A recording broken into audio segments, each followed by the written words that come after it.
All right. Good morning, Nordic Games Conference. We're here on the main stage of the developers showcase. I hope there will be like some people coming over from the exhibition. I'm Sasha. I'm a game developer. I also love to interview game developers. That's what we are going to do on the stage today. Who are you? My name is Sophia, and I have a background in hosting and television. And I also just finished my bachelor in games, so new to being out on the streets as also upcoming game developer, and had a lot of interest in games in general for the past years. So this will be interesting. Yeah, we also say hello to all the people watching on stream. I'm sure it will be more and more over the day. And I would say we get started right into the first interview. On stage we have Markus Köpke, a solo developer from Germany. Markus, how are you? Hi, thank you for having me. Was it weird that I was already sitting here? No, it was fine. You're comfy. It's like a comfy stage. Yeah, it feels like like at home. It's very nice. Yeah, very nice. So, you wrote to me that you like arrived with a train here in Malmö and with a good book you wrote. Yes. Do you want to tell us what kind of book you're currently reading?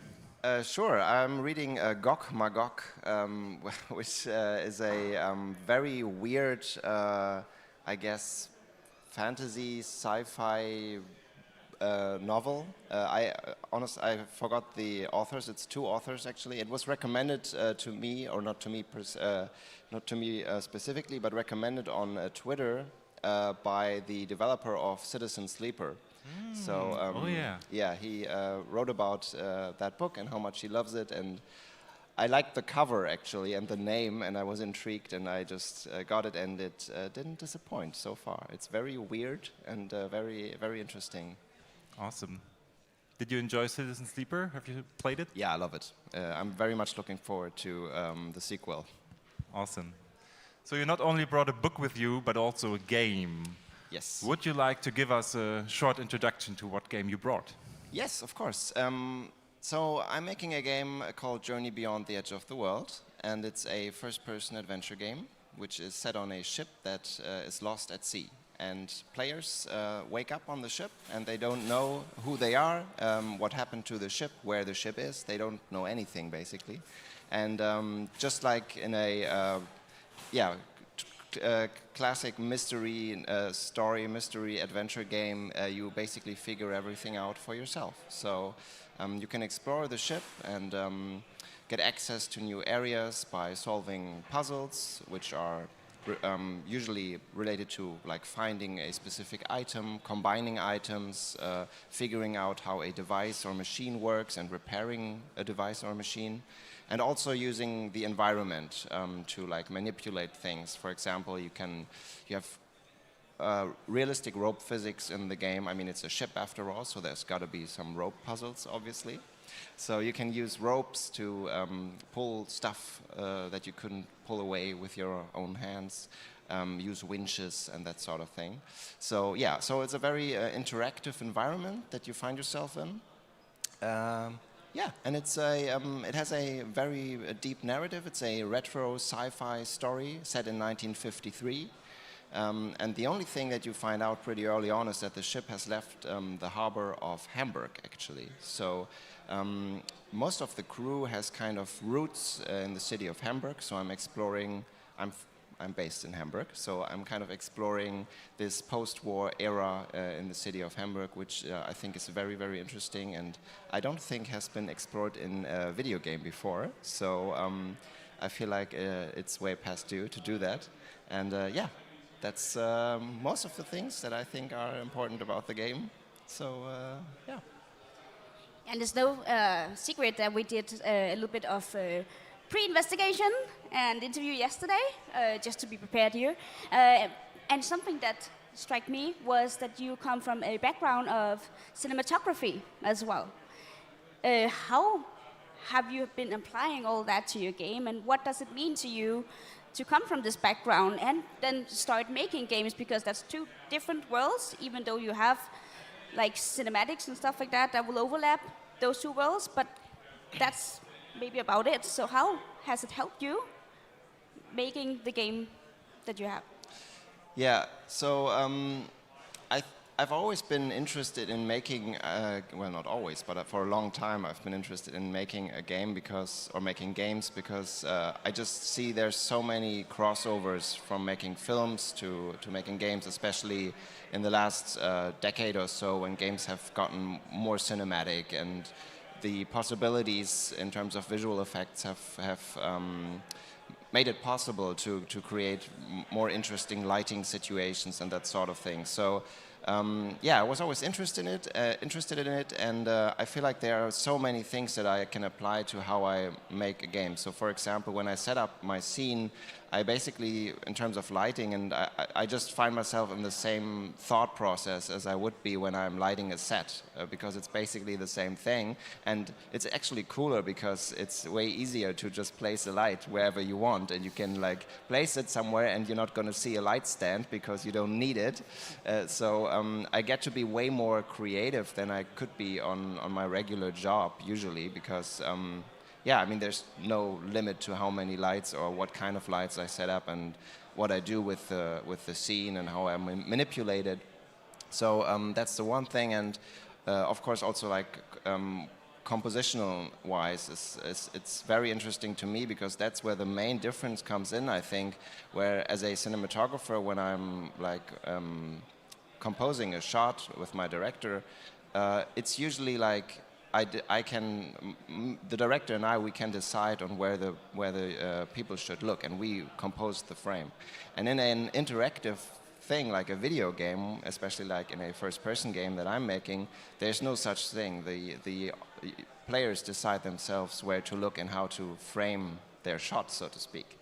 And that's very interesting to me because I find myself in this situation where I'm trying to make wherever the players look, make it look great, you know? And that's challenging, but it's very, very interesting because it puts you into this like, basically three-dimensional thinking on how to like set up a scene to make it interesting from every angle, and also to tend to the needs of a player in terms of like guidance with light and guidance with things that you put into the level, and yeah, how you can lead the player through a level like that. And that's just like a layer that gets added on top of my thinking in terms of how I set up a scene that's just not there in terms of when I make films. So that's what excites me the most in terms of transferring my knowledge from cinematography to making games.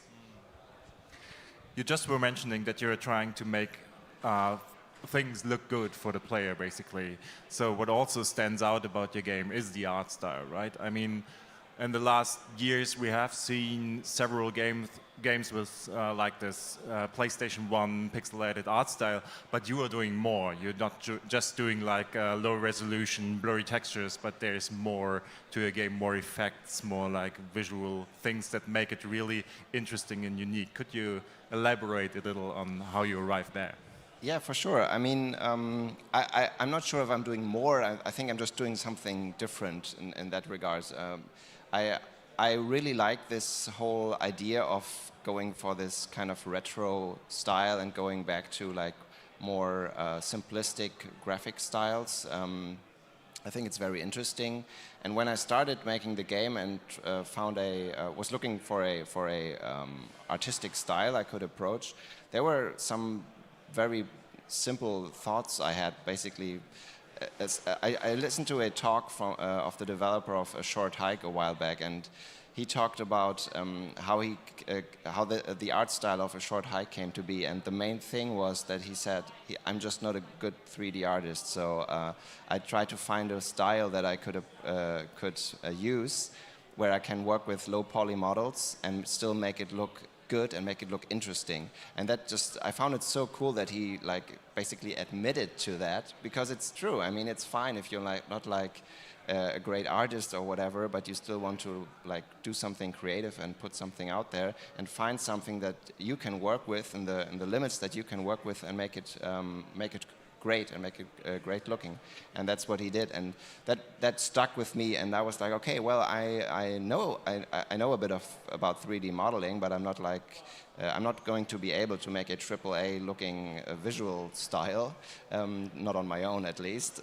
So I was looking for a different approach, and as I said, I've always been interested in this PS1 style thing, but I wanted to do something else in terms of making it more atmospheric and a little bit different in that regard.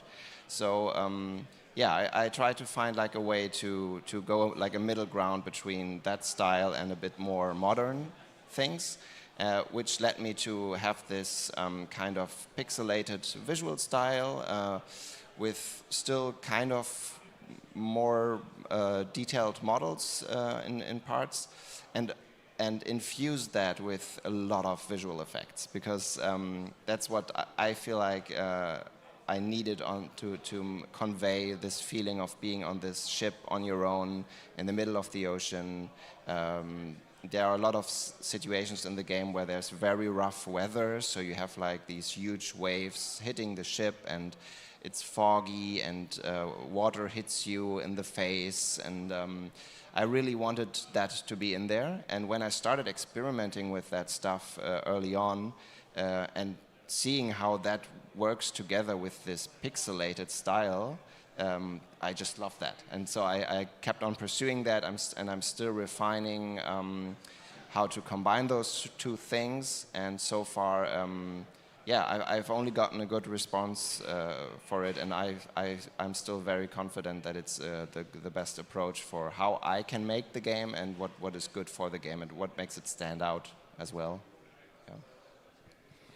You really are a one-man army on this project, Marcus. Yes. That's for sure. And something you also told me about was you started out with music being a big part of the game, Yeah. but in the end you like sort of dwell to someone else.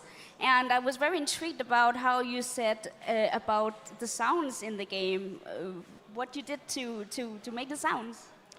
Yeah, so the game actually started out, as you said, with music. So I'm not a musician, but I got interested in making electronic music a while back, actually before I started making games. And as everyone who started getting into like synthesizers knows, probably knows, it's like a barrel without a bottom. So once you dive in, you just keep on buying new synthesizers, and you start exploring new things. And I got very interested in modular stuff, so I started like setting up and building my own synthesizers and all that stuff. So I was very much into that whole like creating sound design, and making like experimental music, experimental electronic music, and that's how the whole project basically started, with me like creating this concept for a music album it was a concept album with like a story about a sailor getting lost at sea and his ship taking him to the edge of the world and beyond. So that's how the whole thing started. And I was, since I'm first and foremost a filmmaker, I was thinking about like, well, I'm going to need like a visual thing for this music, for this album, like a music video or something like that. So I started going into that direction, and the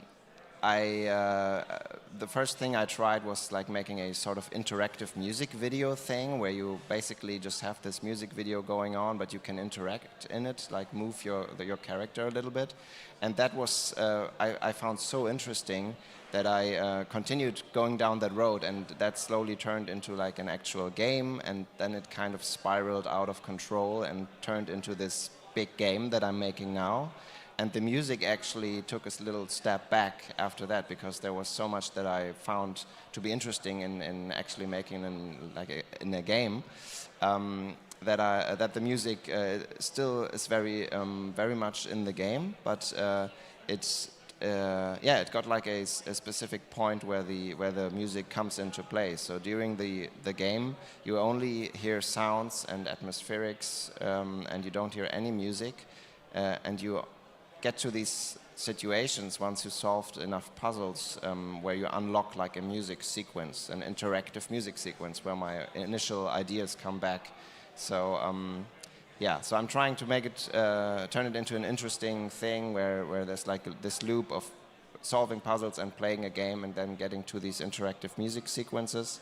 And on top of that, as you mentioned, the sounds in the game are very important to me. So anyone who's playing the demo will immediately notice there's like so many stuff happening on the audio layer.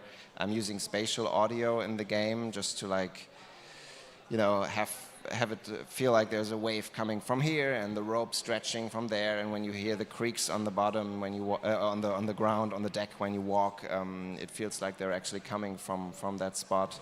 And once I started experimenting with that, I quickly realized it would be great to make this the actual topic of the game, where the sounds are also like, the exploration of the sounds are also part of the gameplay. So, for example, you have these situations in the gameplay loop where you are locating sounds on the ship, where all the sounds around you that get toned down, and you only hear this one specific sound coming from somewhere on the ship, and then you find it with just like localizing. Does it come from here or does it come from there? And then you go there, and then the puzzle continues basically. And that's I think very interesting to me to go down that road, and I'm still like implementing all these new things, and it's cool. It's fun. And on that note, I want to hear about, because you said that you make your own sounds for the game. Yeah, I mean, and that process, it sounds very interesting and very fun actually to do that. So how did you make your sounds? Yeah, so I'm doing this like hybrid approach of doing like traditional Foley recordings, which I have done in the past for films as well, but it's definitely like a new thing for me in terms of like the scope. But it's just fun. I mean, just once you're in that thought process of like I know what kind of sounds I want for my ship or for the game. It's basically, it just follows you all day. So wherever I go, when I hear an interesting sound, I'm like, oh, this could be like this winch thing that's like turning, or like when I'm at the playground with my kids, and there's like my kids run over this rope bridge or whatever, and the rope is stretching. I'm like, oh, I got to come back here at night when it's completely quiet with my field recorder and record this rope because it sounds amazing, So that's what's currently happening to me whenever I'm not at the desk, like making the actual game. I'm like thinking about sounds that I might capture, and my parents have a boat which they are unfortunately planning on selling. So at some point I have to go there again. I haven't been there in a while. It's in a different city than I live, and just like walk around the boat and record actual boat sounds, because in the end that makes the most sense. But so it's this hybrid approach of doing this Foley recordings. And also synthesizing sounds with my modular systems. So so it's both, and it's very, very, very much fun. You just mentioned your parents having a boat, basically, and this is not your first game where the sea and being at sea seems to be at the center of the game or of the gameplay. So what's your relationship to the sea or to life at sea, basically? Yeah, I mostly spent like my childhood on a boat, I would say. So my dad is a sailor through and through, and so he when he was before me and my brother were born, he was sailing the seas of the world, and then he continued on doing that with his family afterwards. And basically every summer holiday and during the summer, each weekend we would spend time on the boat. up until I was a teenager and didn't want to come with them anymore. So yeah, so we had like these, yeah, there were some like crazy situations where we got into storms and all that stuff, and all that things just like stuck to me. And even though I kind of let that like sailing life go, and I'm not interested in like having a boat or sailing with my family. I'm still very much interested in boats, and I love like walking around harbors and just being at the sea, and I just still find it so amazing, like this exploration aspect of it, and I love games and films about like exploring the seas and all that stuff. So that's what kind of led me to try to make a game set on a ship. And I keep finding myself like thinking back to how I felt as a kid when I was sailing with my parents, like thinking I'm exploring something, even though everywhere we went there were basically like predefined routes, obviously, and there were lots of ships and there was not that much exploration going on. But for me as a young kid, it was like, you know, we're like sailing the world and exploring everything. So I was sitting, there are pictures of me as a kid sitting like on the nautical chart and mapping a course, and I probably didn't know what I was doing, but like looking back at that is so, I find so cool to just like try to bring back those feelings that I had as a kid. And I mean, in the end, when we play a game, it's I think many of us are like trying to get back to the child inside, you know, and being like just letting go and exploring, and yeah, and that's what I find super cool, interesting. Yeah. So you mentioned that the game takes place in the post time of what? In the 50s, yeah. So Yes, post World War II, yeah. Post World War II. Yeah. But you also mentioned timelines that you have, Yeah. that you will experience different timelines. Yes. How does that work? Yeah. So the story is kind of a retro sci-fi story, and there's this thing going on the ship. So you wake up on the ship, and the ship is like pretty much intact and everything is fine, but you feel that something is kind of off. And at some point you find this tape recorder, and you find a tape that is basically an audio log recorded by someone called the inventor, or the game just calls him that for the time being. And you don't quite fully understand exactly what's going on there, but you quickly realize that this ship was on some kind of mission or exploration, and this inventor person, he left all these weird devices on the ship, and one of those devices that you find allows you to open these portals into a different timeline on the ship. And when you step through, you enter these timelines and these kind of glimpses of a different situation, and that allows you to like jump into different situations the ship found itself in on its journey. So you're basically backwards exploring the journey, so to speak. And at some point it gets a bit crazy and everything. I'm not going to spoil it, but yeah. So that's where these different timelines comes in. And what I think makes it interesting is that it's everything is set on this one ship, so it's a confined space.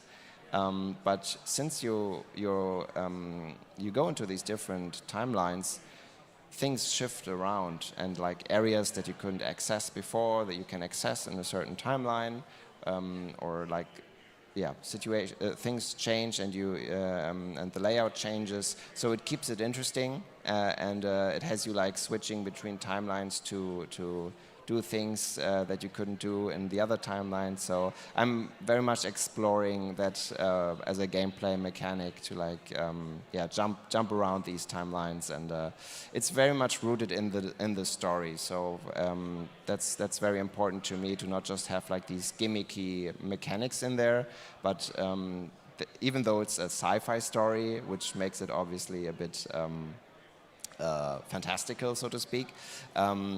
Everything that's happening in the game in terms of what you can do on the ship is rooted in the narrative, and and it has a very personal layer to it. So all the people that were on the ship and this inventor character and the player character, they all, I think, are very multi-layered personalities, and you gradually find out who they were and what kind of life they lived back in Hamburg, and what led them to go on this journey, and what this entire journey is all about in the end.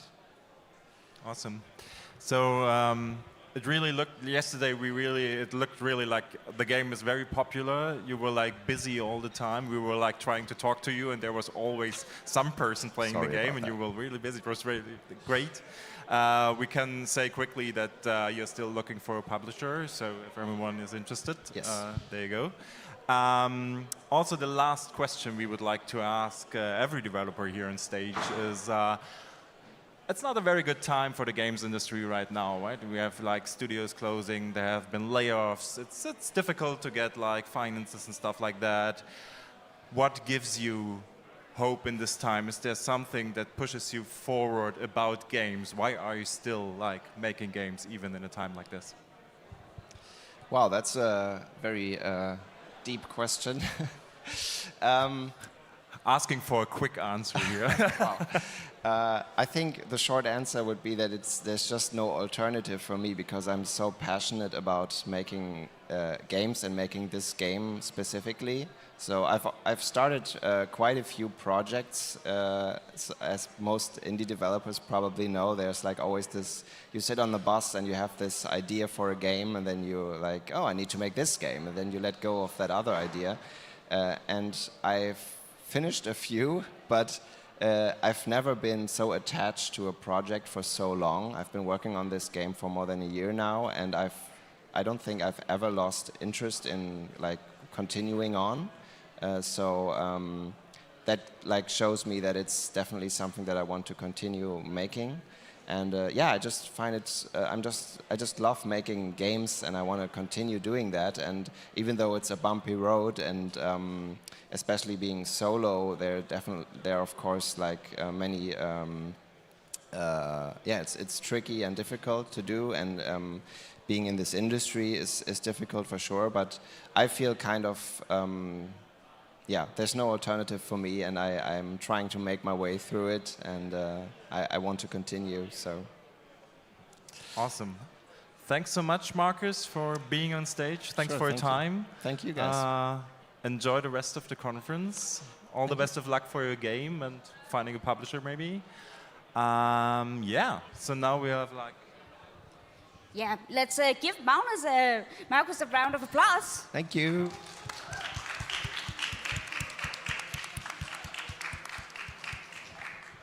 We should welcome the next on stage. Yes.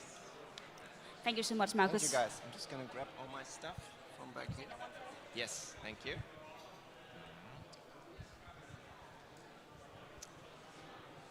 All right, all right, all right. Welcome. Welcome to the stage, everyone. Give a round of applause for our next brave contestants here on the stage. How are you doing? Hello, thanks for having us. Lovely. And how are you doing today? Pretty good, excited for the day and happy to show our game to many more people. Okay, so you are from... Clara, would you like to introduce yourself as well?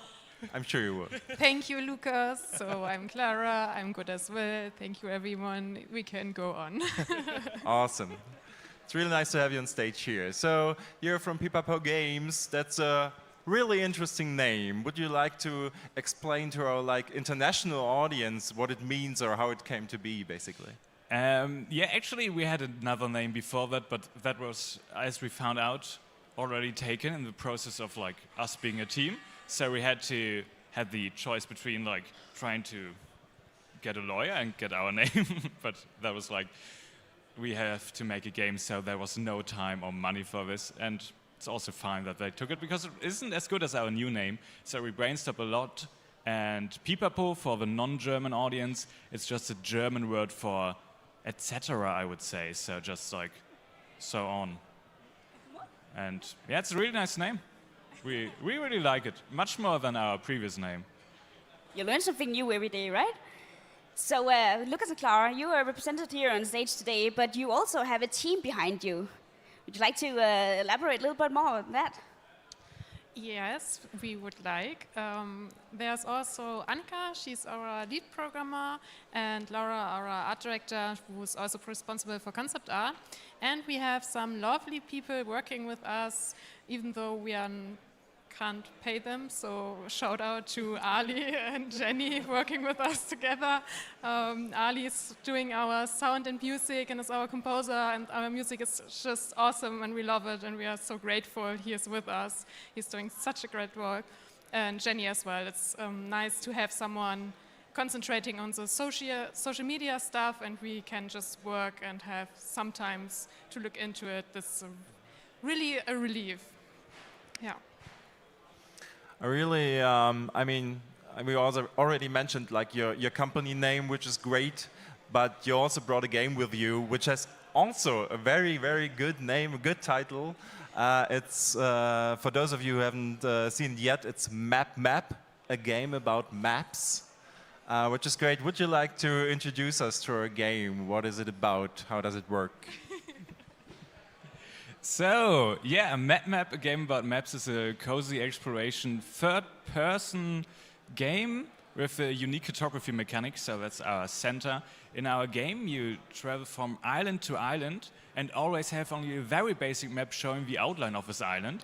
And then you get quests, for example, to find the location of the old temple. So you explore the island, search for the old temple, and then you need to pinpoint it as accurately as you can on your map. So you can, it's kind of a mix between GeoGuessr and a short hike. And we also have like an overarching story about like the big treasure hunt. So you are part of a crew of adventurers and you are traveling from island to island to find clues to find the location of this legendary lost treasure. I imagine that you like maps a lot, maybe. I mean, how did brainstorming go for this kind of game? How did you arrive at this idea as this company? I mean, you're like a new studio. I imagine that you had like several concepts or ideas. What could be your next project, basically? Why did you end up on this kind of cartography game? Actually, we had a lot of concepts. I think we brainstormed for 2 months or so. It was a lot, it was exhausting, and we were always trying new methods, like how do we brainstorm? We don't know. We had a lot of pitches, but it was very important for us that everyone was on board of the 4 core members. And I think in the end, Lucas was very excited about cartography and about the tools and stuff, and I was very excited about maps, and that you work with the map and just don't follow quest markers and look at your surrounding and stuff, and I think somehow this came together with the cartography pitch. Yeah. So right now we are playing this cute little character in your very, very cute game. Would you like to tell us a little bit about the decisions about the art style and also the character that we are playing? Yeah, funny story. I think I'm allowed to tell it. Lucas came one day in the office and said, I have the best idea ever. That's how most good stories start, No, right? it was really good. It blew my mind. He just went, what is the name of our main character? And I was something generic like, I don't know, Bob, Billy, whatever. And he was, we should call him, her, they. We should call their maps, because Map, a game about maps. And I was like, what? Wow. So I think that's all about our main character, because they won't have a voice in the game. It's just I don't know what's a silent main character who is very excited about cartography. So that's all, I guess, about they. And what was the second question about the art style, right? It was about the art style as well of the game. Yeah, our concept artist, Laura, she does a great job doing a very big art bible and thinking about all the little stuffs. And we work together to see how we could convert it into 3D. A lot of inspiration come from the modern stylized path and the very much tutorials on the internet how you make cute stylized grass and stuff like that, and I think it came together like this. Yeah. Interesting. So we played your demo yesterday, which is basically like 4 steps of the tutorial, I would say, right? I was amazed how well thought out and designed the tutorial was. It was not too much. It was tool by tool. It was really, yeah. And it was also really motivating, like the needle coming down from the sky, like hitting the point where you put your marker, really was extremely motivating to like, get it right, basically. So how many iterations did you have to do to arrive at this point? So how was the design process basically for the current state of the game? I think we've been working on map now for around a year. So we had a rather long concept phase where we made like, before doing this version, we made like a really crappy first playable version where we just like put everything in we could think about and just didn't think about like code structure and stuff like this. And yeah, the base idea of having like pinpointing stuff on the map, that was in our initial pitch, but like designing the tools you would use to like pinpoint these that were like not too complicated, but also like give you the freedom to do whatever you want. That was a rather long process to find like the exact tools, and also like that the tools, you unlock new tools over time, and that the jumps between the ability of the tools isn't too big, so it's like a nice linear progression.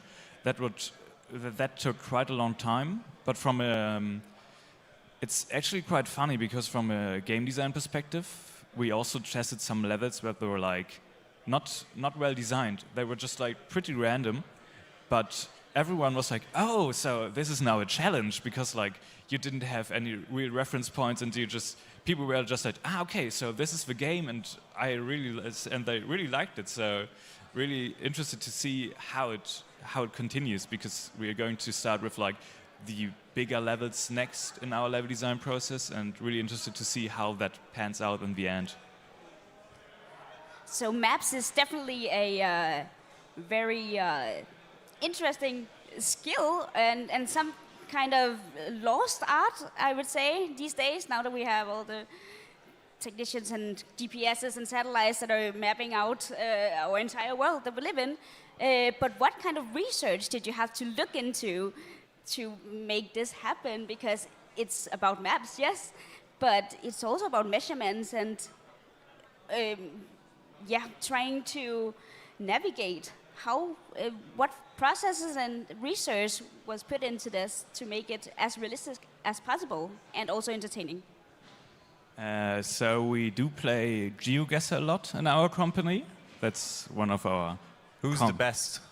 Me. It's you? Me. Right. Laura, if you see this, it's me.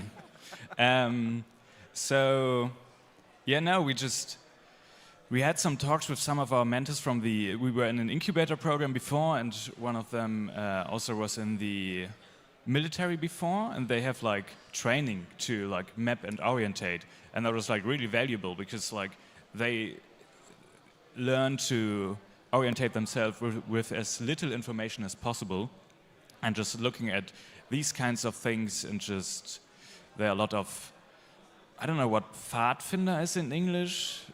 Scouts, right? Scouts. Oh yeah, they're like scout books which teach you that stuff as well. And then also just a lot of trial and error. Some of our tools are like not how they actually work in real life, and are like somewhat gamified or simplified so we can easily use them. But it was actually quite fun to like learn new things that are not about how do I program this, but like actually how do I learn the direction from just looking at my watch and the sun position. So that's really cool. Awesome, yeah, that sounds nice. So, what's the current state of the game? So you have the demo here, here at the conference. Is this what the current state of the game is, or is there more that you are like currently not showing, basically? There is some more stuff, though. This is like the new project. So the old playable project, we just threw it away because it was like not. It was really crappy. Yeah. So. These are the only islands we have at the moment, but there are already some more tools implemented, but we are actively not showing them at the convention because people can get, what's really cool, people can like get really immersed and like really try different ways to pinpoint this location, and then it takes a lot of time, which is really cool, but for people to do it at home and not to do it at the conference because other people would also like to play. So this is by choice, a really short demo which is played in like 10 minutes with like the first tools. But yeah, there are some more things to look forward to in our game. So in the demo, we are introduced to Billy. What is the future of all the characters in the game as well? We talked about Billy yesterday. Will there be more as well? And what kind of thought process into representation of these characters have you been going through? Yeah, that's very important for us, the representation. That's the reason our main character is a they. So it's for the player to decide, not for us. But their name is Maps, so it's anyway. Yeah, and Billy is a girl actually, but has very androgyn. Tomboyish. Yeah, name and tomboyish clothes and stuff. It was important for us all to play with the genders for you to decide, kind of. And in the future, we also like to also want to implement more people of color, and also of one plan is to have someone with a disability. So we don't want to just whitewash all our characters. Yeah, we are always iterating on this and say, okay, please iterate again, we will find something. And it's important to have it in an early stage in your mind to work the character out to fit this. But it's also important for us, it's not a topic to go on this very heavy subject. It's just, hey, they are people and they are doing stuff we do, like mapping, cooking, leading a crew of adventurers and stuff. And yeah, we can all do it like this, yeah. All right, I'd really be interested, what are your future plans, basically? What's your vision for the game? Where will it end up eventually in the ideal version, at least, if everything falls into place and you can do whatever you would like to do? How would the game look and feel and play in the end, and how do you get there?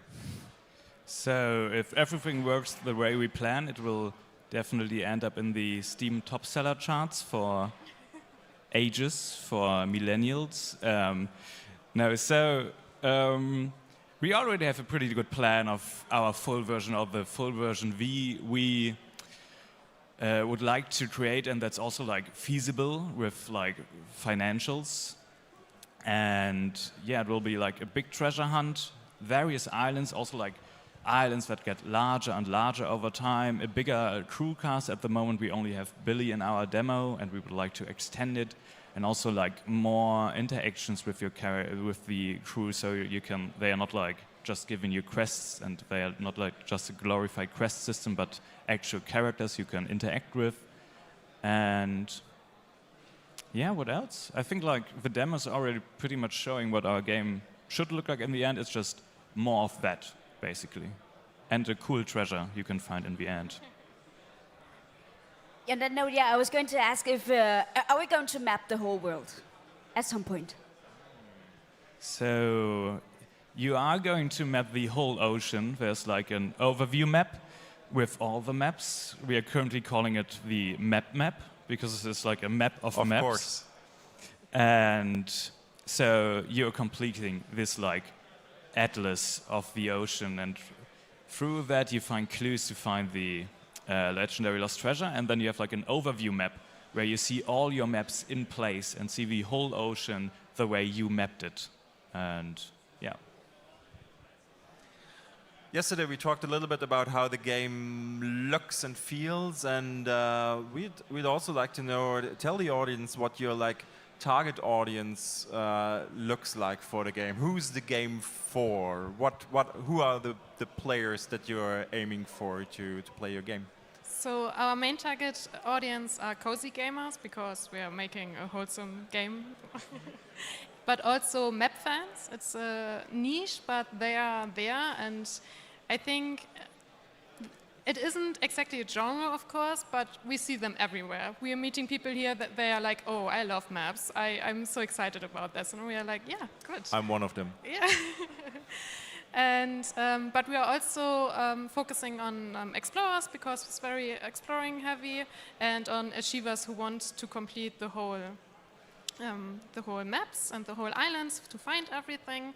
And because it's a very friendly and it can be very easy, it's also for inexperienced player and children as well. Yeah. As you mentioned, Sasha, you're the big like what's it called, marker that just smashes down through the air, and I'm very excited about it. It's a good response. It's really satisfying. Are you planning on making more of these rewarding response in the game?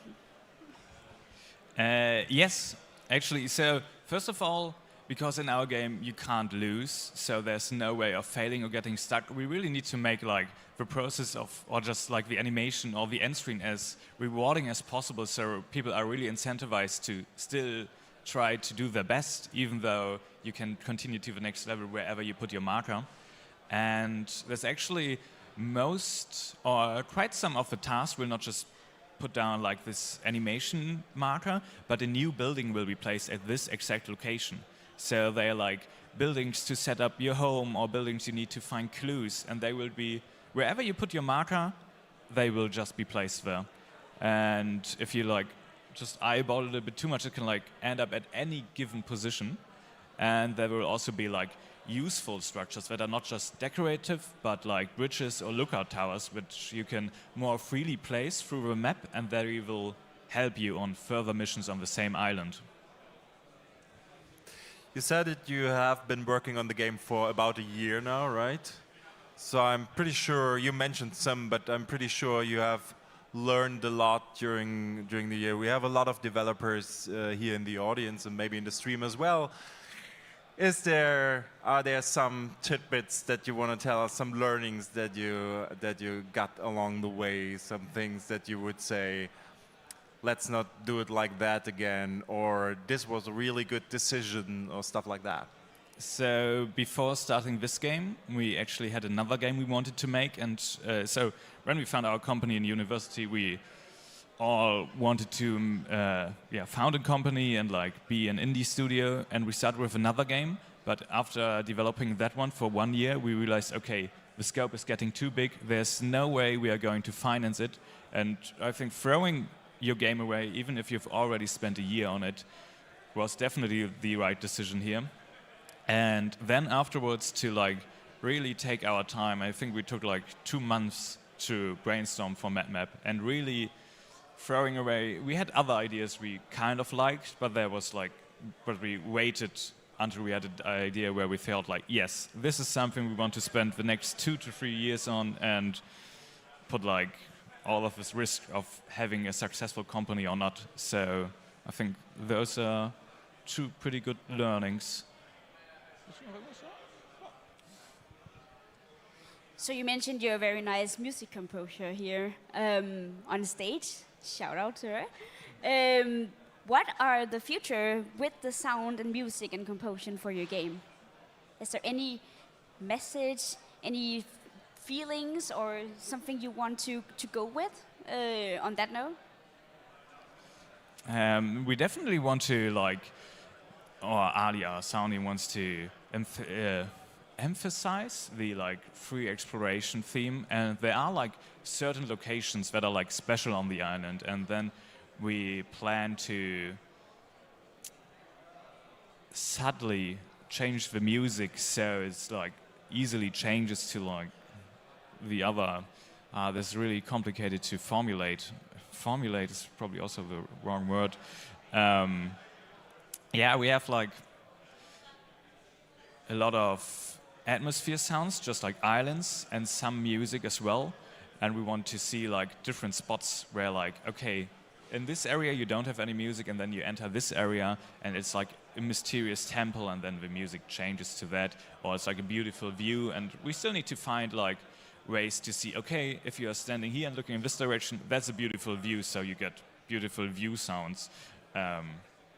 Yeah, and other than that, we just let Ali do whatever he wants because he's like really, really good at it. He also made the sound for our trailers, and like sometimes we give him feedback, but I think it's also fun if he just ignores it because he knows better what he's doing than us, as you saw from my my failed attempt to explain more about our sound.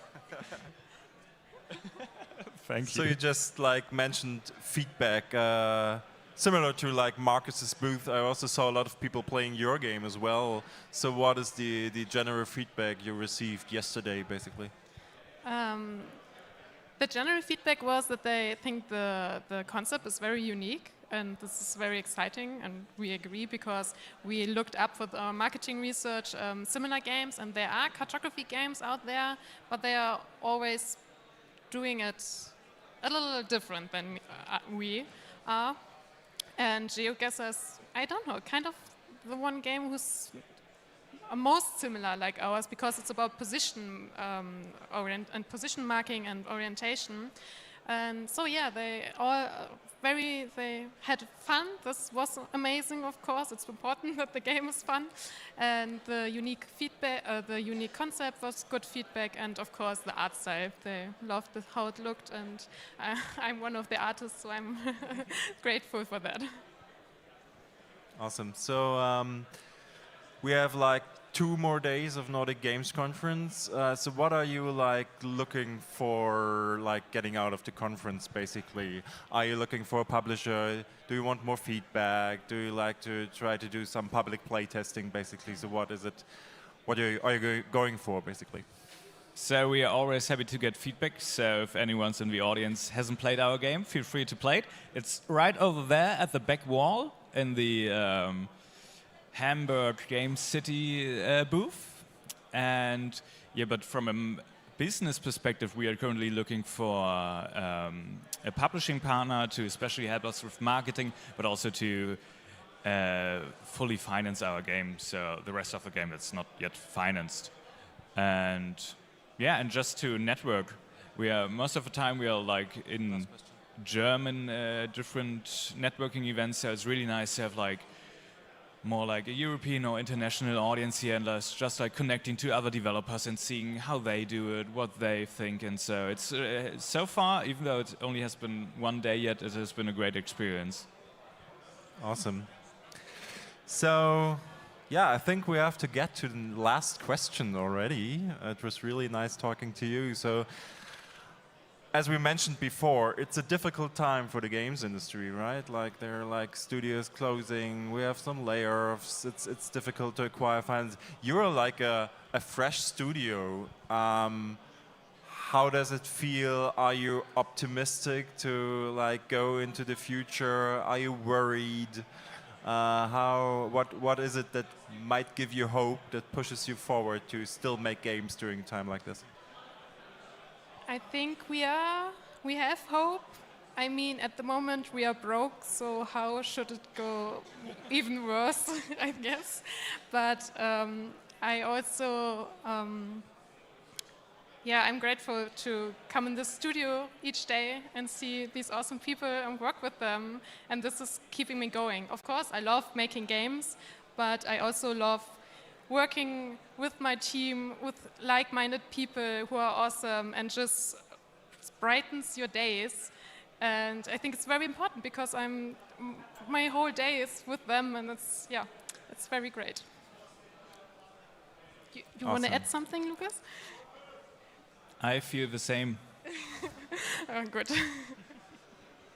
All right, that's like, yeah, that's a very nice view on game development. I hope that it will that you will have success with your game and like going forward, and your studio will be there for the next like 50 years, hopefully.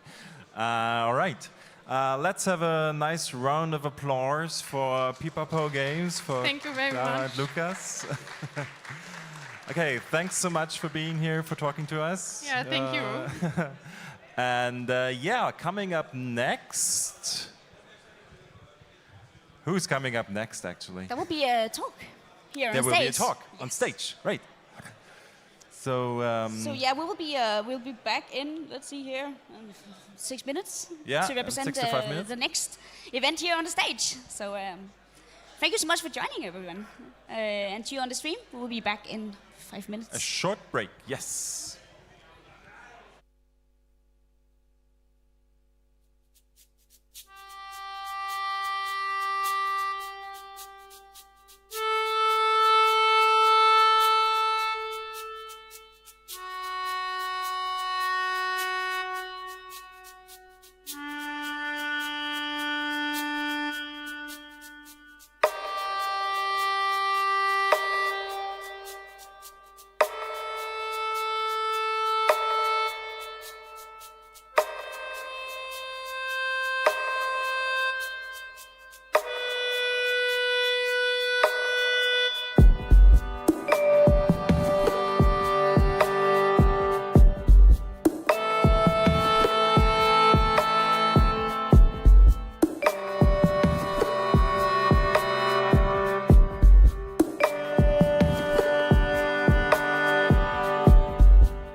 right, hey everyone. Oh, we're back again.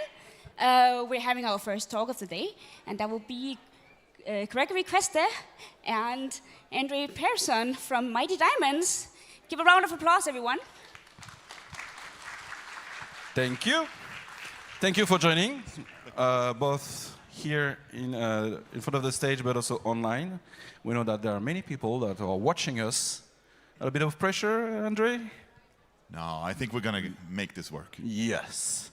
So today we're going to talk about a very important topic, which is discoverability.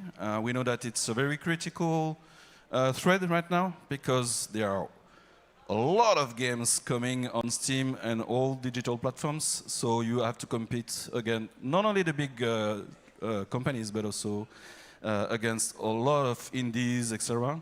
So it requires extra attention on discoverability. So for us today, the goal is to convey, first of all, make sure that you better understand how to increase your chance to succeed on the market, obviously. Simply also build your business case, because it depends on strategic planning, having a strategic approach. It's not like coming randomly. And of course, how to leverage marketing with actual and functional and practical examples. But before going too deep in that, maybe Andre, you can introduce us, talk about what we've done in the past and who we are a little bit? Why we have the right to stand here? No, so we've been in the industry for quite some time. We've been working at big companies, small companies, everything from Souls games to Battlefield and whatnot. It's a lot of stuff in between. Also some great local stuff like Little Nightmares with Tarsier, and a lot of other cool stuff along the way. At studios, at publishers, building studios, building publishers. Yeah. And releasing a shit ton of games. Yeah, we were about 200 hundreds of them, yeah. 250 titles. Yeah, that's what we counted. More or less. But working from indie games up to AAA, and in between we also have done a couple of games. So it's not just about like the big standards; it's also about how to address also the indie markets and the indie games. Yeah. And it's also about making sure that the learnings from that, because there have been great success stories, but a lot of big failures as well. And all of that translates to key learnings. So this is why we're here today, to share some of that with you as well. Yeah. So first off, when you develop a game, when you're about to publish a game, no matter if you're a studio or publisher, you have your backlog of quests, which starts with like the birth of a good idea. I mean, obviously you need to find the right concept. And this discoverability starts from this actually. It's the very beginning of the discoverability comes with giving the birth of a good idea and a good concept. Then it's about pitching it and getting financing. So we know that it's going to be a quest, a task and a mission that is even more complicated, or as complicated as the concept. Then you have to plan for a sustainable business, which means that it's not just a one-shot thing. It's about building your career and building a successful business together with people, developers, and various people across your organization, no matter the size. And obviously, ultimate goal is to break through, making sure that you can surface and not being in it's an overcrowded market right now. So you need to figure out the right approach to distinguish yourself and make sure you are unique to a certain degree. So that's what we're going to talk about today and cover. That's basically your quests. I tend to say that the studio for me is like, there are different analogies, but I like this one with the studio is like a symphony. You need basically a composer. You also need an orchestra, obviously. You also need a conductor. That's the most obvious. But you also need to understand if there is an audience to actually listen to your music and come to your theater. That's also an important part, because if you create something that speaks to no one, then you're going to struggle. At the end of the day, might not worth the try. So understanding is very important. Then you need promotion. If you run a concert, etc., you need to promote it. Otherwise, nobody will show up. and also a variety of expertise across the board. And I think also one thing that is interesting with this is that even if you are a person who will make your own game, or maybe you're 5 people making your game, you still need to fill a lot of these positions anyway. The positions kind of are still there. You just need to make sure that you cover more by wearing more hats. But then, what's the purpose of marketing? Is it just sell your game? Is it about creating trailers? About doing PR? Is it just content creator or advertisements? So let's go into this. So, Andre. When we think about making a game, you guys will recognize this quite well. The development journey of pre-production, vertical slice, alpha, feature locking, beta, launching, and then hopefully post-launching as well, which a lot of people tend to forget. When we talk about marketing and we talk about how to better work on products and work with titles, the point is to get in as early as possible. With all these points, I can actually click around here.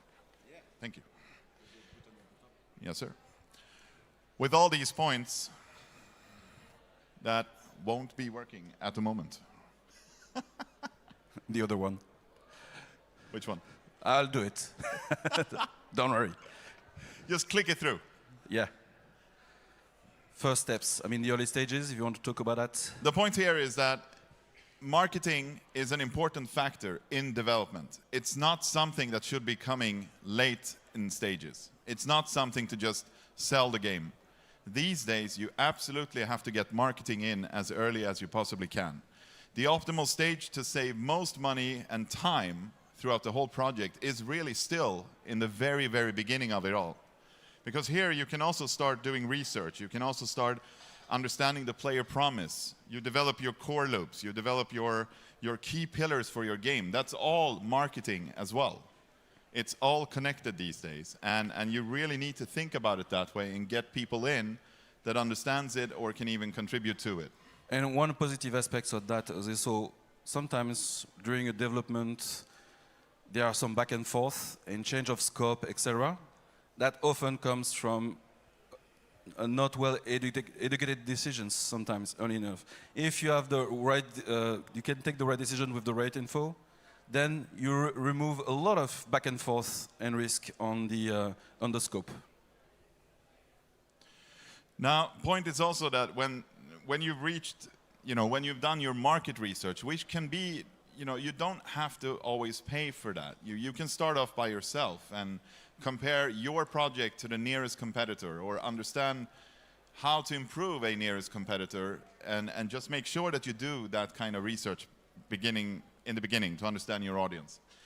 Then moving forward to the time frame of alpha and feature locking, because this is really the point of no return. So if you have a publisher that you're signing with and they come and like, oh yeah, we want all these features in, then you guys know that the rest of this is just going to be incredibly hard to achieve in terms of time and budget and over-scoping and all that stuff. So the scoping and all that important stuff really needs to happen here early on. And then you lock that scope.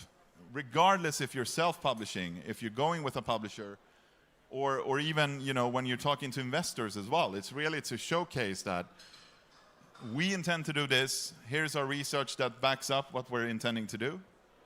And we're locking here, and that's the point of no return, and then we move forward. Then you design a final go-to-market plan, and then you go for live marketing and player relations, and then you're really live in these green stages here. Sometimes you're live already at alpha stage.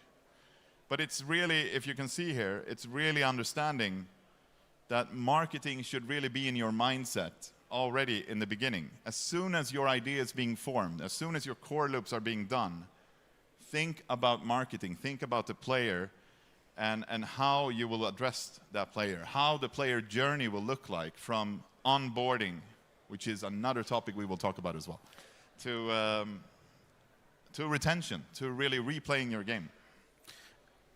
And having the support of a marketer or an external person will also help you to have an honest look at the market, because when you're a developer, obviously, even if you do your own research, you will be biased. You have your own opinion, your own beliefs about your game, what it should be, how it should play, etc. So the problem tends to be like you struggle to actually make a very, very clean assessment. So that's why sometimes having someone to help you just for a few weeks or a few days can be enough to identify also the weaknesses, the strengths, etc. Moving on to so it goes with the market research. Let's deep dive a little bit on those stages. Basically, with market research, you need to find out what's your value proposition, identify your USPs. What's your uniqueness? Uniqueness is not just only finding a brand new concept. Sometimes it's about finding a brand new or a very cool and unique gameplay. Sometimes, like I like to give this example of Helldivers because actually, when you look at the game, it's not that new, but it's super unique in terms of gameplay loop, in terms of fun, etc. And the uniqueness can be that as well. But you need to find out your uniqueness. If you're not doing your homework on that, we'll see later, but you can be in trouble. So then you figure out, are you heading to a blue ocean or red ocean? And we'll explain what it means. So the uniqueness and the innovation is basically very important for discoverability because you can have a decent game, spend as much money as you want, but if your game is not so unique, is another addition on a genre, etc., then you will take only a share of the pie, but not create your own landscape. So for this, you need to make sure that from the early stages, as Andre mentioned, you can figure out like the need, the uniqueness, and we can work on that with workshops and different tools.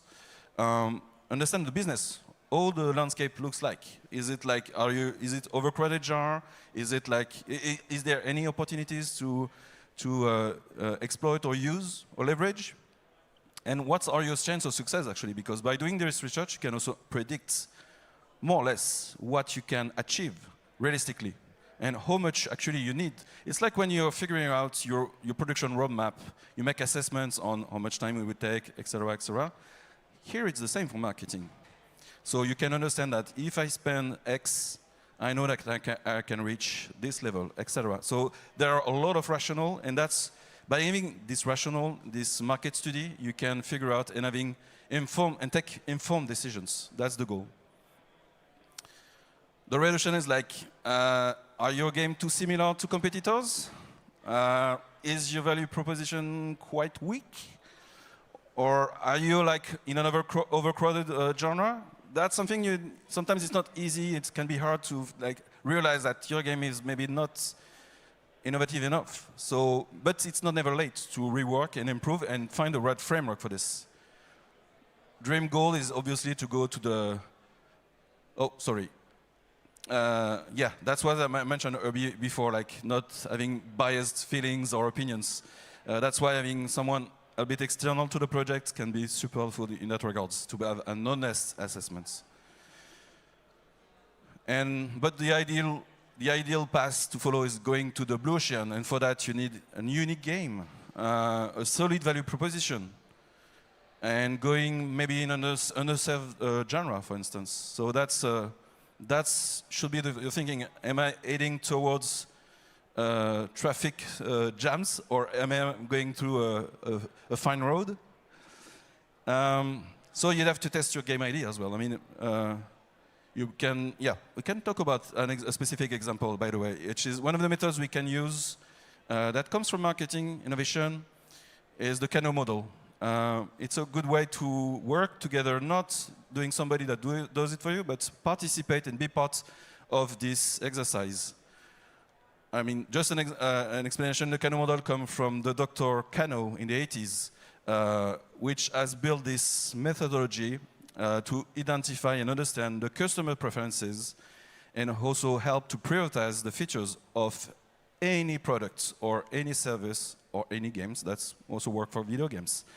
And that helps you to categorize the features based on the impact on the customer satisfaction. So that's sometimes you believe that, oh, this feature is cool because I like it. No, actually, will the player like it? What's the impact on the players? And you can work on those.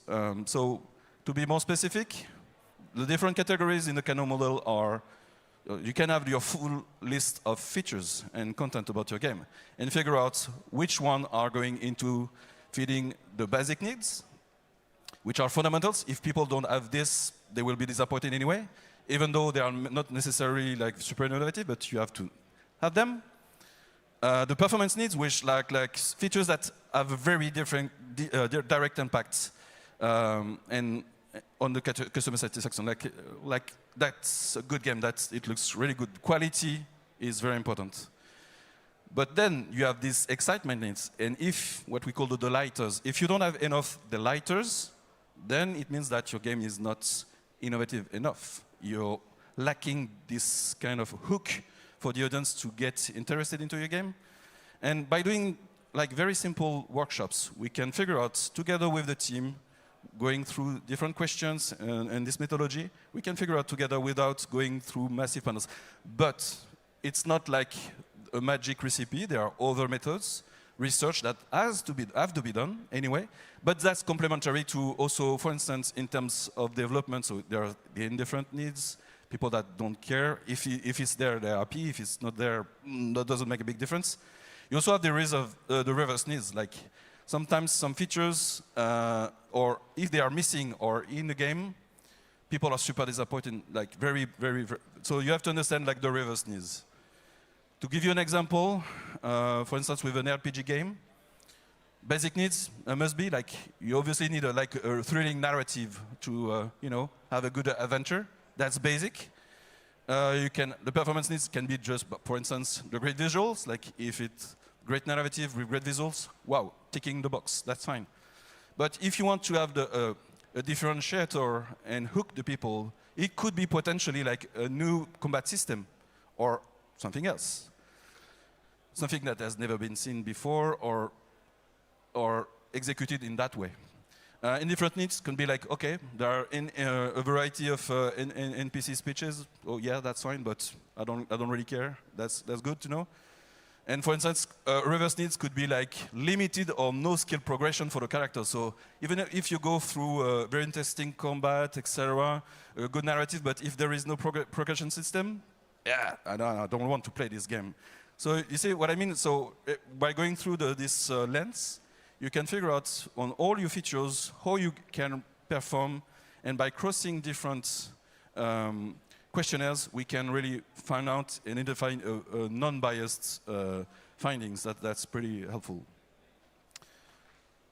So maybe to complete on that, it's really helping you to prioritize your features, also allocate your resources in terms of people and production, especially production-wise, but also finding out, okay, do I need marketing as well at some points? Integrate that aspect.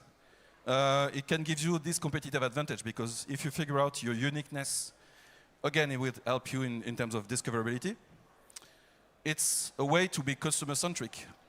Often, we tend to produce a game that we like, a genre that we like, that we understand, have done maybe for many years, but are you doing the game for yourself or for the players?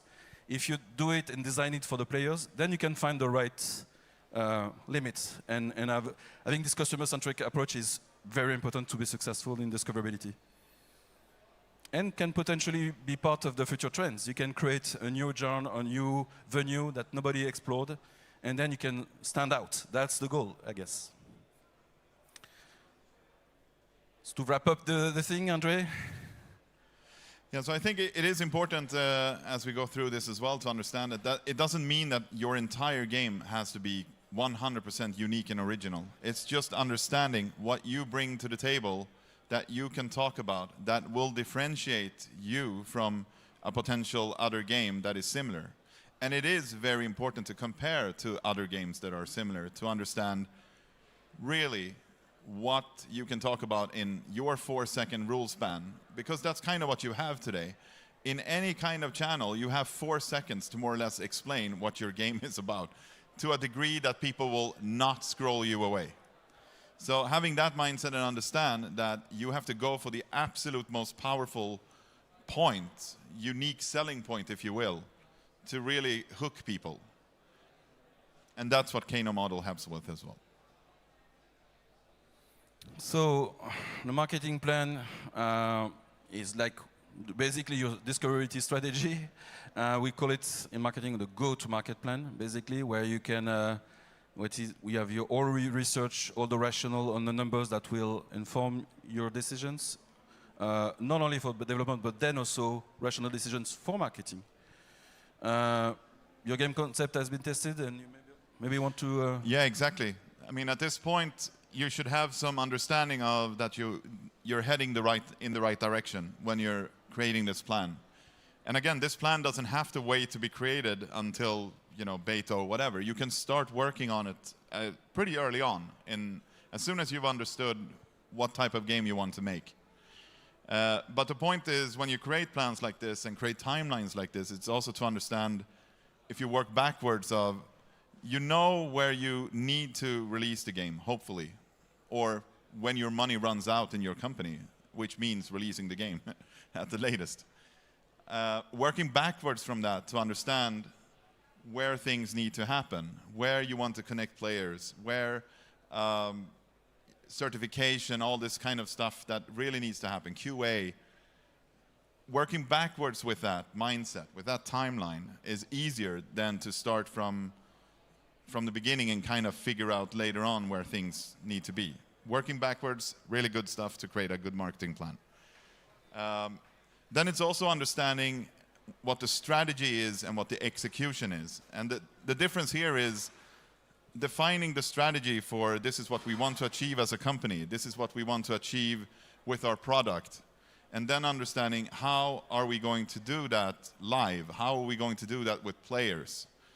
Those are two things that you also need to kind of design and define properly when you make a go-to-market plan.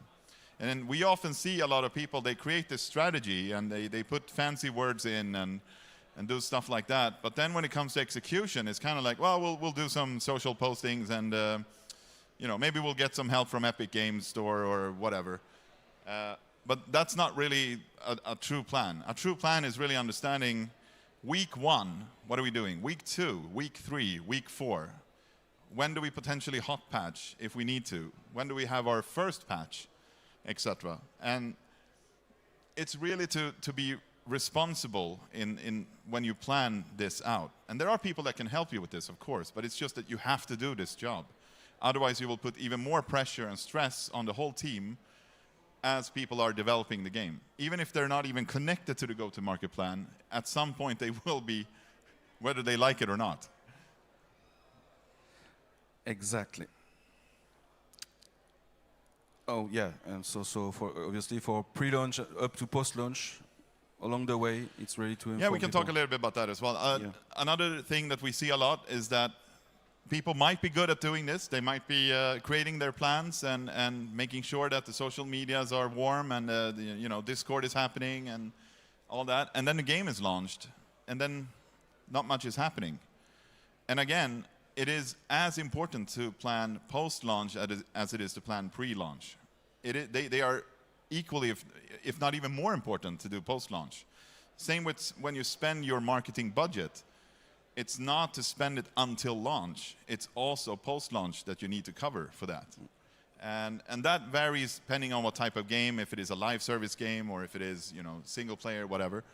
But the likelihood that you will succeed to launch, considering that you have like 13,000 or is it 14,000 games per year on Steam now? I mean, 16. the success rate is low, right? Yeah. So the point is that you need to have a road ahead so that you can kind of retry and reshape the message. You know, maybe you need to put other colors in your art to attract people. You know, the banners might need to change. Maybe there is a call out that needs to change. You need to have the ability to do all this testing to find the right spot for you that works.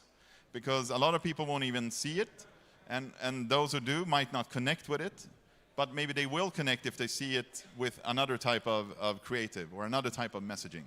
Often the early access can give you this flexibility to nail down the right formula in terms of creatives and messaging sometimes. Yeah. But it's also important to understand that nowadays all companies in entertainment compete against time, bandwidths of players, users, which means that also there is one consideration when it comes to discoverability. Do I want to dedicate my time, tens of hours, couple of hours, 100 hours to a game?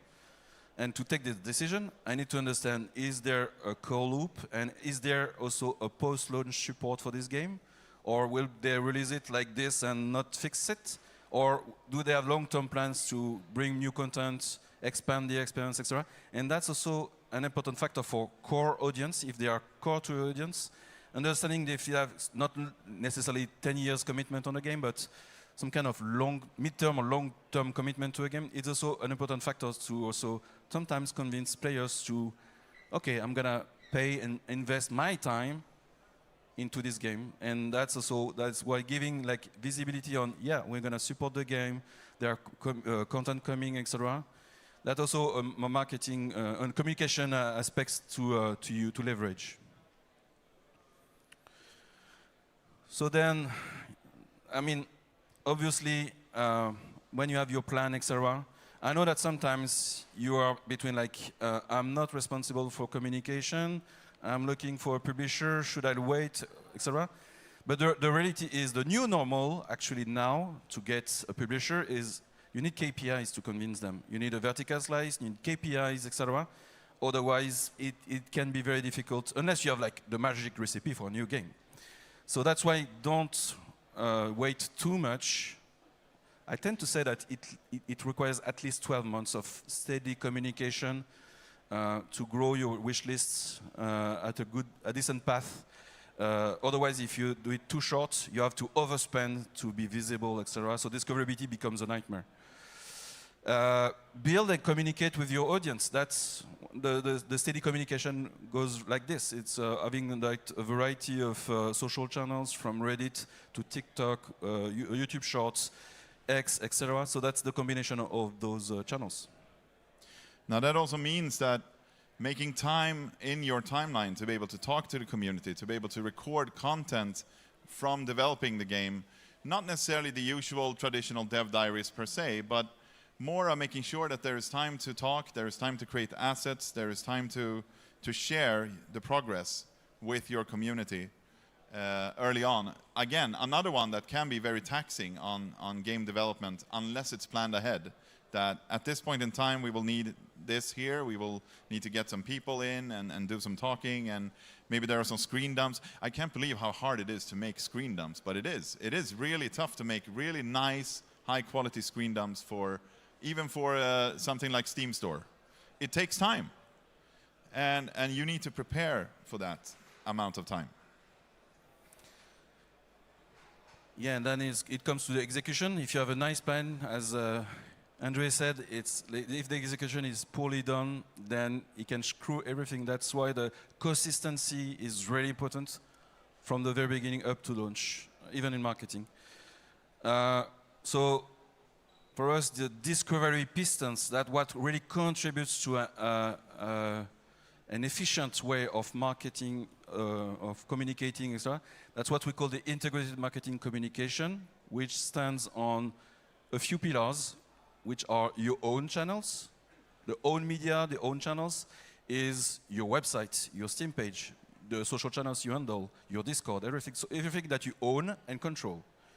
That's important. That's the very first. But that's not the only one. You have to combine it with the earned media and creators. Earned media stands for free visibility you get from press, from content creators that genuinely engage with your game and wants to talk about it. That's earned media. You don't pay for this coverage, but it's very important. So press and content creators, to that regard, are critical. So do not underestimate PR at all. Then you have the paid media and paid influencers programs, which are also important. But altogether, those three pillars are the most important ones. If you miss one of those, you will probably miss a lot of opportunities because they are amplifying. So the paid media will amplifying the earned media visibility, which will also drive audience to your website, to your Steam page, driving wish lists. And if you get this spike at the beginning and can sustain it over time. Those three pistons are super efficient all together. Then you can also, as you mentioned, also host some virtual or physical events.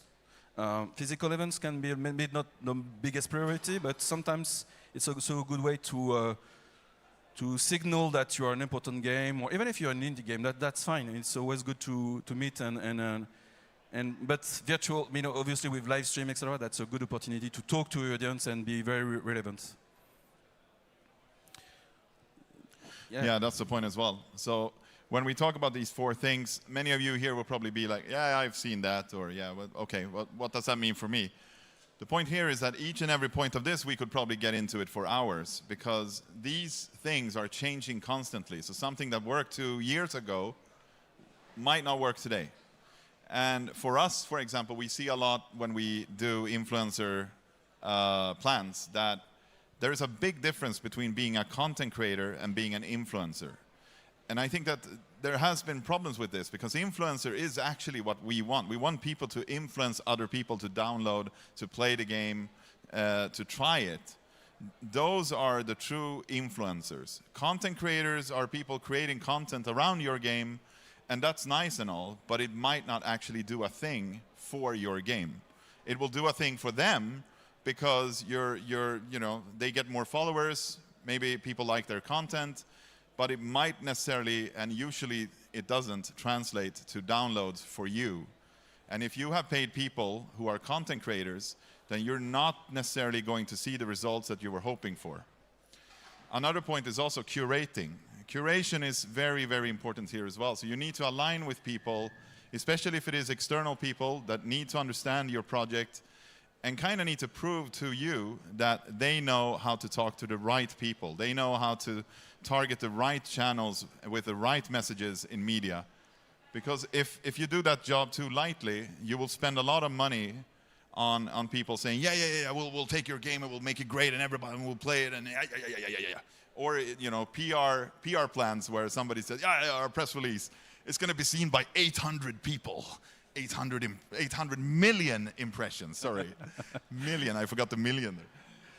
Point being is that the more of the hard work that you do and ask others to do by just asking simple questions like, yeah, what's the engagement with this game type? I'm making this kind of game. What's the engagement here from the audience of these guys that are going to be paid to showcase this game, for example?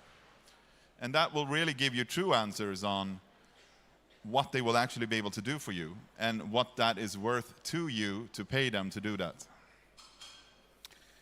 Yeah, and also when it comes to content creators, it's usually like a proof that your game is popular. So if people are genuinely and freely creating content for you, it will also feed new audiences along the way. That's complementary.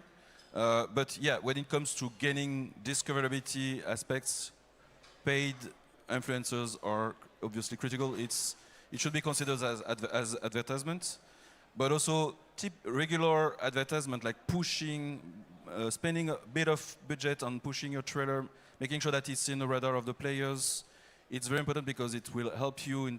Same with PR. It helps you in terms of SEO, and discoverability goes from various technical marketing aspects. Those are still important, even if they are not so obvious or like the biggest ones. But on a long term, it really lays down the foundation of your success. Yeah. So, yeah, maybe you want to talk about the publishing or self-publishing formulas? Then you're supposed to figure out, no matter if you go with a publisher or self-publish, you need to figure out the role that are in it, the people that will actually operate and execute the strategy, the marketing strategy for you. You can figure out the budget you have. So according to this, you can maximize it, should maximize it.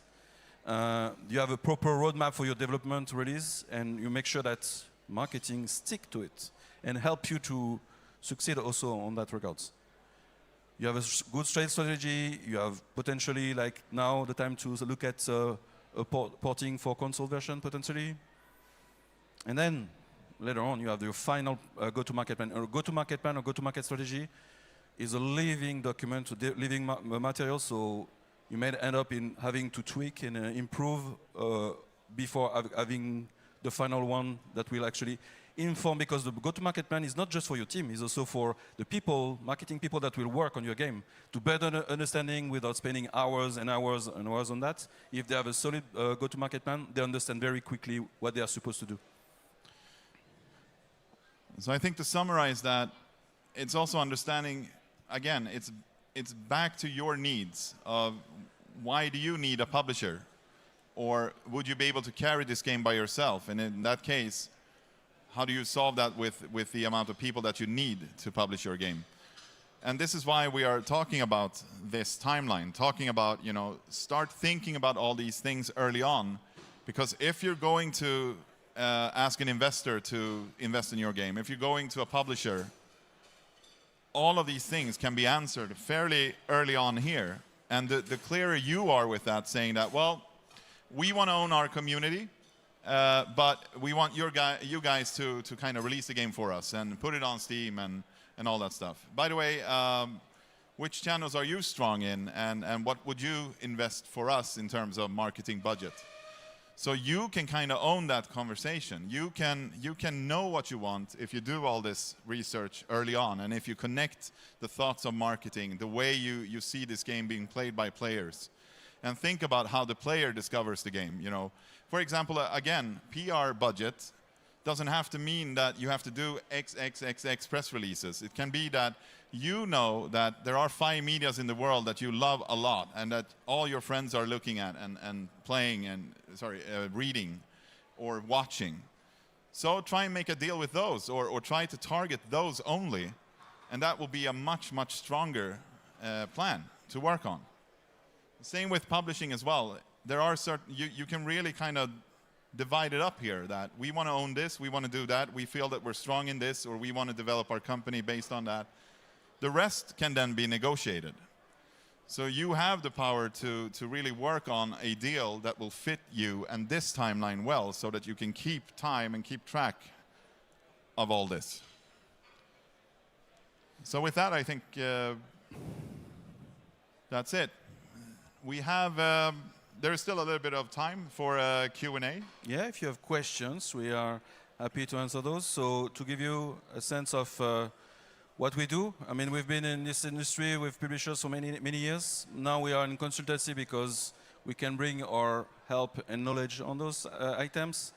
I'm working with Not a Shark company. You're running Project 369, and we work with a variety of studios and publishers, so we can also help you to either potentially get the right partners or give you the right support in terms of knowledge and those things. So do you have maybe any questions? We can take a few if you want. Hello.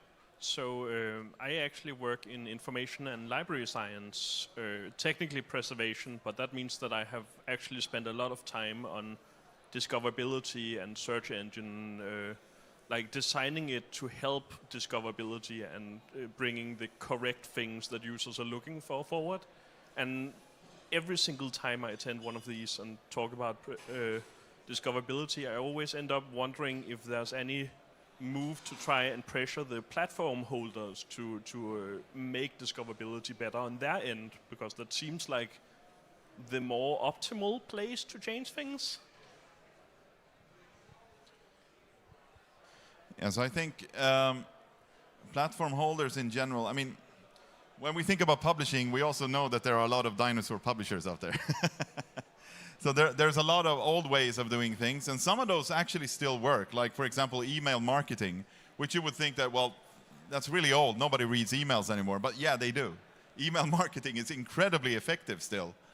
And that's something that's usually pretty overlooked. But then you have the point with this, and the point what we are trying to make here, is that defining and designing your way of communicating with the players will usually be stronger. Because as soon as you have them in your community, you can always talk to them again, and you don't have to pay to talk to people at that point in time. And that's why it's so important to be able to build that community early on, because they are kind of investors as well. And if they believe in you, they will stay with you. And then it's more about like a Kickstarter project or whatnot. You know, it's just, you know, here's our progress. And thanks for investing your time and hopefully money in us as well. So I think that with first party, for example, or platform holders, I mean, you won't be able to kind of change how they work. So it's more of adapting to how they work and plan that way of discoverability in your plan. But you need to be a responsible owner of how you execute that in your channels. If that answers your question. No, but to be honest, I mean, there is no one magical thing to do. There is a combination of things to do and execute in a well-timed manner. If there was just one thing that would push a button and it works, we probably won't be on this stage to talk about it. It's really combining this expertise. It's just when you're building your game, you have a variety of experts helping you to craft your game, code, art, etc. Marketing is similar, so that's why we talk about those four pistons in marketing. Is really combine those principles together to find the right recipe. Question? Hello. Can you hear me? Yeah. Okay. Cool. So for Discord, for example, making a single-player game, do you have any tips on like the steps to get a following on Discord? And is it even necessary early on in project, or is it further on that you need that? I can talk about it, but if you have... Yeah, I can just say that although Discord is very preferred by many people, it's really not a great place to kind of only rely on all the communication. Because people can leave Discord and you can't really retarget them at that point. There's no way of finding them again unless perhaps you might pay for an ad that they see again. So even though Discord is great for many things, building a community and kind of retaining messages in it is actually not the best way.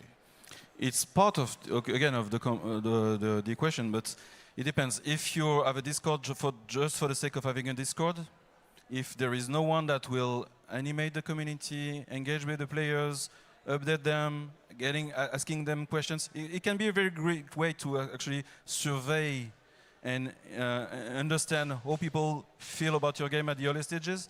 Even if it's a small portion of dozens of people or hundreds of people, that's also can be very useful. So you can also sometimes benchmark and test your ideas by asking questions, and some studios are actually running playtests so they can gather feedbacks from that. So in that regard, that can be helpful, but you should not rely only on Discord. Obviously, yeah, Discord is critical when you have a multiplayer game with online features.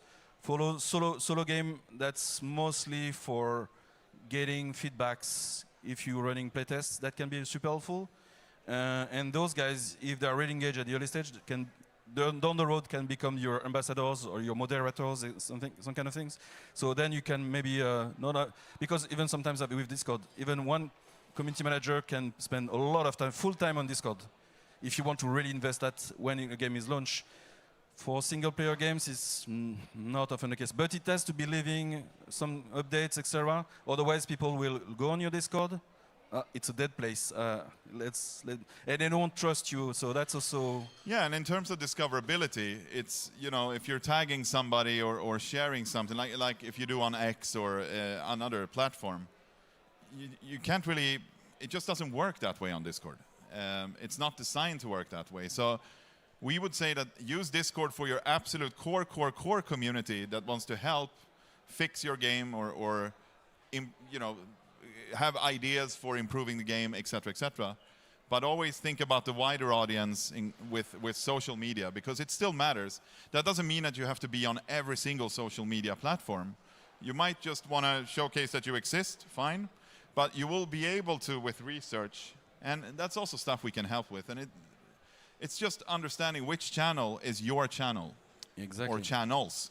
And then you operate on those. Marketing will always help you improve your message, but it cannot fix a broken message.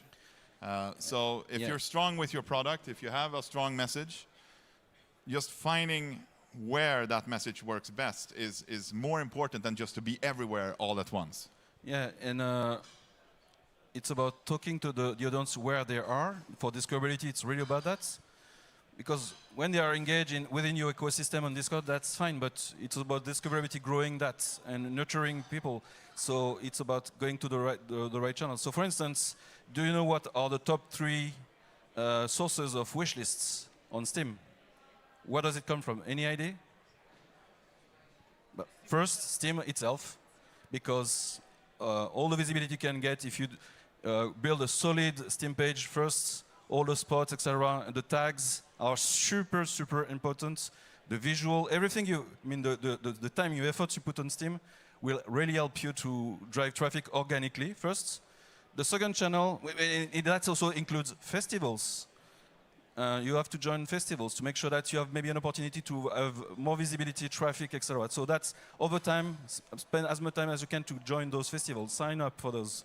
Sometimes they will refuse you because you're not in the theme or whatever. But the second is Reddit, and the third is TikTok, in terms of wish lists. Over the recent years, the last 2 years, that have been for many indie studios the main channels of organic growth.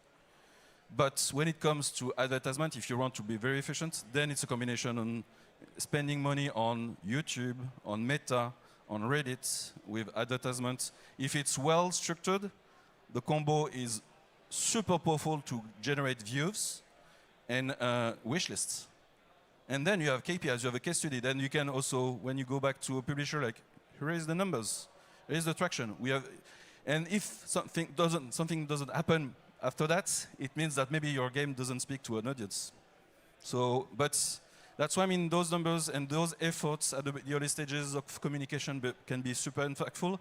And then you have this this curve where you have a lot of speed and you can keep on track up until launch. Otherwise, you see a flat from the very beginning and doesn't make an impact, significant impact at a release. Then you might struggle in the terms of discoverability. And I just want to add a final point from our talks yesterday, where I got a lot of feedback on that once we were done. But that is also one way that is so key for discoverability is to have a very good onboarding, which can be a very good tutorial or just a very, very good, proper designed first 5 minutes or first 10 minutes of the game. Because that's usually all you get from somebody who tries it the first time. And that will also greatly help on discoverability. Because not only is it for content creators, influencers, all that, you can use it for so many ways. You know, you can onboard investors, you can onboard a publisher. So designing that early on as well doesn't have to be a separate tutorial, but just making sure that your first 5 minutes of the game is just absolutely amazing. That will tremendously help on the go-to-market plan and other things as well. And also, again, with social channels, getting followers and all that. The direct impacts on discoverability is simple. If your bonding is not good enough, you will have like people dropping bad reviews about your game, like, I didn't understand, it was not really fun, they only spend maybe 30 minutes, an hour or two dropping. And if you have bad reviews, that will impact your discoverability as well. So that's why the onboarding is also very critical, because it has a long-term impact on your sales. So that's an important part as well. I think we are done for today in terms of timing. If I look at the guys, do we have one more question, or are we done? Are we done? Okay. Thank you very much. Thank you, guys.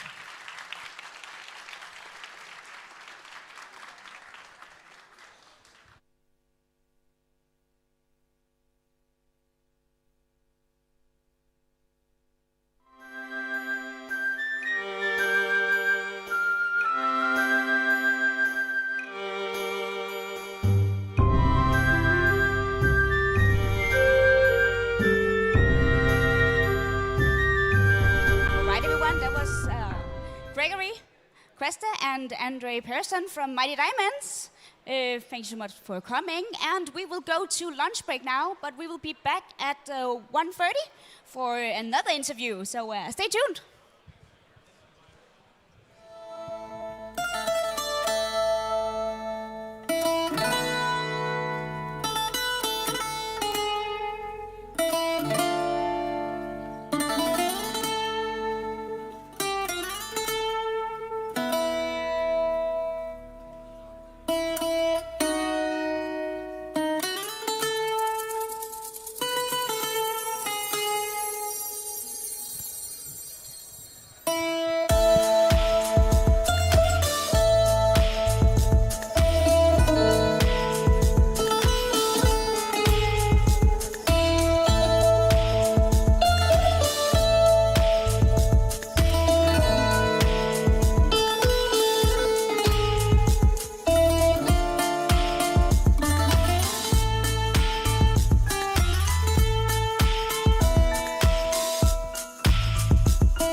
There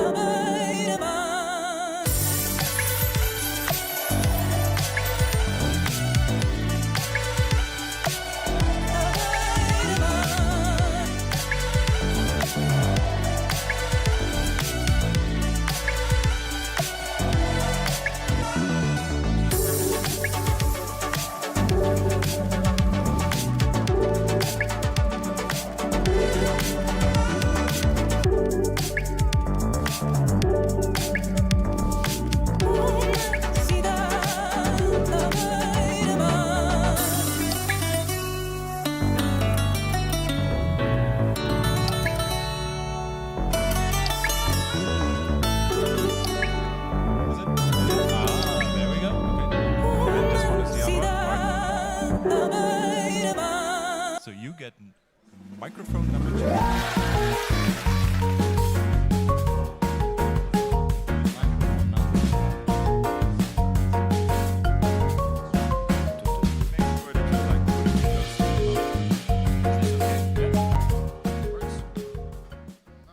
And we also have like 5 minutes or even more to go. So Make sure to talk like this, so not like this, I think. Or how should we hold the microphone? Like this or like this?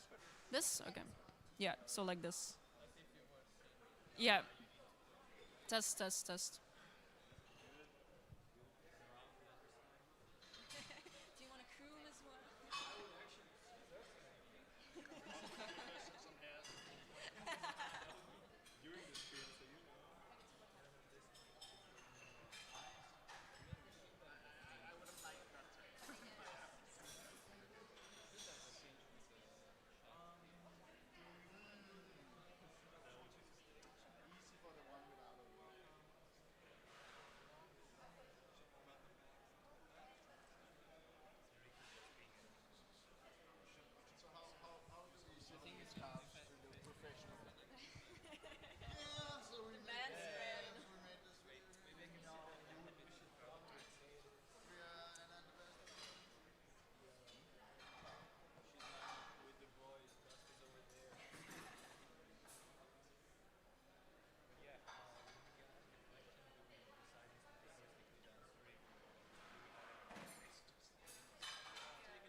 So, welcome back everyone from the lunch break.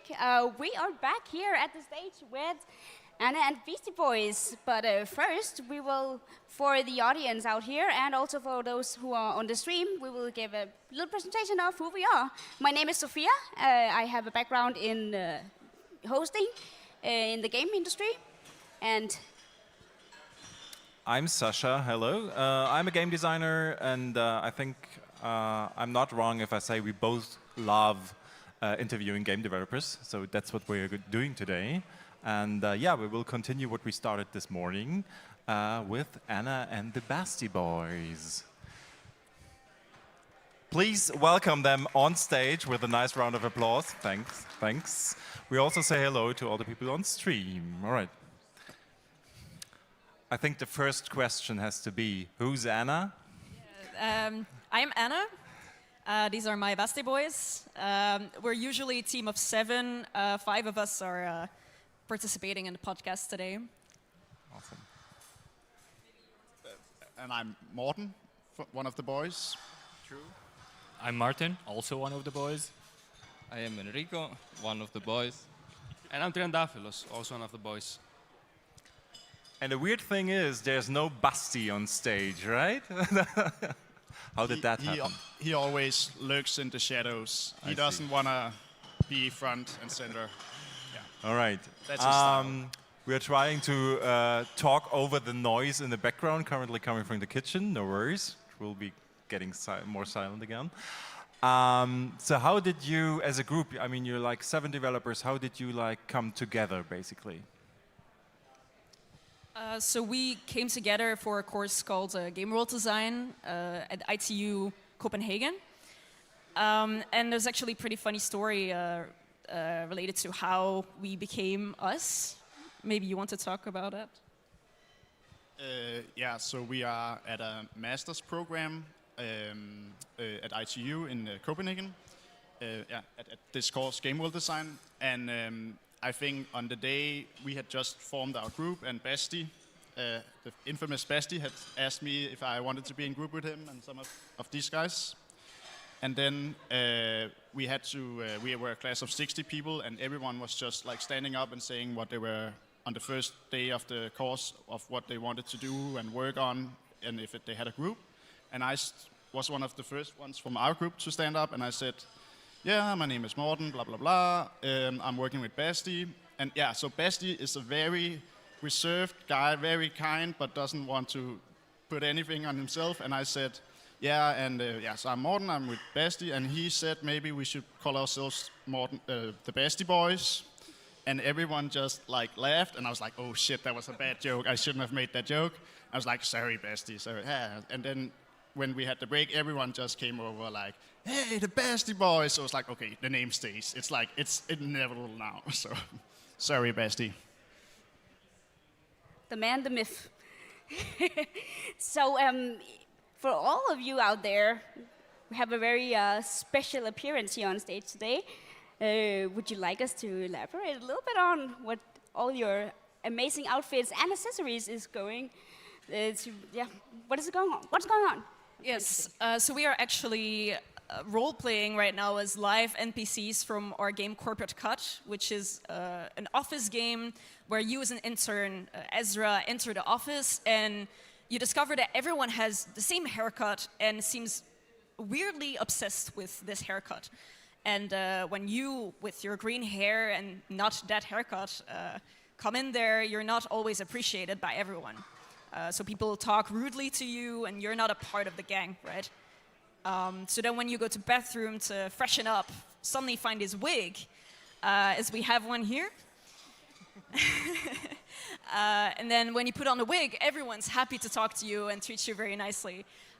So that's why we're here, and we brought combs, as they all have in the game, and some scissors and everything, to make our point very clear.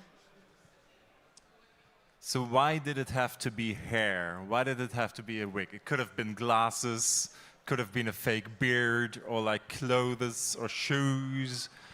Why was hair the like topic of your game, the thing that you chose? That's a very good question, actually. So we started out with the idea of wanting to have a certain mask to put on, We had a lot of discussion about what is a mask actually. So you put on a mask and then people perceive you differently because of the mask. But you could also put on some kind of glasses, mechanical glasses, and then you see the world differently.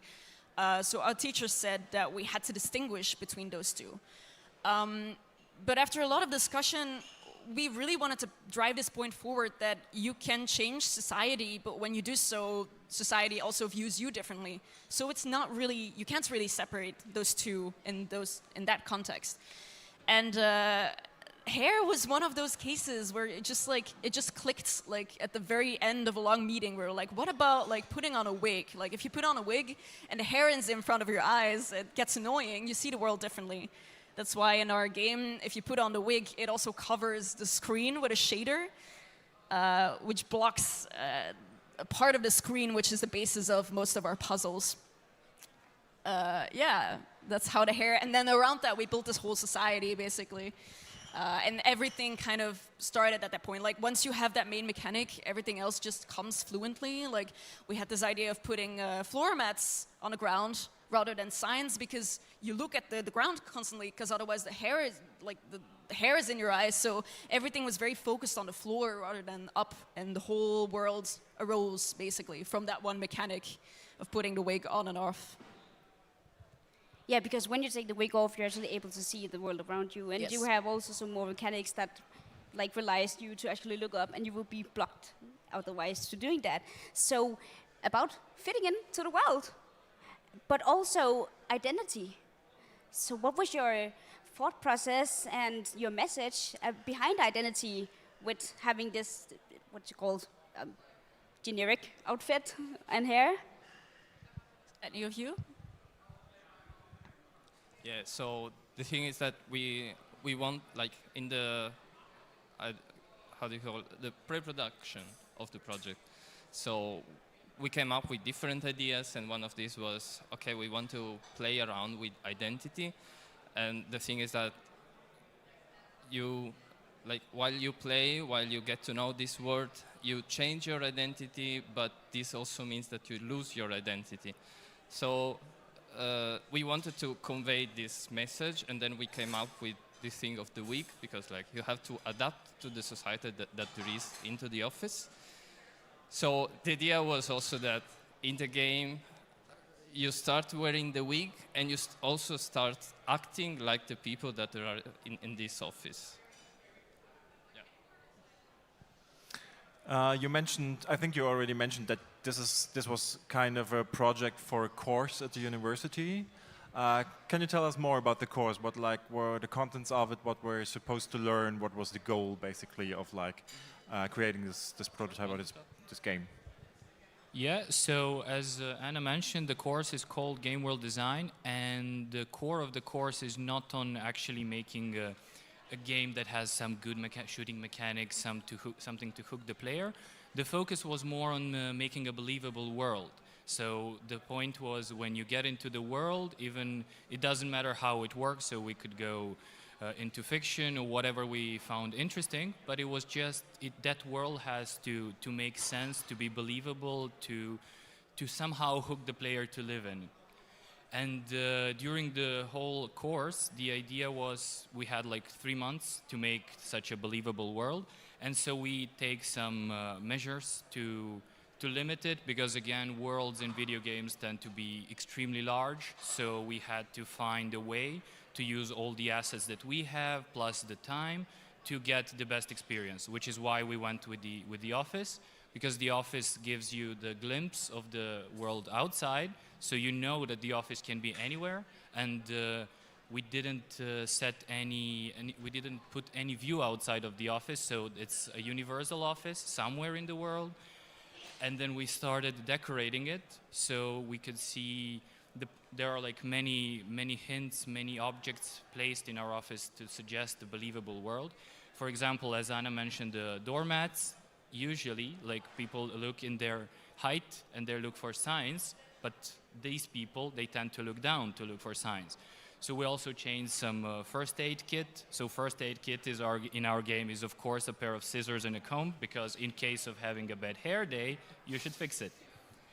And then again, we just tried to take an office, which was a normal thing, and to add those finishing touches, which will transfer the whole world into something that we see, something that we believe.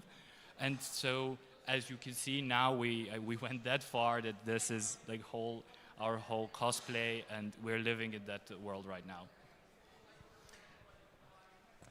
I think it's very creative, and it gives a like sort of really real feel to it, and that you are living it so much. Thank you for that. Actually, really appreciate it and very creative. Speaking of creativity,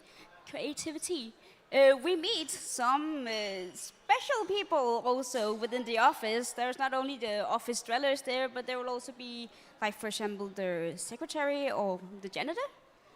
Could we hear a little bit more about those two personalities? Okay. Did you say the receptionists? Yeah.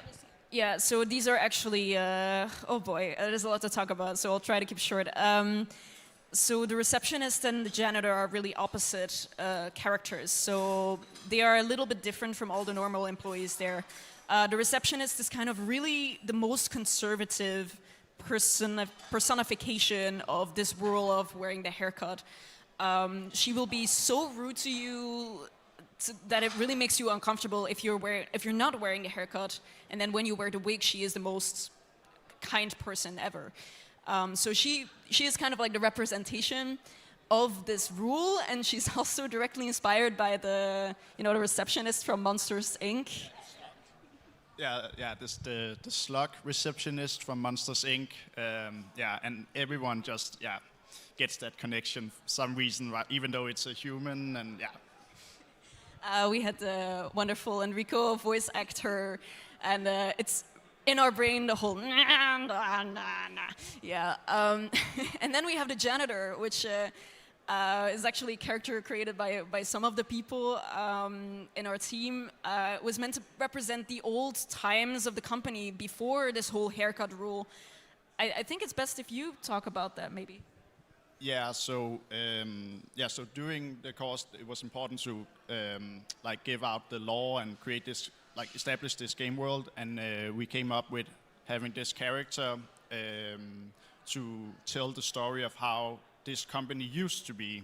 So this is a janitor who has worked at the company for 50 years or something like that, and then one day, long meeting, suddenly we came out with this weird idea of using fish and this janitor to tell the story of how the company used to be.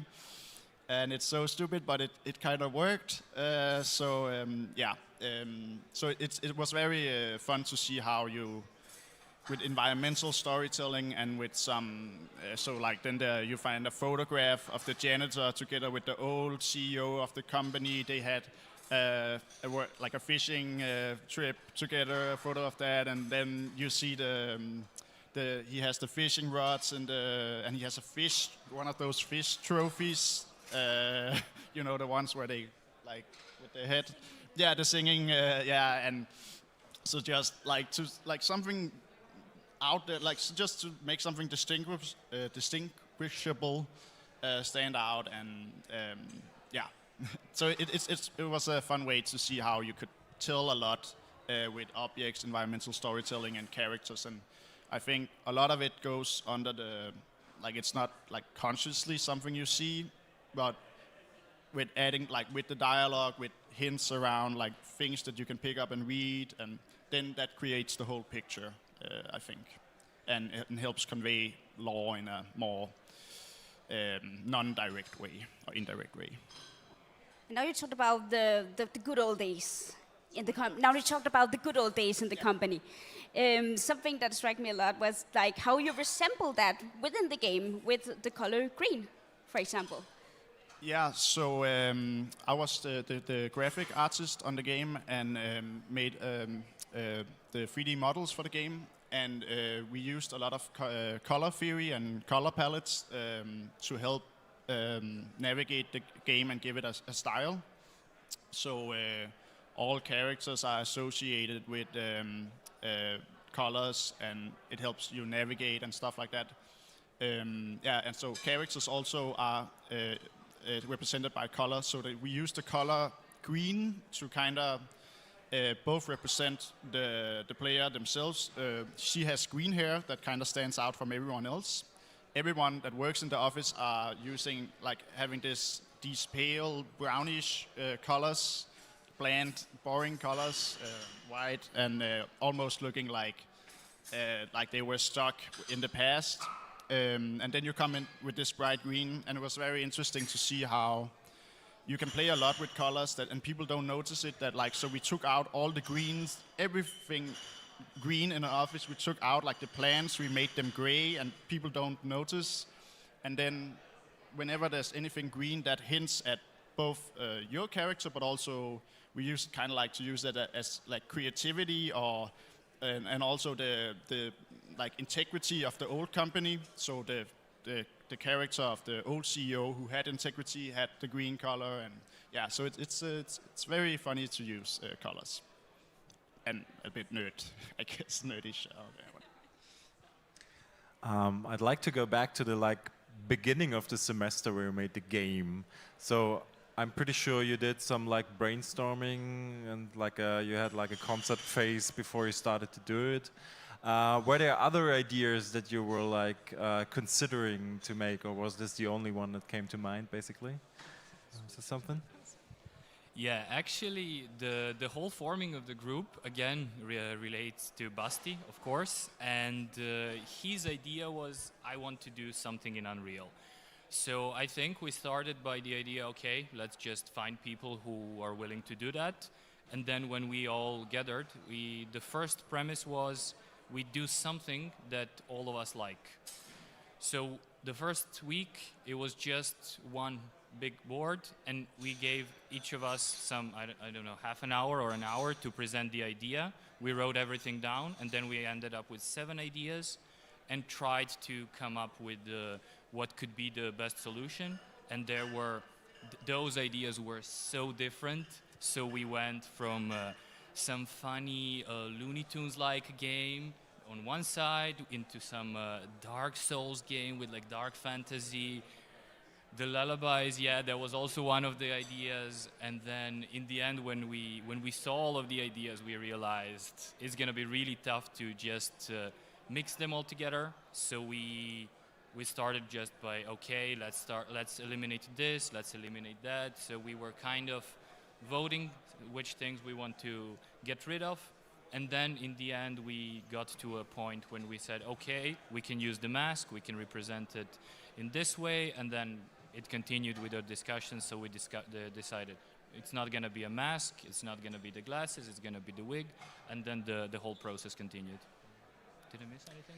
So when it comes to your process, was there a constant back and forth between prototyping, playtesting, getting feedback, doing iterations, or was it basically marching on through to the end of the semester? Yeah, so as we are also taught during the course, and also the course that we have in the first semester, we do small iterations, 1 or 2 weeks, and then we test whatever we have. And testing was important in particular at the beginning, because we wanted, so since we have this mechanic of the week, we were aware that it would be very annoying for people because you're actually blocking out the view site. But at least we wanted to avoid to create motion sickness, because yeah, it can be even more than annoying, I don't know. And so we tried with different heights of the wig, and then we settled on this that is, if you look straight, it covers almost half of the screen. And then also for level design, it was important because we had to see where we could place objects. Because with the wig on, you shouldn't be able to see the oldest part of the company. So that's why we have these high walls that are made of bricks, that they look like abandoned. It looks like the people who worked there, either they didn't see them at all, or they just thought, okay, we don't have to look there, so we just don't care. We leave it as it is. And then we also like put on posters of old movies and stuff that were related to how the old company was. And yeah, and in particular, like one of the tests, for example, was to like we put clocks on the walls, and we asked the playtesters to find them, and so then we were writing down, okay, found this clock, and then based on that we adjusted where the old part of the wall is. But I think there was also like just an interesting, when you have a game mechanic that is supposed to be annoying and finding a balance of when does it become too annoying was really interesting, and Enrico and Gianmarco from our team really did a great job in figuring out when does it become too much. Yeah, so that was a very interesting testing, a lot of iterations there.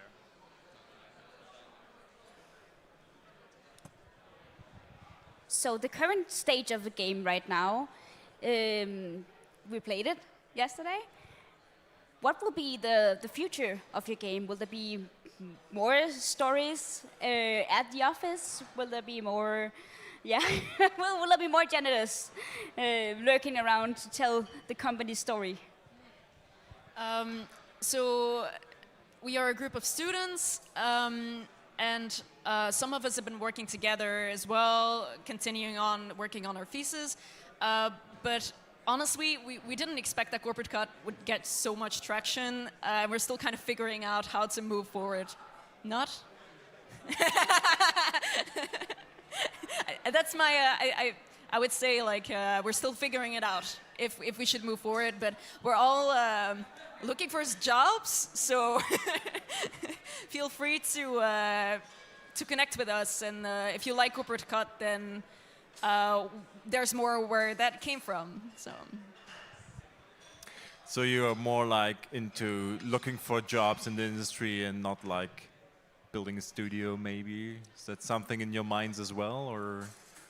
I think both are on the table currently, yeah. I see, yeah. So speaking about the future, I would say, you're still at the university, currently like working on your thesis, right? So soon you will be finished, I guess. It's due in a week. In a week? Yes, so imagine For all of you?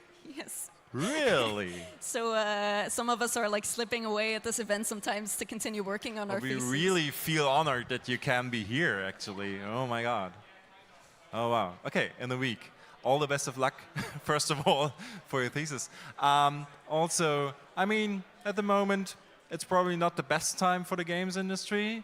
We all hope it's getting better again, but we'd really like to know what keeps you going. What is it, why are you making games? Why do you maybe want to continue making games? And maybe, I don't know, maybe we have like a short answer from every one of you. That would be interesting. I have a few minutes left. Well, I was not prepared for that question. I honestly, me personally, I'm also very academically driven. So, and I also have a background in literature, which is honestly also not the biggest market right now because it's also kind of saturated. So I feel personally I have a lot of ways and directions I can go into, but it would really mean a lot to me if I could stay into the game industry because I just love play, and it gives me a lot of creativity and fulfillment. Yeah, so I think we can all agree that the world is a pretty unstable place in many ways, as well as the game industry. And yeah, I would like said that we aren't worried about it at all. Like the game industry has like famously been going up and up and up, and then when we're finally graduating, a lot of things are going wrong and all the layoffs. So it is like a concern amongst a lot of us. Also with AI, like what is the future of designers, of tech? I think Enrico has the answer to it, maybe. Like, no. I think what was cool about what gives me hope, which was your question, I think, is that it was fun to. I think still there is a space for personal, weird stuff like auteur-driven. I know, yeah, but like that. We made this game that is super, super weird and like full of jokes, and some people like it, some people don't, but some people really, really connect to it. And I think that's why there's still a future, there's hope that people can make something personal, that are personal or subjective to them, and can connect to people that way, that not everything can be made by AI or computer. So, and then, of course, still, we shouldn't forget that everyone can make a video game now in the basement. All the programs that are free, stuff like Blender and Godot, is fantastic and growing. So yeah, so I think that's what gives me hope. Okay, we're going to need very short answers from the rest of you. All right, I'm gonna keep it short. So I have a background in software engineering, and as a software engineer, I tried working in several different fields. And so far, gaming is kind of the most rewarding, because you can easily prototype something, and then you see the result quite from the start, and then you can iterate further on it. And also the feeling that you get when you see other people playing your game and seeing like, okay, this works really well, someone else is having fun. I would say that's the reason why I keep making them. Yeah, like the very short answer would be games. I would like to make games that change people's lives. But probably like is the answer of every game developer, I think. I don't know. But yeah, I like the idea of making games that even with like weird concepts, something that maybe nobody would think about, then they have these strong ideas, this strong concept that can then say something to people. Like one of the games that I always mention, that it became kind of a meme between us, it's Journey, that with very little it tells a lot to the players. Yeah, but like doing also this project, we also found out that it's also good, for example, to make something that makes you laugh. And also for the development, it can be like helpful, because maybe when you are stressed, you have deadlines and stuff like that. You still have all these elements in the game that make you laugh, and that really helps to relieve the stress. As a programmer, I also share Martin's sentiment, and I would also like to add that I believe that a truly great game should be made with integrity, but of course we also have to keep in mind getting food to the table, as we say, because a successful enterprise needs to have an income somehow, so it can make even more great games. All right, thanks so much. Please give it up for Anna and the Basti Boys. Thanks for being on stage. Thanks for telling us about your game. Have a nice day. Enjoy the conference. Good luck with the thesis. And yeah, we have a short break, and then the next event will be... That will be our own Jakob Riis here on stage with the Nordic game pitch battle. So stay tuned, all of you. See ya. See you in a bit. Yeah, there he is.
and welcome to the Nordic game pitch battle.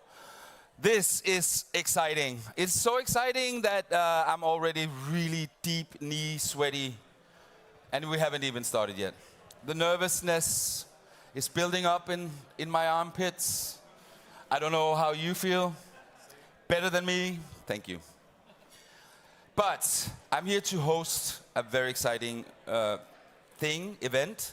We call it the pitch battle. We've been honing this battle for quite some time. And without further ado, we should kick it on. Before we do, though, I want to introduce you to my dear time management assistant to prevent me from talking too much. And also to prevent the contestants to talk too much. And the judges as well, actually. Everyone. All right. So, glasses. I cannot see anything. Now I can. Let's go through the pitch battle and the rules. Because the pitch battle is a pitch game show, and it's supposed to be fun but serious. A little bit like myself, I think. It's divided into rounds. After each round, the contestants will receive points, and at the end of the day, we'll have a winner. And round 1 is where you meet the contestants and they show us the game. Round 2 is the game round where we get questions from the judges and they have to answer within a time limit.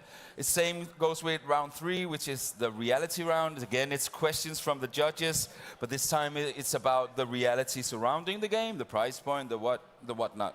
And then, lastly, what I am really proud to announce is the final round. This is where the contestants have a last chance of swaying the judges, making them the game of the pitch battle year, or whatever it is we call it these days.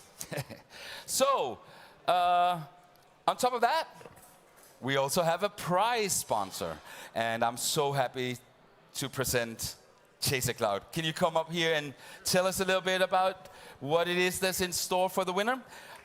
Yeah, big applause. Thank you. Thank you very much. And should we run the trailer first? Yeah, let's do that. Let's do that. And then I do this, right? Yeah. Oh. Do we have audio? Yeah. Yeah, but we have. Let's do a little break, huh? That's on me.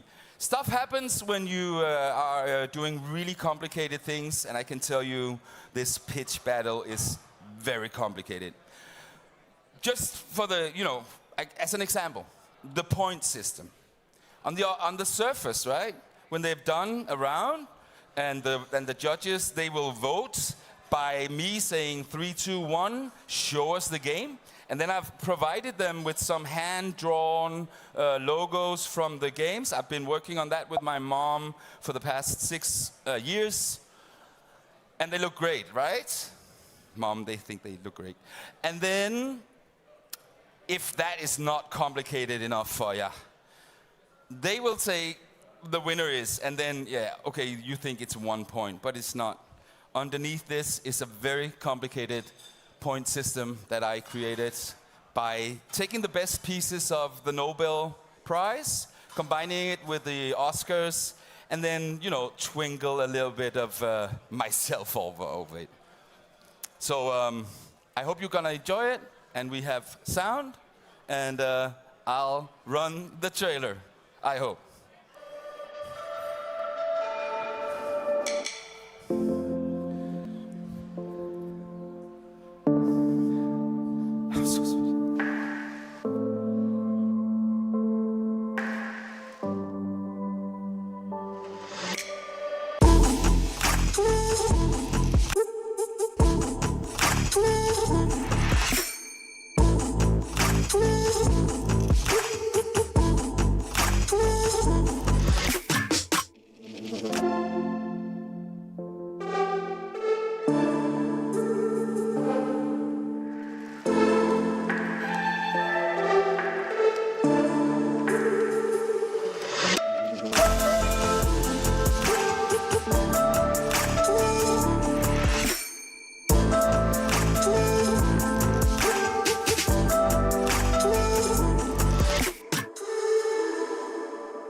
Get me some water. Thanks.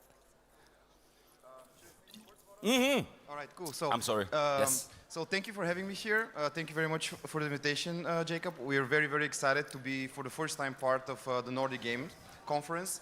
We are Chase the Cloud. We are IP development and animation studio. We take the IPs of various customers. Some of them you hopefully recognized already from our little show reel, and we let them spill across the main format of whatever it is that they come from. In the gaming industry, that will be to take the stories from the game worlds, the characters, the conflicts, and to see how they can be not just a game, but a holistic entertainment piece, yeah, flowing across multiple channels. And our strength is animation, obviously, not the only one, but the main one, and the one that looks cool on a trailer. And we would like to work more and more with the gaming industry. So it is my honor and privilege to be allowed to give you a prize for the winner of the battle, where we want to work together with you and create a piece of content for your game, for your promotion, as well as for building up on your IP. What content this is something open that we can all discuss, because every project is different and we want to give you the freedom to design it with us. So that will be the prize. What do you think? Nice prize, and thank you so much.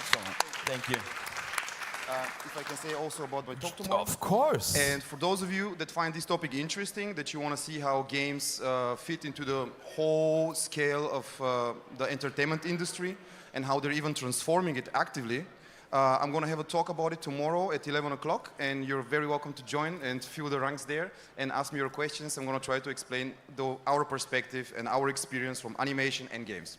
So that's all. Thank you very much. Great. Thank you so much. Thank you. And I hope that you will be on stage again and actually handing over the prize. Oh, I'm sorry. Because that would be awesome. All right. So the tension mounts. I'm sweating even more. I can dive into my... you don't want to know. Let's start with the judges. We're going to meet them, and let's start from the left, right. That's you, Patrick. Who are you? I'm Patrick. Patrick what? Patrick Rose. Right. I am a product and strategy consultant. I am specializing in game psychology and monetization and retention design. And I'm here today with the Mighty Diamonds. You might have seen the booth over there. You have been, maybe you have been meeting some of us, or even had one of our free consultancy sessions we are having at this event for you. And that's me. All right. And then, you should also have a question. This is the judges, and I'm not gonna ask your favorite German game, which I did the last time. This time, I'm gonna ask you about your favorite Austrian game. Favorite what? Your favorite game from the Nordic region within the past 30 years. You don't know that? Yeah, no, yeah, yeah, but do they know that? That's Alan Wake 2. Oh, that's I love nice. that game. It's so awesome. Bravo. Thank you so much. It was not a trick question this time. It was a normal, nice question, right? Good. Yeah, thank you very much. So, next to Patrick is our other judge, a judge that has, I would say, legendary status among the judges. I'm not going to say more after you present yourself. Okay, hi, my name is Kate Edwards. I've been working in the industry for 31 years now. I just started my 280th game today, and I worked this morning. And I'm a geographer. I help game developers essentially navigate culturalization issues, so political, cultural, geopolitical issues that may be in their game content that can get them in trouble overseas. I also spent 5 years running IGDA, the International Game Developers Association, the global organization, and I also spent 3 years running the Global Game Jam, and I do a lot of other stuff on the GDC advisory board, et cetera, et cetera. So how many times have you been judging, you would say? This. Only for Nordic? Yes. Oh, geez, 10 plus? I Yeah, don't know. I think it's a lot. more. It's a lot. But that was not the question. My question to you is, what is the best Microsoft-produced game released in India? well, they never specifically released in India, but I would say the one, because I continue to work on the franchise, is Age of Empires. It's one of my favorite. I worked on all the originals 20-something years ago and continue to work on it today. So yeah, I picked that. That was a good answer. Thank you. And then on to our, not last, yeah, you are the last, but not in that sense, the final judge. No, the third judge. In other words, who are you, Peter Jacobson? It's nice to meet you all. My name is Peter. I've been kind of a little bit less years than you. I think it's 25 years in the industry. It's amazing to work with something you really burn for. Today, all the focus is about making games visible, supporting all the developers, and support them on Steam. Try to kick the creators a little bit, influencers, and also media. Advise people and make the entire industry shine as much as possible. If they shine, we shine. That's a good one, huh? But I have my question. What is the best PR campaign you have ever done for a game? And which game, obviously?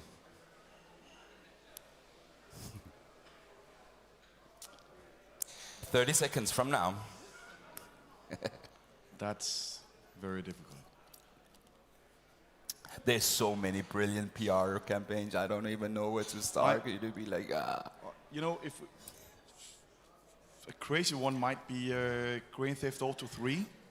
We didn't think about the game that it would become so big. The game was actually presented on the show floor at E3. Nobody actually paid attention. They paid attention on other games that was in something called the Promised Lots. And I think that was the last time Rockstar ever actually presented a game on the show floor for open. That was amazing. The thing, just shortly, people expected this and got a lot more, and that was amazing. Thank you so much, Peter, for this. Would you please give a big applause to the judges? And then, now it's time, huh? Let's start with round number 1. Oh, let's check out our time management keeper. When the time is up, how can the contestant hear that? Oh, I'm definitely yelling. Oh my God, yes. I'll be fine. That's fine. That's fine. And with that said, let's get it on. First round. This is where we meet the contestants. To meet them, we will get a little sneak peek behind the scenes at each studio, starting with contestant number 1, which is About Cannons Plus Sparrows by About Cannons Plus Sparrows. Are we ready to see it? Contestant number 1. Let's go. Okay. Hi, my name is Nico, and behind this door, you'll find the sacred halls of our game dev department. Let's have a look. Oh, hello, I'm doing finances. Hello, I'm the system administrator. Hey guys, I'm a game designer.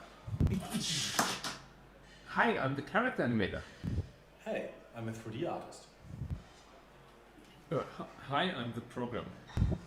Hi, I'm Daniel, the CEO. Thank you. Oh, it's done. What do you think? So let's top that up with a question for you, contestant number 1. If you should describe your studio with one word, what would that word be? Can I use 2? Small and efficient. You can make that one word and it's good. Small and efficient. Very good. Thank you for that. It's noted. Normally I have my notepad and noting this stuff, but I am too old now to be able to write, so I simply memorize it until I get a piece of paper, which I forgot. All right, let's move on to contestant number 2. It's Red Metal by Silent Factory, and we are going to run it now. Welcome to Silent Factory. Here's our busy marketplace.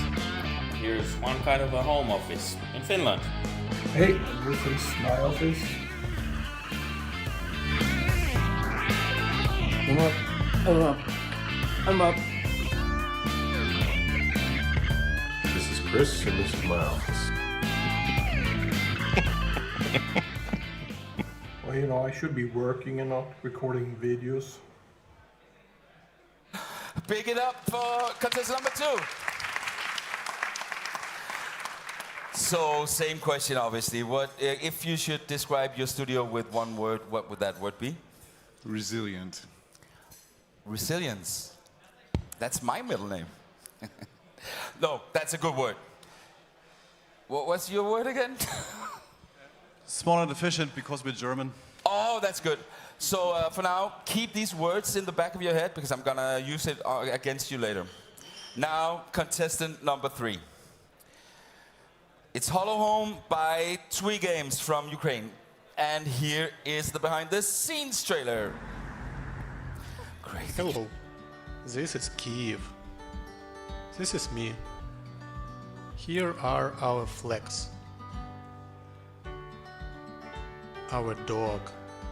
Our developers. Our artists. Francisco. More developers. Another flag.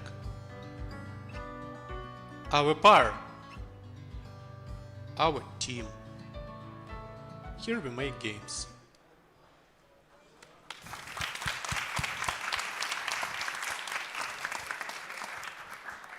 Yes, and of course, if you should describe your studio with one word, what would that word be?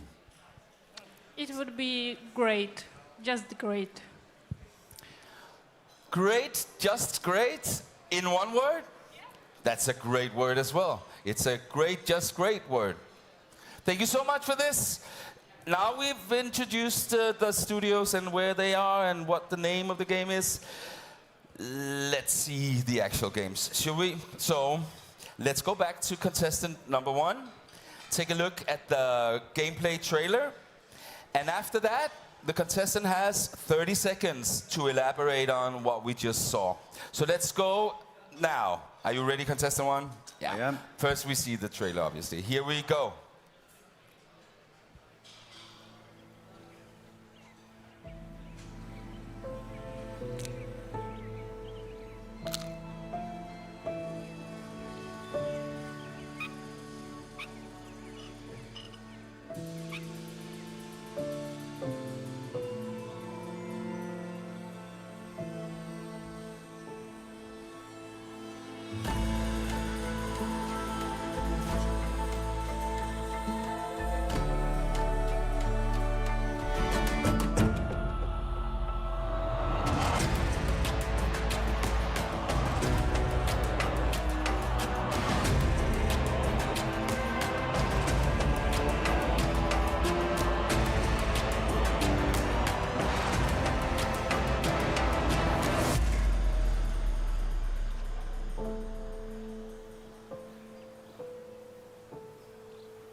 Stand up. You're already standing up. And are you ready with the time? Yeah. No, it's complicated. I told you, it's not that easy. Are you ready? Are you ready? All right, 30 seconds from now. All right, so we had the idea of like having a small cannon hatching out of an egg, thinking it's a bird, which doesn't know it can shoot. And it goes on a self-discovery trip to kind of find out what it is and where it comes from. And that's all wrapped up in a Metroidvania game with a lot of backtracking, side quests. And the idea comes actually from a German saying which goes to shoot with cannons as barrels, which basically means that you use a lot of resources for a tiny problem. Oh, that was nice, or kind of nice. Thank you so much. I say kind of nice because it's good to, keep it within the time level, but it's a little bit sad for me. Then I cannot shout, stop it, and be aggressive, unfortunately. I have to save that for the judges, I think. So thank you so much for this. We move on to contestant number 2 now. And here is the gameplay video. Mayday! Mayday! Does anyone copy? You lucky devil! Can't believe you're in one piece after that plane!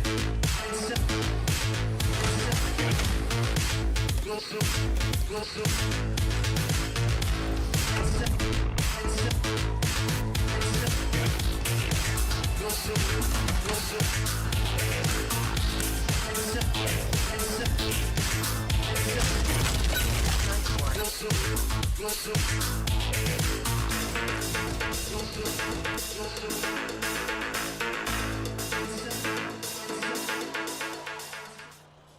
right. What do you think, audience? Let's hear you explain what it was we just saw there, starting now. So Red Metal is a 3D action roguelite vehicle combat hybrid in which it takes place in a world where an AI created to solve the environmental crisis does so by eliminating its cause, people. You're going to pilot through this world with a diverse cast of characters and fight various mutants and robots. As you progress, you'll upgrade your vehicle with all kinds of fun tools that you can use to survive. Yeah, stop, she said. Now that's me being, please sit down. It has to be, yes, it has to be fair for everyone. I cannot give gifts out like I have a pocket full of seconds. It's not working. So let's go on to contestant number 3. Here's the gameplay trailer.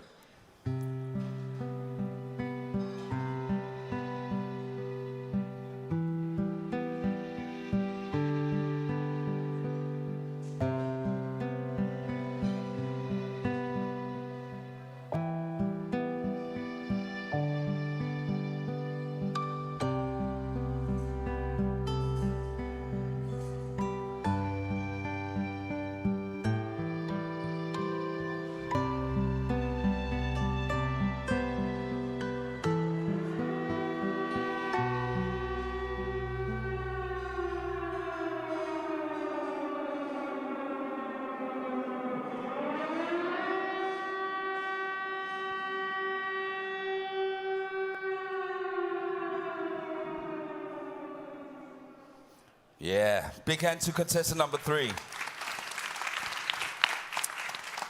Are you ready to tell us what we just saw there? Please Yes. go now.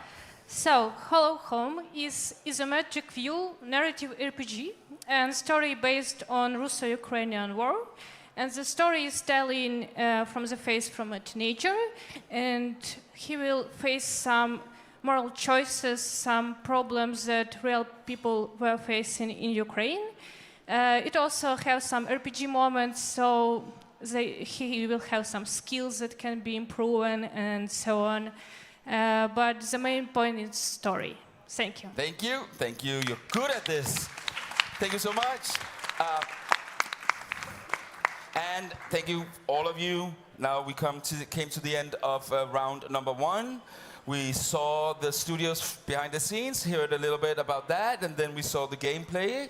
And now it's the best part. Points from the judges.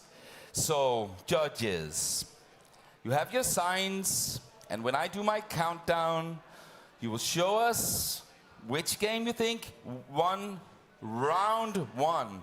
Round 1. Is that one word? No, not yet. Maybe it will be my word. Are you ready? 3, 2, 1, show us the game. Oh, you can, and I need, yeah, hold them up, hold them up, hold them up, hold them up, hold them up, hold them up. Thank you. Yes. Thank you so much, judges. Was it hard? Yes, yes, yes. Okay, let's go on. Now it will get hard for the judges as well, because they are not just sit there like Napoleon season and the guy from Germany. They have to do something too. So they went through all the games and they analyzed you, and now it's time to hear some really nasty, burning, roasting questions that will leave you hanging. Or maybe not. Let's see. So obviously, contestant number 1, you're first. And just gonna have your trailer looping in the background to create a little bit of ambience and vibe. And then I'll let Patrick do the first question to contestant number 1. When contestant number 1 starts answering, you have 30 seconds to answer, right? Again, I have the most hardcore time taker ever, so you need to stop when she says stop, all right? Okay, please, just your question, Patrick. cannon?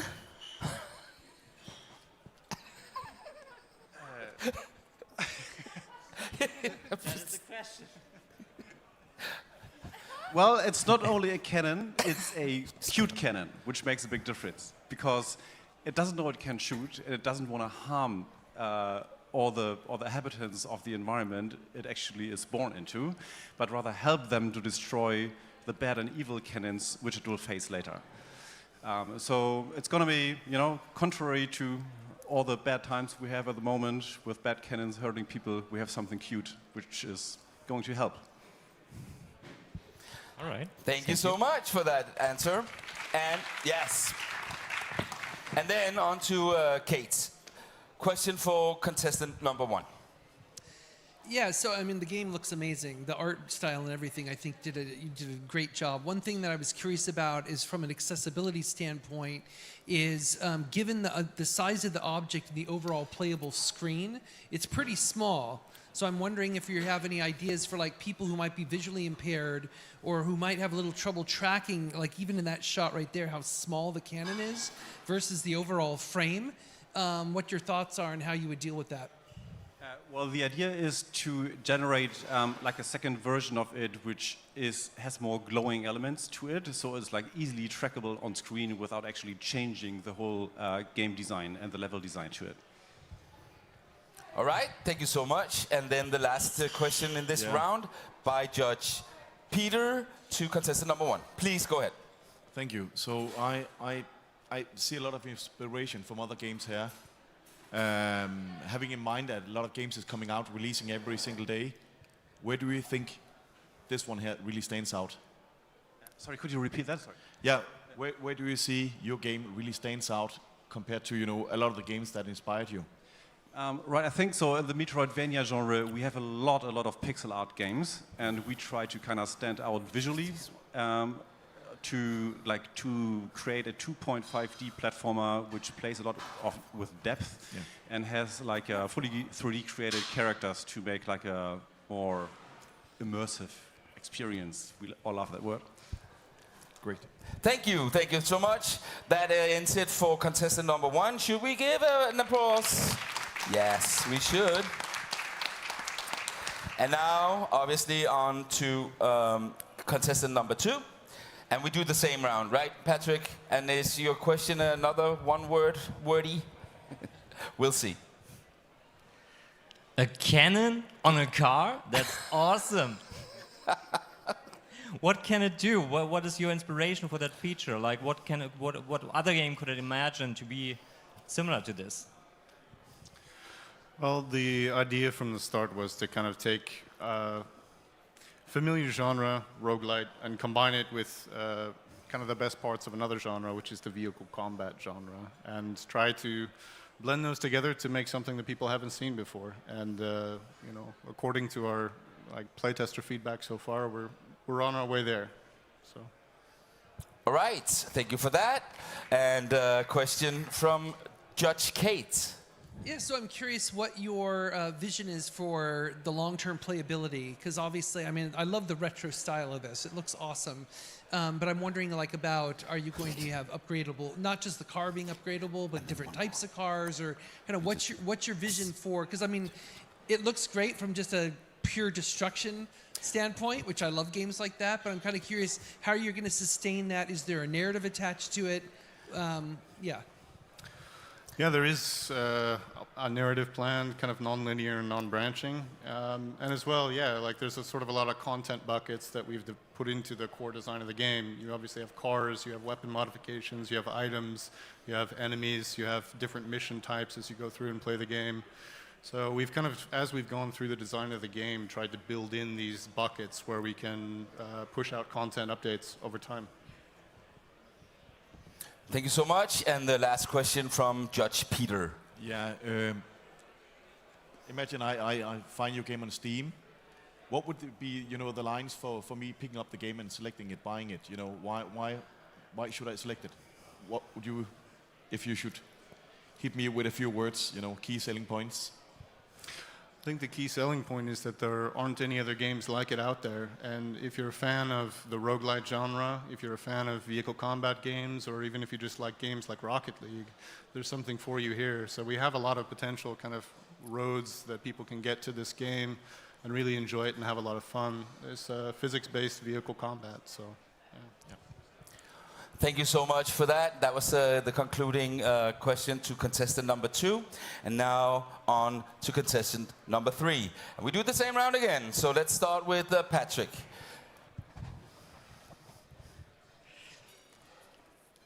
Cannons, children, and war. That is all very serious topics here. I can see the game is somewhat inspired by maybe Disco Elysium. This is how I see it. I've played Disco Elysium. It's a kind of comedic game, but also with a lot of very serious topics, sometimes even depressing topics. Now I wonder how is your game going to be like? Is it going to be just a serious game, or is there also an entertainment factor, or would you simply keep it as a serious game? What would you say? Yes, for the first point, it will be a serious game, but yes, we are inspired by Disco Elysium, and it contains much of dialogues, and there will be funny moments between people. You know, there are hard times, but people cooperations, they make jokes. It won't be only drama, but drama is the main. Thank you so much for that. And on to Judge Kate. Yeah, so I mean, I think there's absolutely a place for games like this. I mean, all games don't have to be entertainment and fun. I mean, we have great examples like This War of Mine deals with a very serious topic, and this feels like that kind of genre, which I think which is also great because it brings it far forward into time, to the present. So I'm kind of seeing, or my question is, where do you see the narrative evolving around this? I mean, obviously we don't know the outcome of the conflict right now, but where would you like to see it go in terms of how this story is, basically what the player is going to take away from it? So I guess that's my main question. Like what player will take from this story, or where it will end? So what do you want them to take away? Like if there was one thing you want them to take away from this narrative, and then for example, if this game is successful and you were to do another story based on the same conflict, what would you want? Basically, how do you want to build on that over the long term? The first one, we want to show people that the war is horrible. It's our main point, and this story will tell about what civilians faces during the city occupation. And this game is planned to have several endings, so you can escape the city, you can also decide to live in your hometown, but in occupied hometown, and several endings. Time's up. Thank you so much for that. And the last question for you, contestant 3, will come from Judge Peter. Yes. Imagine you're sitting in a train. Some people are sitting behind you, and they talk about your game. What would you like them to say? You know, because what they talk about is kind of their feeling about playing the game. What's your story? What should they say to make you smile? Good question. Yeah. 1 second, please. I'll proceed it. You have a story to tell, and what would you like the people to say? You know, when they have played your game, what should they say to make you smile? That maybe the best one will be that the war is the greatest mistake for all humanity, something like this one. That was quite an abrupt moment of saying stop, but rules are rules. Thank you so much, contestant 3. Thank you so much, judges. We are at the end of round 2 now. Can you believe it? Time is flying when you're having fun. Huh? So now it's obviously points time again. So now you have to tell us who you think did best by answering the questions here. Was it 1, 2, or 3? Are you ready to find out? Are you ready to find out? Whoa! Yeah. 3, 2, 1. Show us the game. Oh my goodness. Oh, this is great. Yes, thank you so much, judges. Are you feeling as hot as I am today? I meant warm, obviously. It is really warm. Should you have something to drink up here? Yeah. Excuse me, Nordic game volunteers. Anyone volunteering to bring some water to the stage? We're almost dying here. And I'm pointing at you with the red shirt there. Can you please help us? Please, please help us, help us. No, to the bar and get like 6 bottles of 7, 8 bottles of wine. Sorry, Freudian slip there. What did I do last night? Obviously preparing for this, so yes, take it easy. So that's nice, huh? And I think I'm a pretty good host for making you not die on stage. Do you agree? Oh, look at this. Thanks so much. Did you hear my cry for help? All the way into the kitchen? Yeah. I love you so much. Yeah, Thank you so much. I'm sorry for interrupting. No, you're not interrupting. We have a show here, but we only have a show if they're live. Let's watch this while we wait, huh? Don't you think it's a pretty amazing prize to win? I actually think I already won it in a sense. You'll see that tomorrow. So yeah, let's have a drink, huh?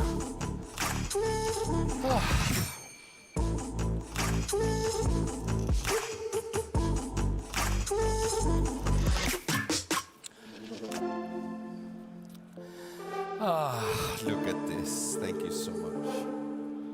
I'm not ruining anything by talking over it, right?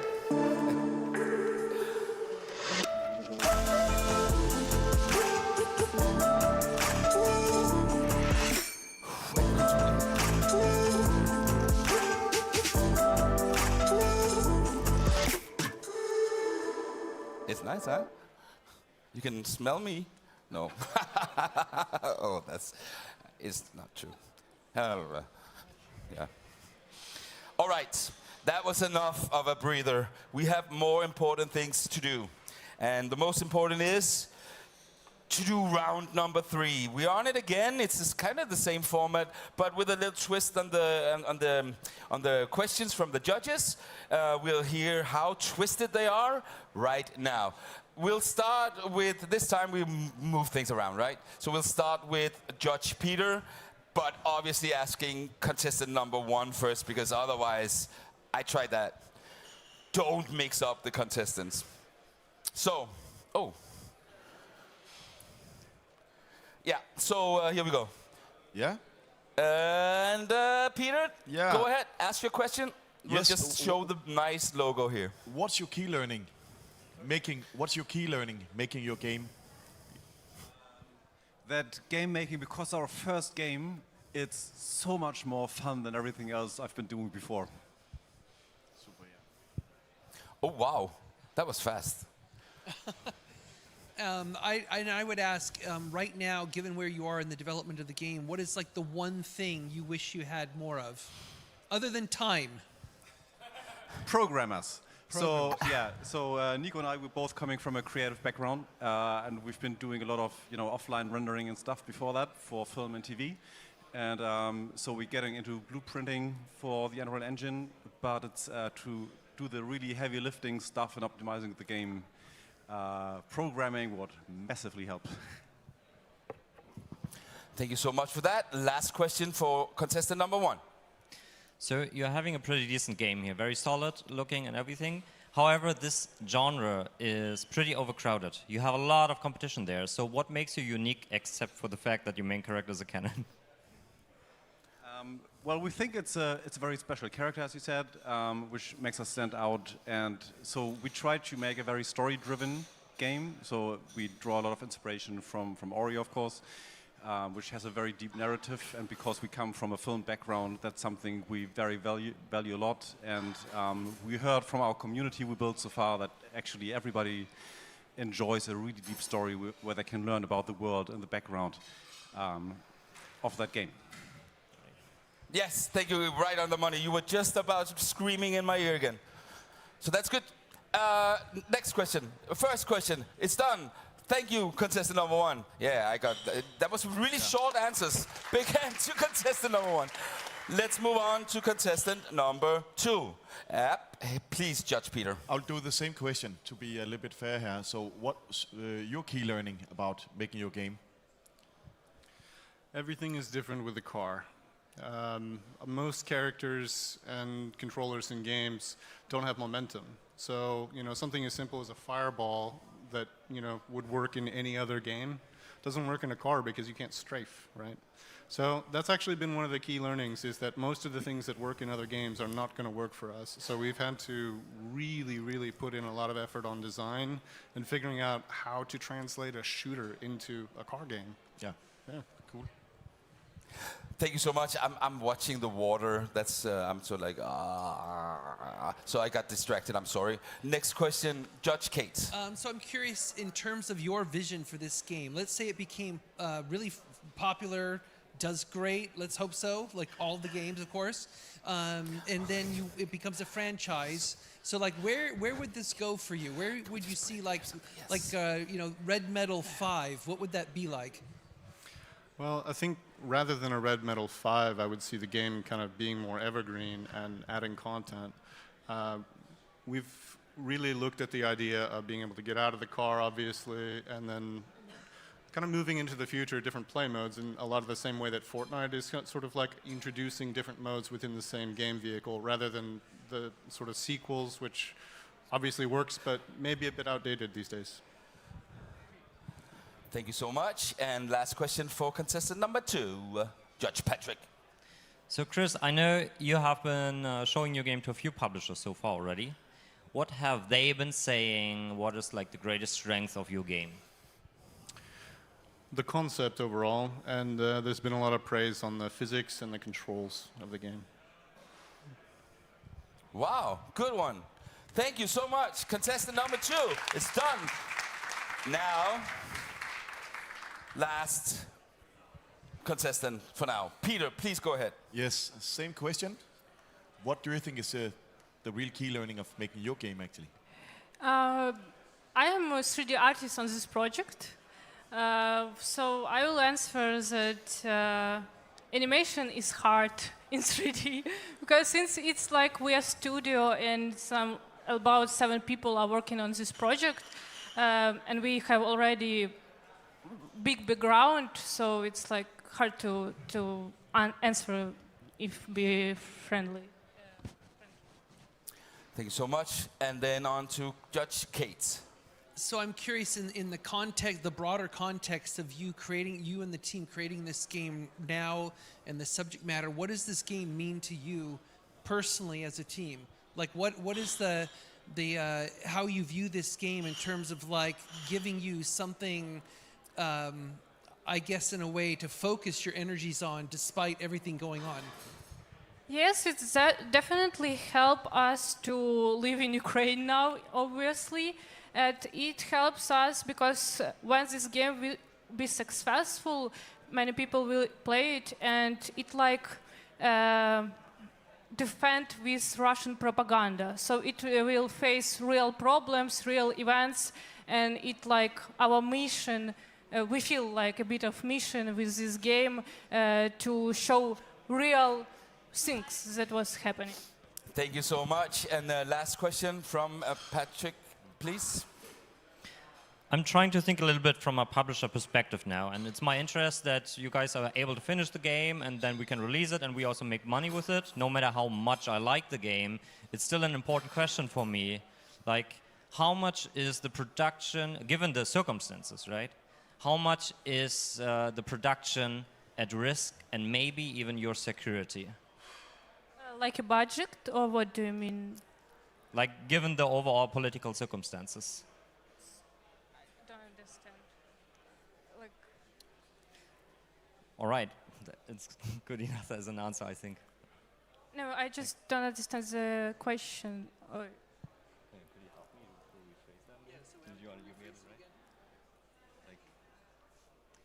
So, from how I understand it, like the position you are at is not an easy position, creating a game like this, right? no, it's like just it's a project for us. We have experience creating games, so we just create our own. Okay. Yeah, okay, that's a good answer for me already, so that's fine. Okay. All right, thank you so much. Cryptic ending there in Mystery Fog, but it's still a contest, right? So give it up for contestant number 3. And do you know what we are going to do now? You do, good. Points, obviously. From the judges, how did you feel these contestants did in this 3rd round? I want to see some games on your signs. Are you ready, judges? What? 2 starting, it's called in Danish. 3, 2, 1, show us the game. Oh my goodness. Yes, I'm doing it, yeah. Oh no, wow. Do you remember when Einstein won the Nobel Prize? There you go, he didn't. So, judges, contestants, are you feeling good? No, I'm sad. All right, let's do this now. Find out who should be Game of the Year, Game of the Pitch Battle Year. Because now we're at the end, we're at the final round. We call it the final round. And this is where the contestants has to sway the judges. I've asked them to provide me with a piece of material. It can be anything really, but it's not. It's, you will see.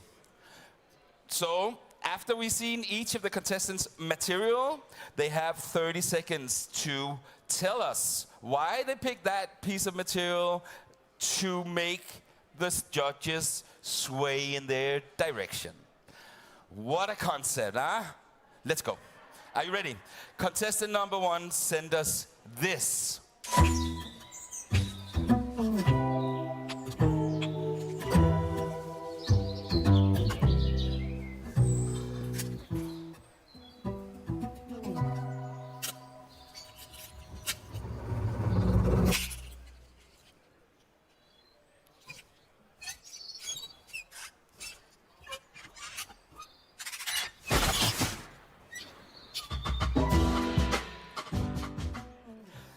What do you think?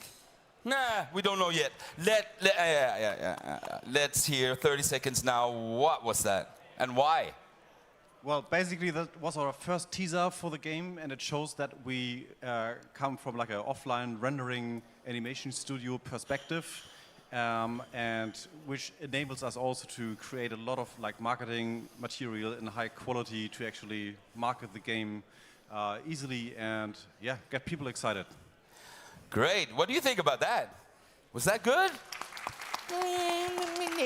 We'll see. We'll see. We'll see. All right, on to contestant number 2. They send us this. Mayday! Mayday! Does anyone got me? Oh no! Is that the trailer and not the fight? No. This is not. This is where I intervene and say, I'm an idiot. All right? I am. But I have to fix this. Can you please tell some anecdotes about the games industry and when you met and give me like 3 minutes? Sure. Who wants to? Can What kind of anecdote? I don't know. I've been speaking here since 2008. And I've known Jacob a very long time, and so this is pretty much exactly the way it was in 2008. Oh my God. There's a comment over here. Yes, please, go ahead, yes. Let's make this different than before.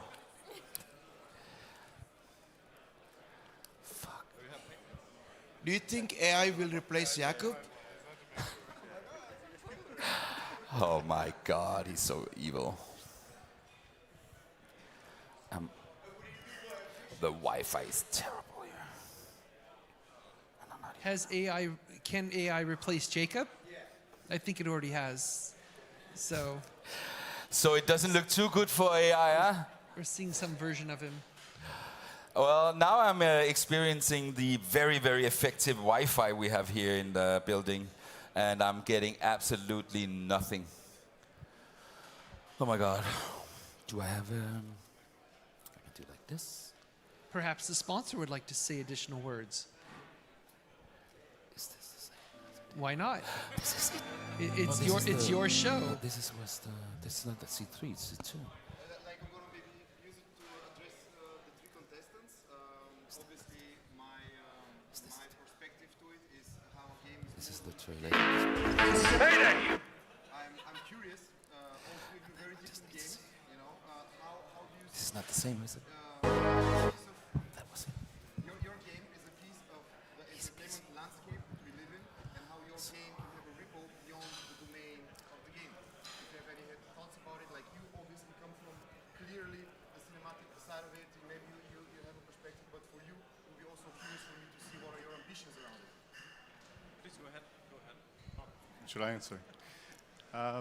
Well, I think Red Metal brings up two important questions and doesn't really try to answer them. One is, what are we going to do with our planet?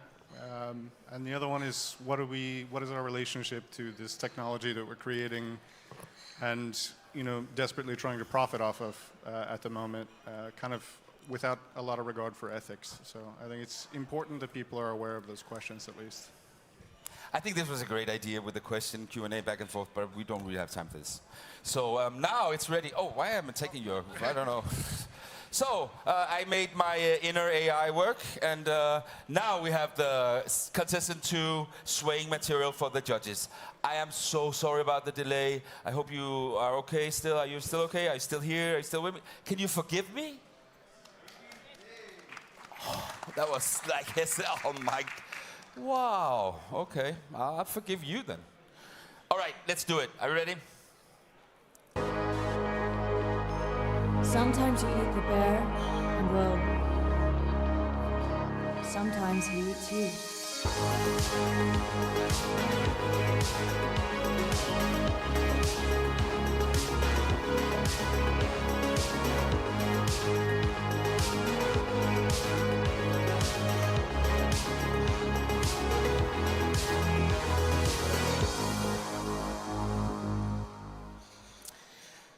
So, please, 30 seconds from now, why did you choose this? Well, as you heard from Kelly Diaz there at the beginning, sometimes you eat the bear and sometimes the bear eats you. And it was the same answer I gave earlier. Resilience, that's a core theme of the game's narrative, and it's kind of also our strength as a studio. And I mean, it also really ties in with the genre itself. Roguelites are about starting over again despite your failures. And so thanks for inviting us to be here, and it's good to be in such great company. Thanks. I love that. Thank you so much. What do you think? You got bigger applause than I did when I asked for forgiveness, so maybe you have a chance. Now on to the last contestant. Let's see what you brought us, and I hope this is the right material this time around. Did I do the same mistake again in 2008? Maybe I have dipproved.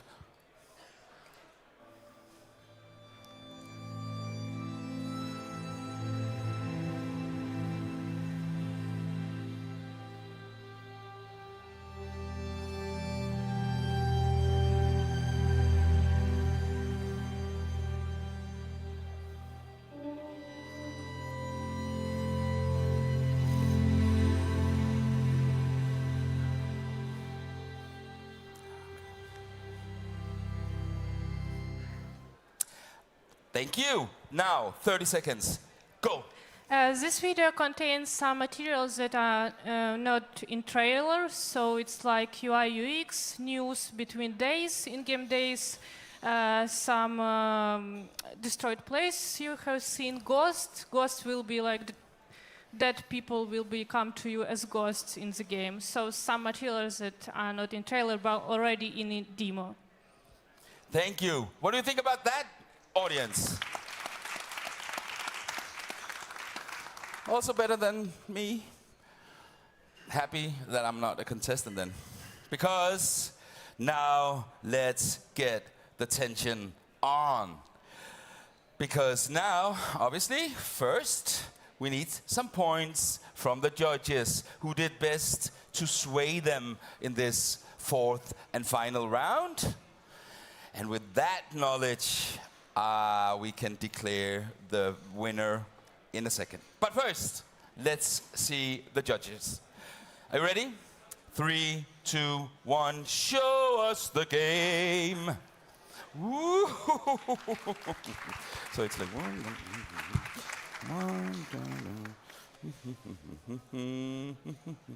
All right, thank you.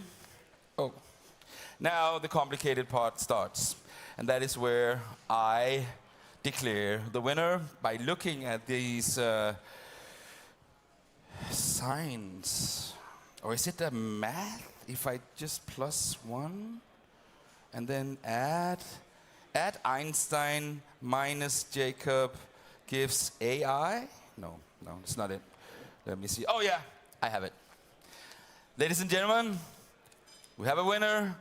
Game of the year, the pitch battle at Nordic Game 24 is, drum roll please.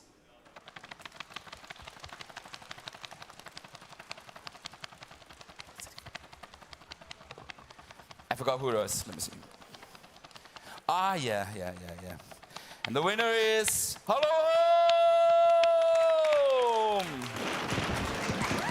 I make fireworks! Come up! Thank you very much for recognizing. Congratulations. Can you please come up and hand over the prize? Can anyone take a photo? Oh, there you are. Well, technically speaking, there's nothing to hand over, right? What you're getting is... Yeah, no, sorry. I just want to be part of the photo. Yeah. Like I don't have something to hand over, but we will talk and we will... I made the mic drop. Okay, cool. Here you go.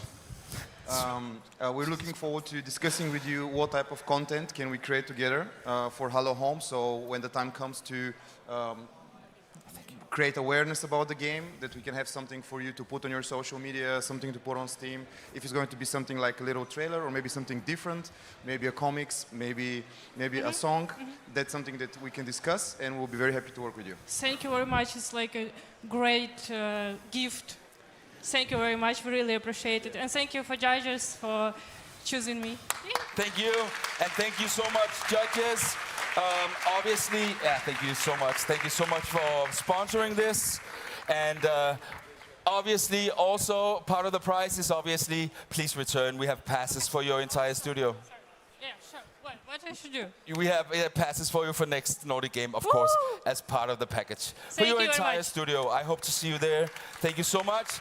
Thanks to the judges, to the rest of the contestants. I hope you have fun. I hope you're not angry with me and blame me now because I know. And forgive me because I have not sinned. But I was kind of a semi-par host compared to what Kate wanted me to be. But, shit happens. So I hope you had fun. And thank you so much. And enjoy the rest of Nordic Game. Thank you. And but also thank you. Wow, where's my brain?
We're back.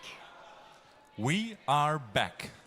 So, welcome back on the main stage of the Nordic Game Conference Developers Showcase. We have 2 more interviews that are coming up right now. We are running a little late, but we are trying to do it a little quicker than usual. And yeah, we will be back on schedule. Please, for everyone who's interested, we have 2 very great people here on stage. Come by, don't be shy. We have a great interview. I'm Sasha, by the way. I'm a game developer. And here at Nordic Game Conference, who are you? Yes, my name is Sophia, and I have a background in hosting and explaining about games. So. Yes, we both love to interview game developers, and that's what we are going to do now. I'll hand over the microphone. So please welcome John and Keith to the stage. Thank you. So, welcome. How do you like Nordic games so far? It's really relaxed. It's much more relaxed than the UK equivalent, which I guess is developed. Right. You know. That's also hot though, but this is not as hot. So yeah, we have Keith and John from CGA Studio, and they have a very special game here at Nordic Game Conference that we really would like to talk about. It's a virtual driving school, right? So how did you arrive at this kind of concept, actually? So we actually arrived at this concept as a response to a competition from the UK Driving Authority, the people who administer the driving test in the UK. So in the UK, we have something called a hazard perception test, which is a a screen-based exercise you do, which is you have to kind of predict when something bad is going to happen in the video that you're watching. And there's kind of strong evidence that any country that has a hazard perception test has much safer drivers. But they wanted to look at doing the hazard perception test in VR. So that was the origination of the project quite a long time ago, was to build a little VR driving hazard test system, really. So that's where we started. So yeah. So what was the result of taking part in this kind of Yeah, it was really good actually, because there were about 4 or 5 others. There were one other doing software and they kind of disappeared, so that was good. And then, because it's a really hard problem. No, it was great. We did some user trials and we had some really good responses. We created some horrible hazards on the road, to the extent, this was in VR as well, to the extent one guy pulled the headset off. And then we asked this very telling question at the end: has your experience in the simulation changed your behavior, your driving behavior? And quite a few of them said yes. And I think that's true. I mean, I think that every time I see a lorry parked on the side of the road, I'm always aware that something could be coming out there, because I've done that hazard about 1 million times in the simulation. So, yeah, and it does. It changes your perception of the road and dangers on the road, but in a safe way. Because often, I mean, I don't know about your own driving experience, until you've had one crash, you don't realise, have you ever had a crash? I had several crashes, yeah, yeah. I really felt like being for the first time on board of a truck or behind the wheel, and yeah, totally. I definitely hope it was rental or you have a good insurance, because it was interesting actually to see the whole game with the wheel and everything. You guys are very responsible, of course, and you have been working on this for approximately 6 years. What kind of thought process and also research went into this? Because this is not just a game for fun and games, but it's for an educational yeah, and purposes. we were lucky enough to work with the people, DVSA, at the beginning, who really taught us a lot about, I'd use the word interesting driver behavior and they would go, no, dangerous driver behavior. I was like, and it does, it's a totally different, obviously it's totally different from making a game. In a game, the roads are very wide, you drive very fast, you don't indicate, you drive on the wrong side of the road. It's a very different experience. So, and it, our roads are the correct width, which immediately makes it harder to drive, fundamentally, and then we had to think a lot about that and how you steer the car. And it's easier with a wheel, but I've showed you it with mouse and other things, so yeah. So when we learned about the game, we were really like wondering, is there like a business case for this kind of product? So what's your approach in this kind of way? So we've got several different business approaches. It is available to wishlist on Steam at the moment. So we do have a consumer-facing product that will be out at some point this year. We think this year. We think we're nearly ready. After 7 years, yeah, we're nearly ready. But we also do a lot of business-to-business inquiries. So we've dealt with a energy supplier in the UK who needs to train any business or government agency that needs to have people driving cars or training people to drive vehicles has a use case for doing it in VR, or on digitally. So we supply, a business in the UK, as part of the interview process, used to have the candidates drive with a real driver to see whether they were up to scratch from safety and driving awareness point of view. And obviously that's very expensive because you have to pay the real driver's time, then go out and drive in a car, and then you've got or van actually, and then you've got depreciation and insurance and gas costs on top of all of that. Whereas they've decided that they've asked us to come up with scenarios that they could build, that we could supply them with a kit of 3 monitors, the steering wheel, the pedals, and then they can assess the drivers for at least the first level, so that they can then include or disclude candidates that meet the requirement to go to the next stage. So it's quicker and cheaper for them, and we do that with a business, and then we also supply the Scottish Police with a very similar piece of software, but that's aimed at old people, so that they get a bunch of people whose licenses. In the UK, you don't need to do anything to get your license after you turn 70. You just have to ask for it, and they will give it to you. And then they used to give it to you forever, but now every 1 to 3 years you have to request. But there's nothing, there's no tests. So you've got infirm people driving cars, and so the Scottish Police decided that they wanted to have a voluntary situation where they would take it to libraries or other public locations, and then have a bunch of geriatric old people come in and drive, and then ask the question that we'd asked earlier of like, do you think you would have killed anybody today? And then so, it's not a joke, because it's not a joke. Yeah. So. Interestingly, they didn't want that to be a test. They wanted that just to be an experience. So there's no pass-fail, because they didn't want people to feel they were being, they're the police. They didn't want to feel you're being assessed. But although it wasn't a test, it does open people's eyes to be like, oh, I could have done something. I'm not as good at this driving as I think I am. We all think we're great drivers, right? Everyone thinks we're a great driver. Not. So yeah, So now that you mentioned the wheel and the VR headset, how did you guys prepare for people not getting too nauseous and motion sickness all the time? Because that must have been a huge challenge with a game like this. I mean, that's always a challenge with VR. So we do have a VR version of the game as well, but that has some limitations because you need to orient yourself. Once you've got the VR headset on, it's difficult to see where your feet are for where the pedals are, or because when you're in any new car, you have to feel the space, and that's more difficult with VR. Newer headsets have kind of the combined view, so it makes it slightly easier, but they still have that core problem of 25% of people will feel nauseous when driving in VR. So sitting down. But I think it's 20% of people feel nauseous when driving in a driving simulator as well.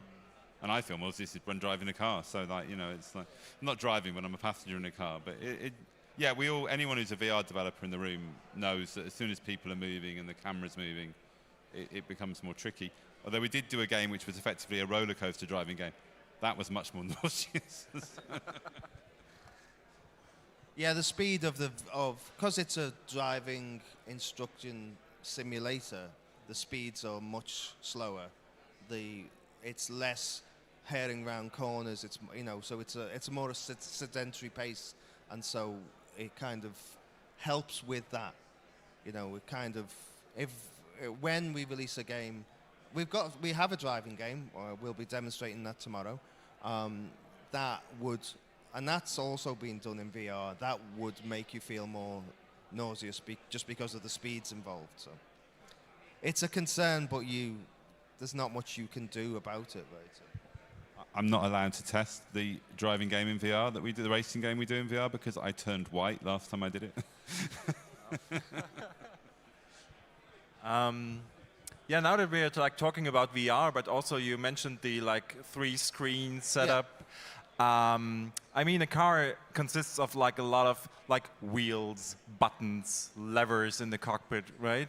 I mean, I'm sure you're putting a lot of work into figuring out what good controls would be, and in supporting peripherals maybe. So how does that work? How do you figure out? Yeah, I mean, most of that is dictated by the peripheral manufacturers, right? So if you look at the wheel we've got today is a Logitech standard one for PlayStation, and it has 12 buttons or so on. But we've came with a set of pedals, and there's 3 more buttons. We've come with a gear stick, and there's 6 more buttons. So, but we don't have to worry about air conditioning or heated seats or even the radio. So it is a more simplified version of what is in a car.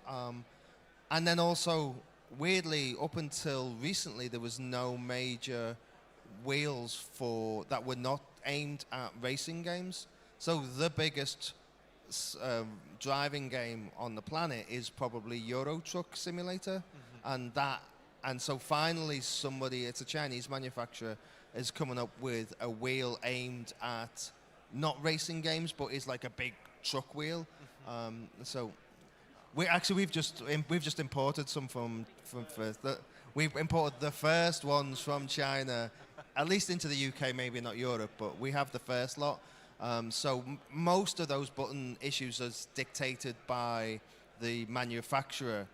But then again, our programmers are nerds, and they added a virtual gear shift, so because they wanted to. So we add stuff that is needed, but we don't have to worry about windscreen wipers or anything like that. So it's just it's people feel under pressure when they're driving because, well, normally you've got an audience. In this location, you would have an audience, and then suddenly it's like, oh, everyone's watching me. And you feel...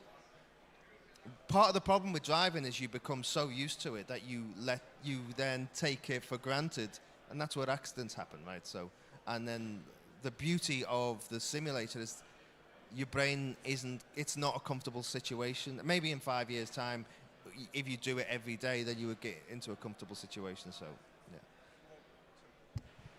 To that point, in the very first project we did, it was important not to always have things happening, because like Keith says, it's the boredom of driving where you make mistakes quite often, and we want them to drive for 5 or 10 minutes with nothing happening, because then you've got to be aware for the moment that it does happen, so, That would be very appreciated, at least. Also, taking from perspective that we were driving a UK car today, also. In the other side of the road, so it was also be something that we should adjust to at least. Have you made an option where you can switch sides yet? Yeah, that's one of the things we're doing before release. So obviously we're a UK company and all our clients have been UK, so primarily that's been our focus. But actually it's sort of more complicated than that. You've also got the rules of the road, so American rules are the same as Korean rules, are the same as Japanese rules. But in Japan, they drive on the same side as we do, and in Korea and America, they drive on the other side. So you have to kind of we're trying to work out a way of, and then street signs change, kilometers, miles, and even that's not consistent. America drives with miles, but on the other side, it's just God, So we're having to try to work out a kind of pick and mix way of getting the localities, really, as you move around the world. And obviously the demand to learn to drive is from every territory, and it's more expensive probably here to learn to drive than it is in the UK. So it's like, you know, so it's, Yeah, definitely, because it's way different. Also, like America has a culture with driving, so it will be way different. Also, now you're talking about confusion. The mirrors, how did you solve that? Because, like Sasha mentioned, there's a lot of buttons and instruments when you drive a car, but there are also the mirrors. yeah, again, even that, we've done some stuff that isn't in the version we showed you. So we have it in the VR version. You can actually position the mirrors, like with your kind of finger, you know, because it actually, you know, it's part of your driving test, I think, in the UK, is to make sure you can see out of that mirror what's behind you. So being able to do that in simulation is obviously, you know, part of that driving test. From a technical point of view, each mirror is another camera rendering the world, and then there's some tricks we play to save performance. But it's quite demanding, you know. So our frame rates are okay, but we're having to do an awful lot of rendering, so it's a bit of a pain, performance-wise, you know. And our worlds also, you know, someone who's worked on a racing game, that you always know where the person's going. Whereas in the driving thing, they can go wherever they want, really, fundamentally, you know. So there's lots and lots of optimizations you can make in a racing game because you know the next 100 yards of what the person's going to do. Yeah. So when it comes to the game world, what are you providing with the game or with simulation? Is it like worlds you build yourselves? Is it like the real world? Is it like part of that part? What do you offer? Again, we started off with really ambitious ideas, which is probably why we've taken so long. We thought you'd just be able to drag in the world, you know, and you can, and we've got tools to take OpenStreetMap roads and bring them in to create places to drive, but they're not really, they're kind of okay. And there are some really interesting games out there doing that kind of thing. There's a zombie game where it's the people who made, I can't remember what they're called, but they made a game called 911, where you had to be an emergency respond call handler, but you could put in your locality, and you do it around your locality. Yeah, I heard about that, yeah. Yeah, so they've done one with zombies now, so you can fight zombies in your locality. So there's some really interesting work people are doing with not dynamic worlds from real map data. So we have got all that systems in there, and we can do that. But quite often we just build the worlds, little simple, they're like little, you know, toy towns really, I suppose, really. So yeah. It's easier if we do that, but people sometimes want the real world. So. Yeah, exactly. According to real world, I was wondering, what about something like Google Street Viewer, for example? Is it like, how do you collect your data for the navigation? Yeah, it would. Well, okay. So first of all, we've written a whole navigation module. We have a sat nav in the game, which is like almost the same functionality as your sat nav, and it uses the same data potentially. It uses OpenStreetMap data. Google's world is closed, as I always shout at them whenever I go to a meeting where Google are on the stage. It would be lovely if we could integrate with the data sets like Google's, but from a development point of view, they're not really trustworthy because they've now opened their data 3 times, and each time they've shut it down about 2 years later. So you can't really build on it as a platform because you don't know if they're going to take it away. And there's a community effort called OpenStreetMap, which literally came from people like you or I in the early days of GPS going out and mapping our localities. And that's a much more reliable data source, so we tend to use that. But it means you don't get the... But, you know, the world's changing. There's lots of good 3D scanning coming. So, you know, you're seeing now... Saw one yesterday, it was like a drone flying over an area, but once they'd done the flyover, you could then move through it in 3D. So the world is changing quite quickly. So we'll be ready for it. Right? So your company has a fairly large portfolio of, I mean, you have like about 20 games, I think. Like, it's not only the virtual driving school, there are other racing simulations, but also match-3 games, stuff like that. So you have a lot of experience, obviously. You have seen some ups and downs, I'm sure. So what keeps you, especially at a time like this, where it's, at least for other companies, it's not looking as good, maybe. What keeps you going? What keeps you making games and continuing on? I mean, first of all, we saw this earlier than everyone else because we're a micro publisher. You know, I can tell you the date that it all started. You know, it's like, you could see the sales, great. Woo, no, there's no sales now. It's like, okay, that's quite scary. So, you know, that's why, from a business point of view, we've now gone back to we originally were a mobile games publisher, and that's why we've gone back to mobile. But you know, everyone here is the same. Making games is magic. It's making magic. You know, literally making something out of nothing. There's nothing better in the world. You know. So.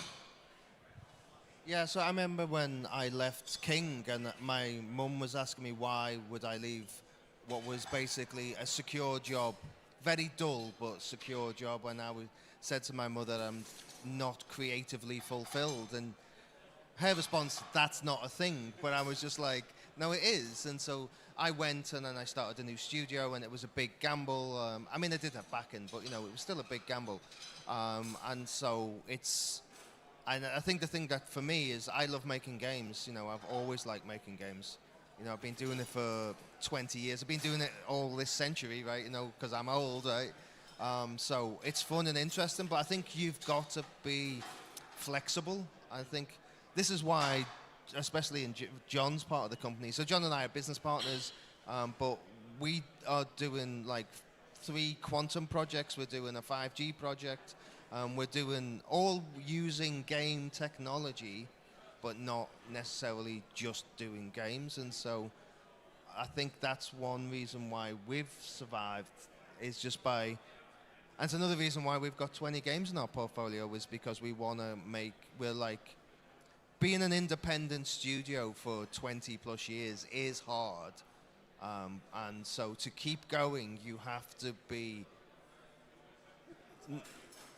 you have to be slightly crazy. So the reason John and I work so well together is because we are both slightly. It's like the only person I think John could work with and trust would be someone like me, who's like, yeah, that sounds like a great idea. It's a little bit chaotic. Managed chaos is what we like to talk about. But we both just like making games, right? And so that's why we do it. It's, there's probably more money in fintech, or so, but it's like, who wants to do that, But then as a game designer, I do spend my life in Excel, so, I do end up doing really dull stuff, right, And, we've made a match 3 game, and I made 600 levels in 4 weeks, right? That was hard work, so, but fun. But it did bear me out, right? So it's kind of... I should make a point on that. We don't really crunch. I mean, we do crunch occasionally, but we recognize that when you've gone over about 2 weeks, that's not really sustainable. So at that point, we were like, oh no, you're just going to have to take a week off, because it's just not right. I'm always haunted by the story of the guy who worked on, what was the Molyneux Fable, the very first Fable. There's a guy, it's like a nightmare story. He does 20 months of 15-hour days, and he never works again. Not just in the games industry, he never works again. And so I think the fact that we move at a slower pace sometimes, we can crunch a little bit, but that's how you keep going. Because like most people of my age, frankly, in the games industry are burnt out and gone. And I think if I'd stayed in Sony, which is where I started, I'd be gone. I wouldn't be in the games industry anymore. So it's like, All right. Unfortunately, we already have to wrap it up. Thanks so much for being on stage. Please give a nice round of applause for John and Keith from CGA Studio Games. Thanks so much. And coming up is Eleanor, of course.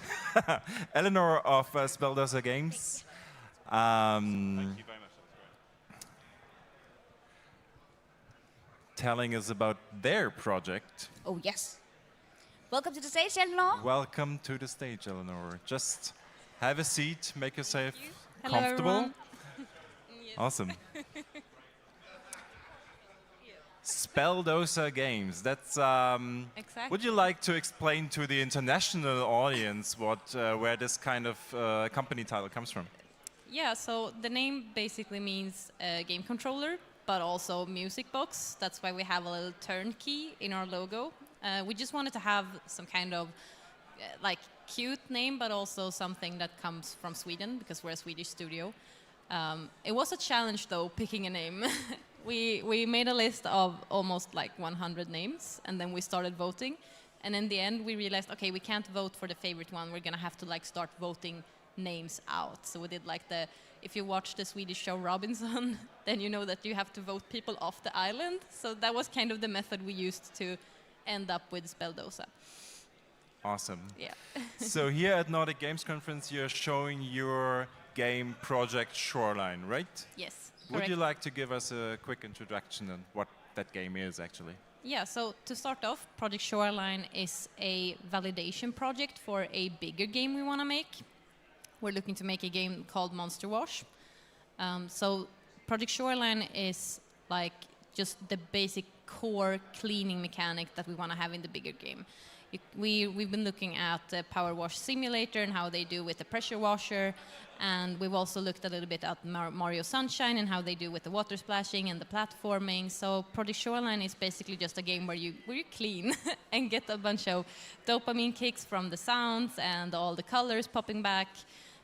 So you play as this little mouse character, kind of. It's a mouse fish called a Muri.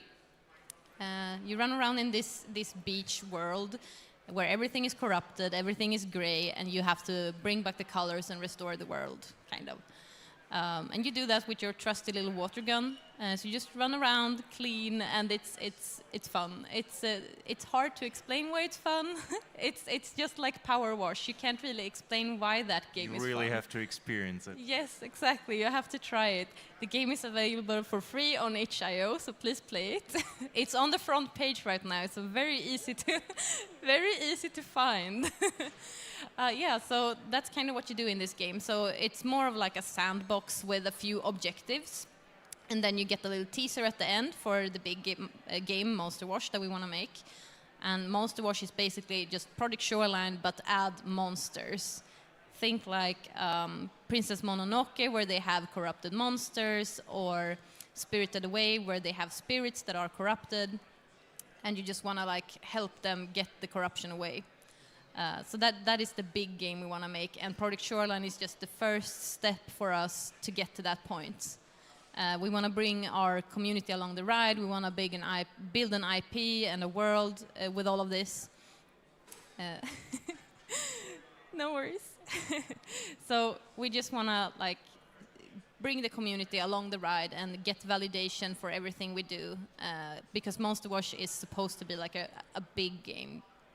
We want to bring that game to market in the best way possible, and to do that, we're just gonna try to release a few smaller projects, but within the same world. Yeah, because Eleanor, can you elaborate a little bit on that process with the 3 steps project line here, where it has to end with Monster Wash, for example, and also the like creative ideas and what you guys elaborated on? Yeah, so we started off by building our company, and then we moved on to picking a project to work on. And Monster Wash quickly got some traction. People really liked and enjoyed the idea of having Power Wash Simulator mixed with Shadow of the Colossus, but like with a cute and cozy package surrounding it. So we started off there. It was originally more like a 2D game, very inspired by Spirited Away, having your own bathhouse. But we quickly realized that people want to see where the monsters come from. They want to know, like, okay, but if the world is restored when you clean these spirit monsters, where do they come from? How does that environment look? So then we spread out and said, okay, we're going to have to go 3D, and we're going to have to make it like bigger. We're going to have to see the world and clean the monsters outside in the world, not inside a bathhouse where you can't see the restoration happen. So then we moved on to seeing, okay, can we actually make this game?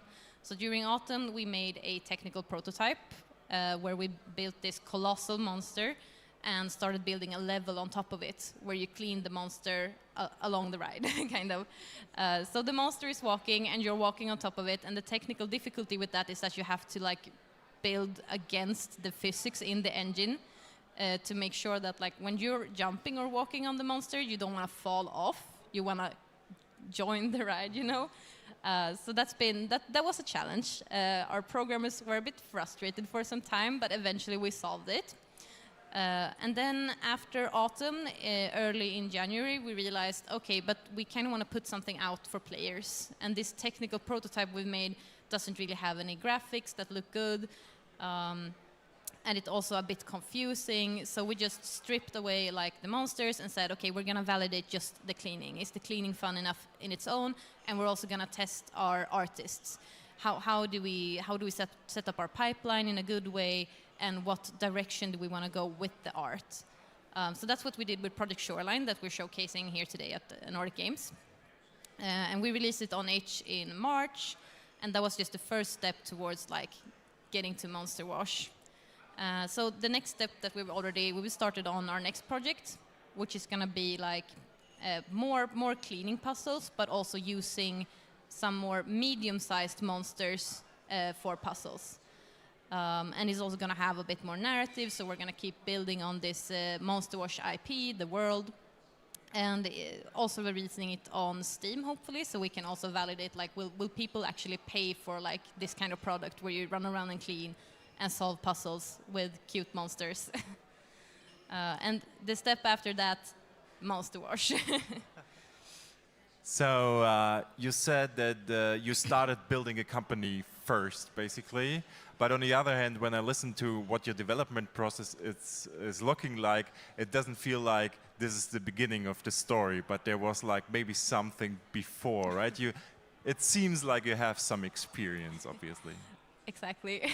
Yeah, we've worked together for approximately up to 5 years. I think almost 6 years now that we've worked on Speldosa for a year as well. We are mobile game developers from the beginning. We worked at a local mobile games studio in Skövde. That's where we're situated as well. And last year, I think it was in January, we got laid off. And there were some struggles with that whole thing. So we kind of banded together to help each other out of that situation and realized, okay, we have a full team of developers here. Everyone enjoys working together. We want to continue working together. How do we do that? Okay, let's start a company, and also let's do it right.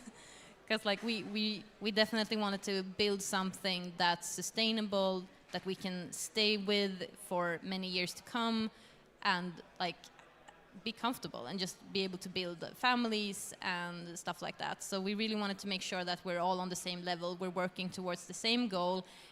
We have the same kind of, okay, this is not what we're working on, this is what we're working on. For example, we don't want to make like casino games. So that was something we all agreed upon, like, this is not something we're doing. This is the direction. So that was what we did first. And then we just decided to like, okay, now, how do we make games? What games do we make? And then we just started collecting a bunch of ideas and market research. Well, what works well right now? What are we good at? What can we make? We know we can make like cute mobile games with a bunch of cute characters, because the games we worked on earlier were like cat collecting gacha games. So we made a bunch of character designs. So we know we can make something strong, a strong IP. So yeah, that's the direction we're going in. Yeah, and speaking about characters, now you have your little Moody here represented on your shirt. It's so cute. That's so cute. The Moody. Yeah, but Moody. Moody. Oh, you said it in a Swedish way. I cannot do that. What's the future for him? And you're talking about also character customizations. Yeah, so we've been thinking about character customization. It's something we've been doing a lot in the past, but we also know that takes so much power from the artists, and we kind of wanna spend that on like having more quality in the rest of the game. But we definitely see possibilities of this character. Because everyone already loves it. Everyone thinks it's so cute. We've definitely made a mark in the furry community. They really enjoy the character. They've been really curious about that. What is the species? Is it an open species? Can we draw fan art? And things like that. But we really hope to have some kind of customization, even if it isn't huge. Like maybe changing some kind of patterns on the character, or maybe you change a hat or something like that. Colors of the outfit, it really depends. We haven't really decided, but it's definitely something we can do because it's something we've done in the past and we know how to. It's always nice having experience with things, and it also seems sometimes like a slippery slope, because more wants more, and don't fix it if it ain't broke, of course. Yeah, exactly. So we definitely know that like the target audience we have of cozy gamers, they really love customization, but we also know all the work that comes with it. It's a huge workload to create a lot of assets like that. And we also want to keep like a high quality of the game. So yeah. So you said that you were mobile developers first or before. Why hasn't like Project Shoreline and Monster Wash not developed into a mobile game? Why is it other platforms? Yeah, so we decided to move over to PC and hopefully console as well. Right now it's only PC because we feel like the mobile game market is it has a way of burning out developers, especially if you're an indie developer. It's really hard to, first of all, make it on the mobile games market, to be visible on the mobile games market, and it takes so much marketing and a lot of paid ads to stay relevant. So it's also very expensive as an indie developer to make a mobile game, and it's also a bit limiting. For our programmers, for example, they really wanted to like do something else. They wanted to like do more because in mobile games it's usually quite small, and the things we've worked on in the past were more like systems because it was 2D games and it was mostly like just tap. Cat collecting is just, you just collect cats and that's what you do when you play mini games. So we really wanted to like explore more opportunities and also not lock ourselves to the business model you have to have, like the paying for gold or paying for characters, stuff like that. We just want to make a premium game, not something that has to have live updates every other month, because that's what we had on our past company. We had 7 updates per year. So we always worked in, we always worked in like 2-month intervals. So an update came out every 2 months, I think, or something like that. And there was always like a lot of art we needed to push because it was the art we were selling. But we didn't really like the predatory mindset you have to also make money off of mobile games. Most of the time. Some games work as premium, but usually you have to have a free game with kind of predatory monetization methods, and we were kind of tired of that, and also tired of like the whole marketing thing around it. So that's why we moved on to PC, but also for all the more possibilities we can have, like in a bigger world, and just don't have to limit ourselves to such a small game. Something I have been thinking about the whole day was now that we have the washing mechanic and you have the shoreline, I was like, is there some kind of message with the ocean and being corruption and stuff like that? Is there any message around that? Actually, no. We just ended up making a beach because that was the concept we started making, and that's how it ended up being a beach. And the name of the game is a Swedish meme. Spela Shoreline. Swedish people will know it, hopefully. Yeah, it's from the Swedish punk scene, I believe. Yes. But yeah, there wasn't really any big thought into that, really. We would plan to have, for Monster Wash, we plan to have a bunch of different environments and biomes. So the beach was just something we had already kind of steered into with our concepts. So we said, okay, let's continue this, because we've already started making some shells, and the technical prototype was of a monster that we call Coral Girl, because she's kind of like a Loch Ness monster almost, and she has a bunch of like platforms on her back with a bunch of shells and corals. Yeah, so we already had like that theme going, so we just kept it. So there is like a theme to the whole experience of the worlds, because you showed me also your next biome with the more lush, the more forest caves. Yeah, so the next project we're making, where we'll be focused more on actual game design, like having progression and more narrative, less sandbox. It's more like puzzles in a closed-off world. This one is more like you start kind of on the beach, but you've arrived into the forest and the caves. So we're exploring how we make another biome, basically, because now we've tried making a beach biome, so now we're making, I would say, cave forest, basically. Yeah. You just said that you're like going for a premium model for the Monster Wash game, basically, like people paying to being able to play the game. On the other hand, you like published Project Shoreline on itch for free, basically. So why are you doing that?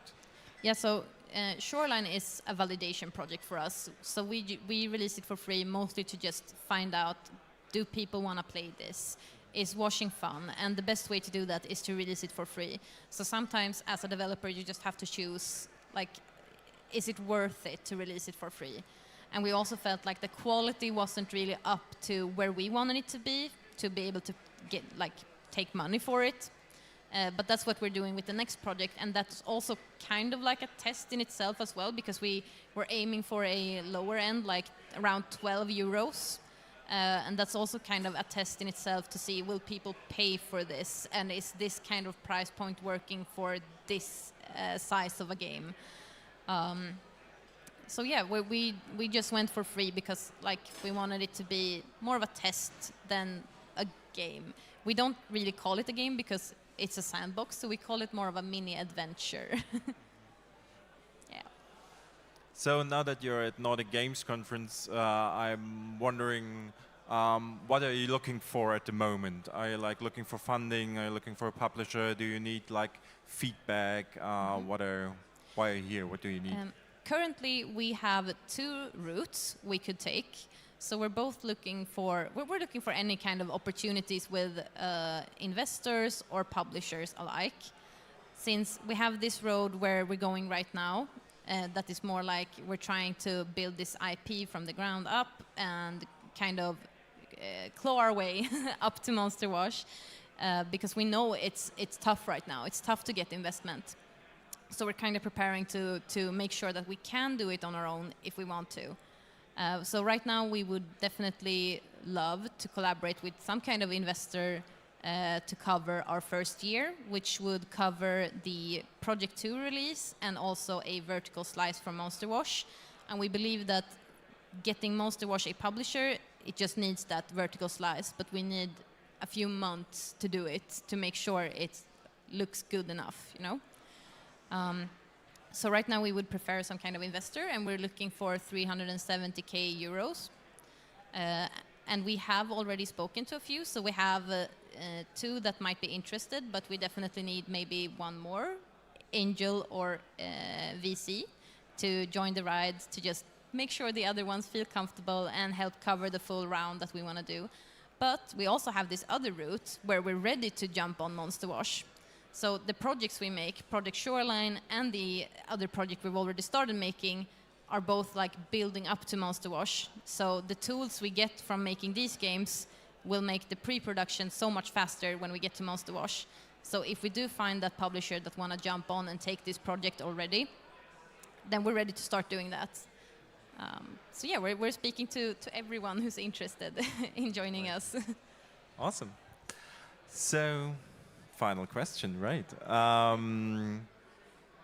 So you told us that you got laid off before from a company, then you built your own company, basically. So maybe you can tell other developers that are probably listening, how do you get through difficult times? How do you stay motivated? How do you push through even if the situation is difficult? Yeah, so we definitely had a bit of a turbulent time, since it was not just a few people getting laid off, but it was the whole studio getting shut down. But also, like, the studio got shut down with the employees, but the owners wanted to still keep going, but keep it like just in the background. So they're still updating it, but on their own. So it was kind of sad, because we've all gotten very close to each other. We were a very small indie company. I think we were about 15 people when we got laid off. We were 20 at one point even, with interns and stuff, and contract hired people over the years.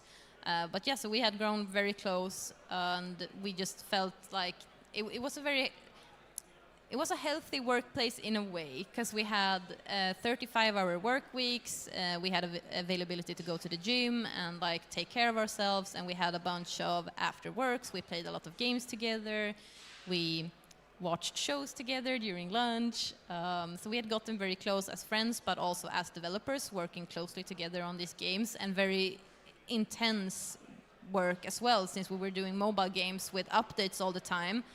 And whilst we were doing this, we did those updates every 2 months for 2 games, and also working on a 3rd game. So we've been working very intensively and very close to each other for many years. So it was tough realizing that, okay, this is over, I think. And it was also tough knowing that the people we had been working with didn't really, since the whole thing about the getting laid off was a bit turbulent due to the company breaking some laws and stuff, and we had to get the union in and things like that. It was hard emotionally. We all struggled a little bit, but I think that's kind of where we found each other as well during the struggle with talking to the union and having this whole thing where it's kind of a breakup, because the owners of the company were also our friends, and some of them we are still friends with many of them, but we knew that we would never work together again. So it was a hard time, but we found each other within it, and when we were working together to just make sure that this whole process of getting laid off was working as intended and followed all the laws it should, and contacting all the people we needed to contact, we realized that, okay, we work well together and we already have a full team, so let's take this forward. So I think my best tip to any developer that is in like a situation where they feel like they might get laid off because they can see that the company is kind of failing, or they just have like a toxic workplace in general, just speak to your coworkers, because they might be in the same situation. I have heard from past colleagues, like they experienced the same situation with like a toxic colleague in the same workplace, and they never spoke to each other. And after they had quit that workplace, then they spoke and they were like, oh, but we experienced the same things. Why didn't we speak when we were both working there? So I think just talking to your colleagues would help a lot, and always stay close to them, but also don't be afraid to reach out to a union, because they will help. When we struggled with the layoff, I think only 2 of us had right to legal help, but they decided to help the whole studio because of the situation we were in, because they realized, oh, they're shutting down the whole studio, it's not just a few people. So they stepped in and really helped us along the way, and also helped the owners to make sure that it was done properly. So I think just community overall is my advice if you're in that kind of situation. Awesome, that's very helpful advice. Thanks so much, Eleanor, for being here, for talking to us. It was really, really nice. You have a beautiful game. If people want to play the game or talk to you, they can find you at the Swedish booth, right? Yes, booth E6, or you can find it on HIO, front page right now. Yes, on HIO as well. Yeah, thank you. Let's have a nice round of applause for Eleanor, please. Thank you. All right, we'll be back shortly. We just have to rearrange the stage. Short break, and then we will have... What will we have? We will have Patrick Rose from Mighty Diamond with guests. Mighty Diamonds coming up.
I have slides for the questions mainly, but I. Well, thank you very much. You mean the slides? Well, let's wait.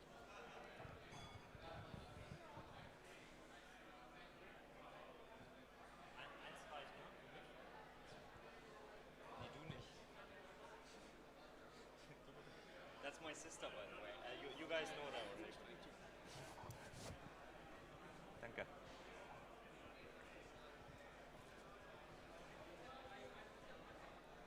Ja, jetzt wäre der Tisch eigentlich hier cool. Alles egal.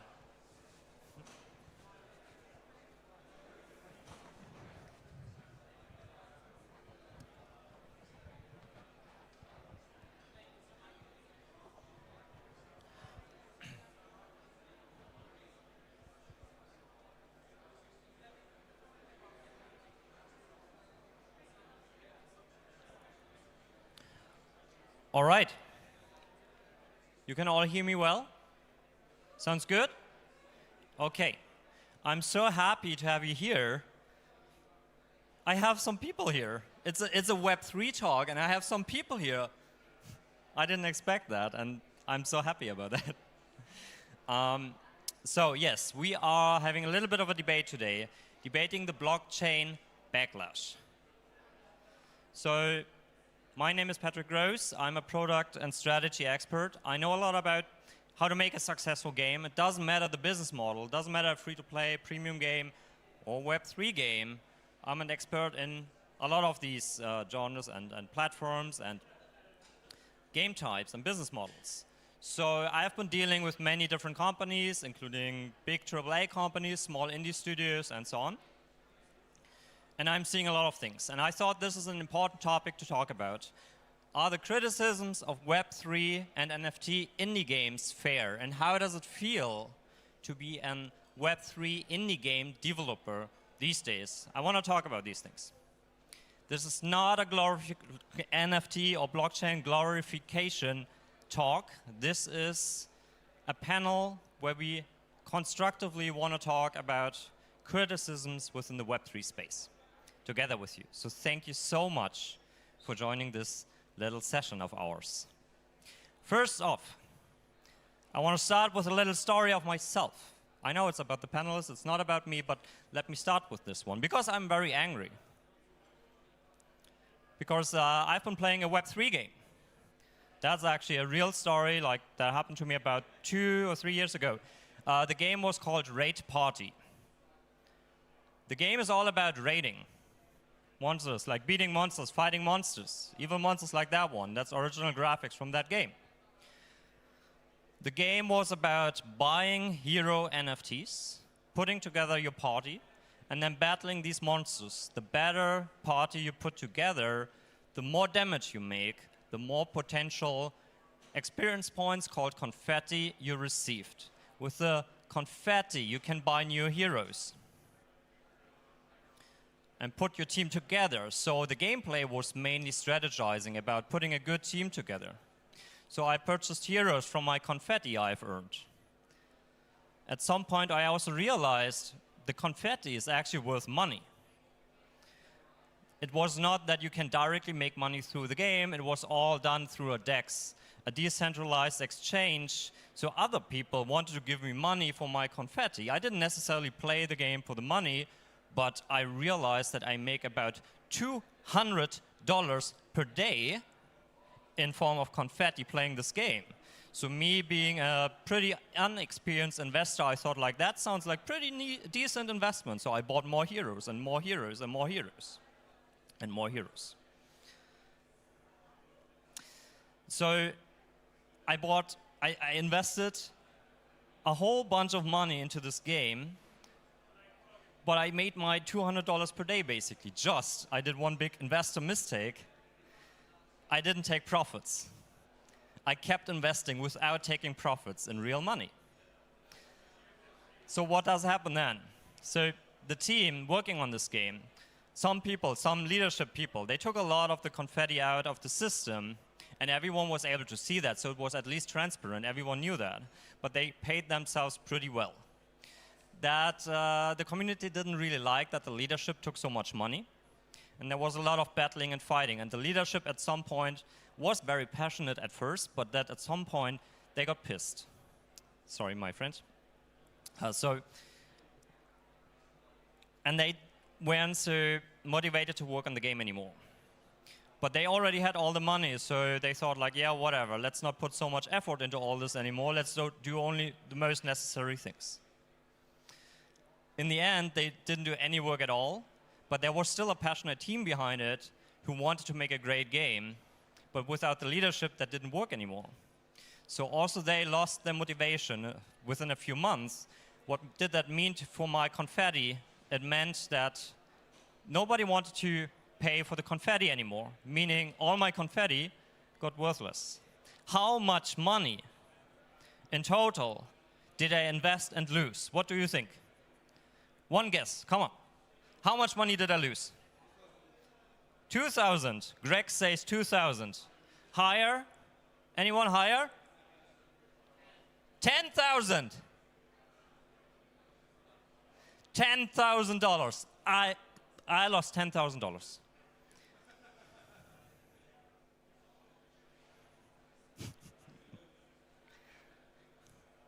And yet, I came all the way from Japan 4 days ago, in fact, to have this talk and talk fairly about Web3 games. That is my story for you. Let's introduce our champions. That is, starting on the left, Stan. Stan from WeMade. Hey guys, Stanislav Peter. I'm the general manager for WeMade/WeMix. But I'm coming originally from traditional gaming. So back 2012, I founded my own game development studio back in Warsaw, Poland.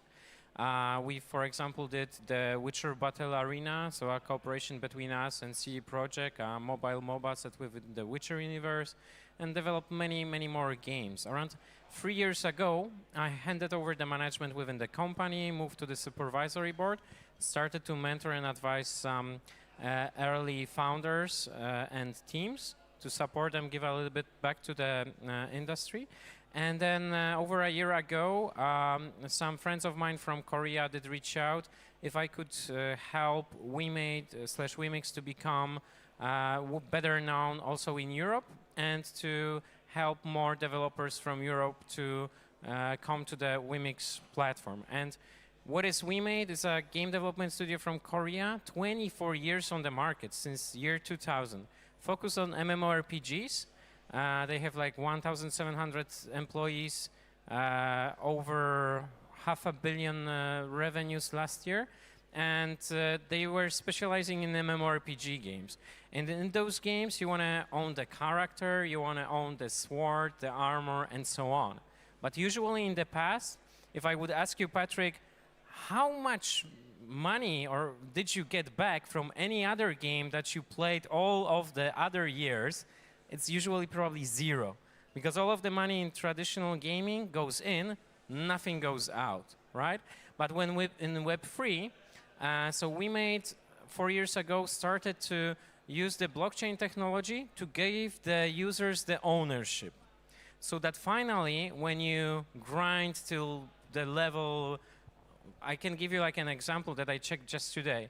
There is, for example, a character which is like level 162, that somebody leveled up to that level, and it was recently sold for 70,000 WeMix, which is around over $100,000. You got it? So compared to traditional games where you actually pretty much always can have zero out of the game and then someday the game is being sunset, that's it. Then here, when you actually put the effort and invest your either time or money in the games, you can benefit from that as a user. So for the last 4 years, WeMade, as the subsidiary WeMix, is developing a blockchain ecosystem, which currently has over 600,000 concurrent users. So basically, we would have probably like, I don't know, 30,000 of rooms like this to actually, in a given second, to fit in all of the players that are playing the games on the platform. So it's definitely growing, and I'm going to tell more details later on because I'm going to be stealing the show. So thank you very much, Patrick, for having me over here. One more thing, Stan. Do you have a favorite game? A favorite game of all time? Favorite game? So, you know, I'm actually quite old, so my favorite game back from the past is Another World.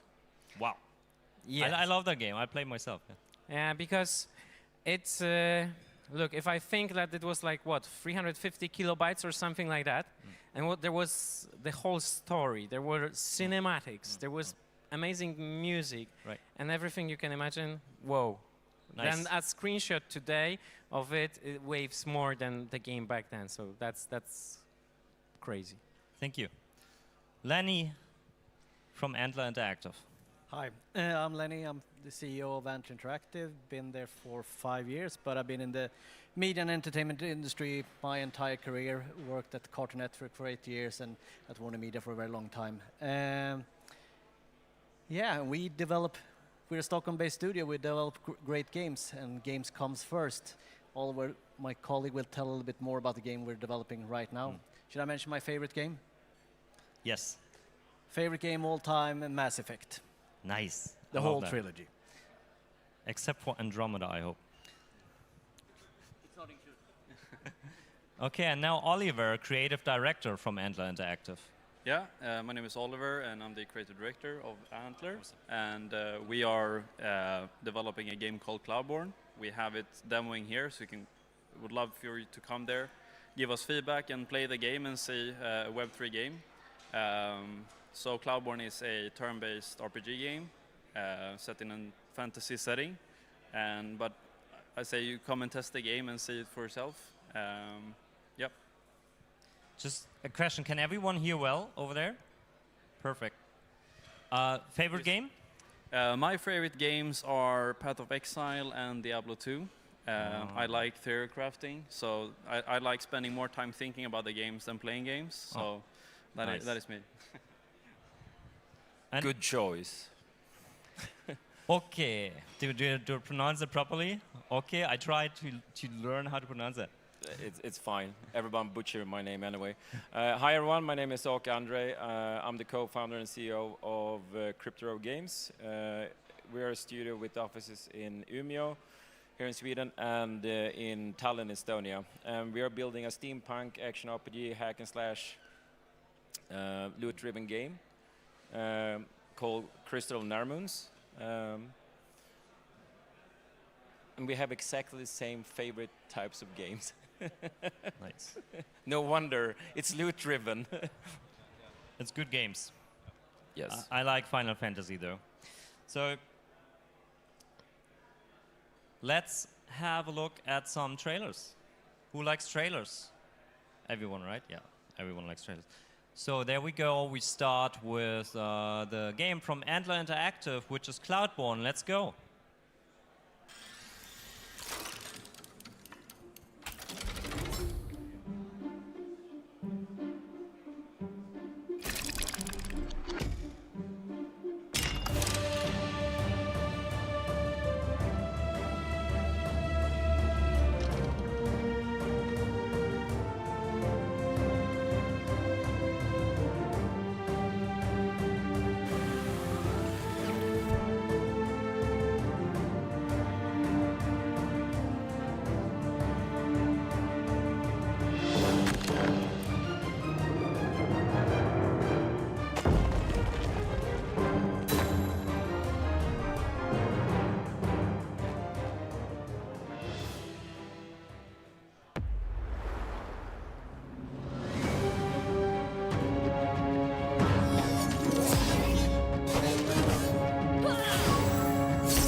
So note that these are all development builds. Everything in development, it will look even much fancier and nicer when we release the product, right? Yeah, it's a polished vertical slice. So we're early development. That's why we come here to ask for feedback, to have players say their opinion, and just gather as much as feedback we can get. So you got a lot of feedback from the users out there already, right? Yeah, we've had a lot of players playing the game, testing the game, and we had super positive feedback and good feedback as well. And yeah, we were at GDC a couple of months ago as well, and we also had a huge success there as well. So yeah, just been great. Did anyone try the game out there already? Nice. Few people. So anyone else, you should give it a try later. And it's really lovely what they put together, I believe. So next game trailer, that is Åke's game from Crypto Rogue Studios. Crypto Rogue Games, sorry. Crystals of Narmoons.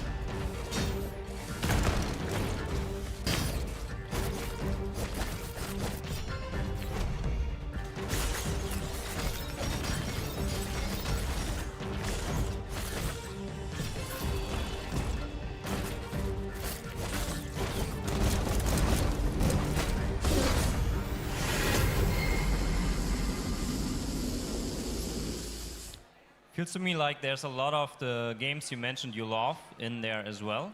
Quite a lot of inspiration from your loved games, right?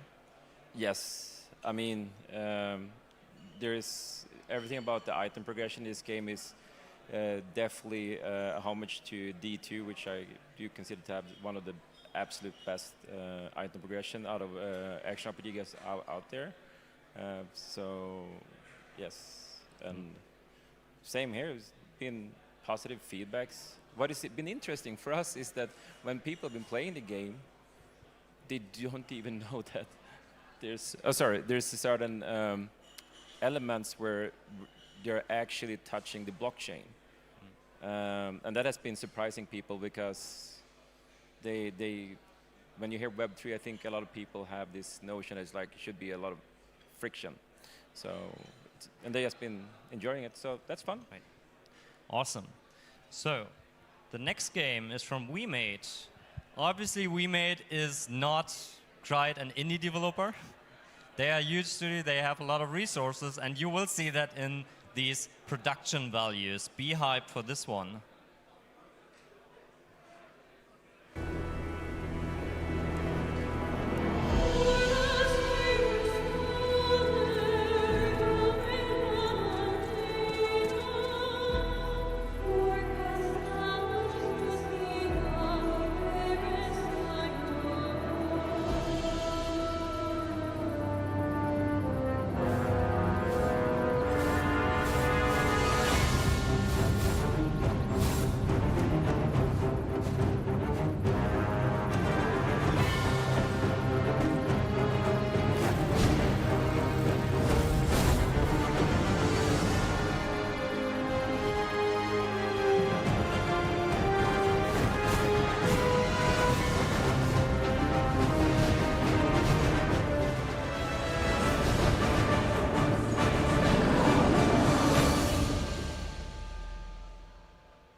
Night Crows. There you go. Looks pretty cool to me.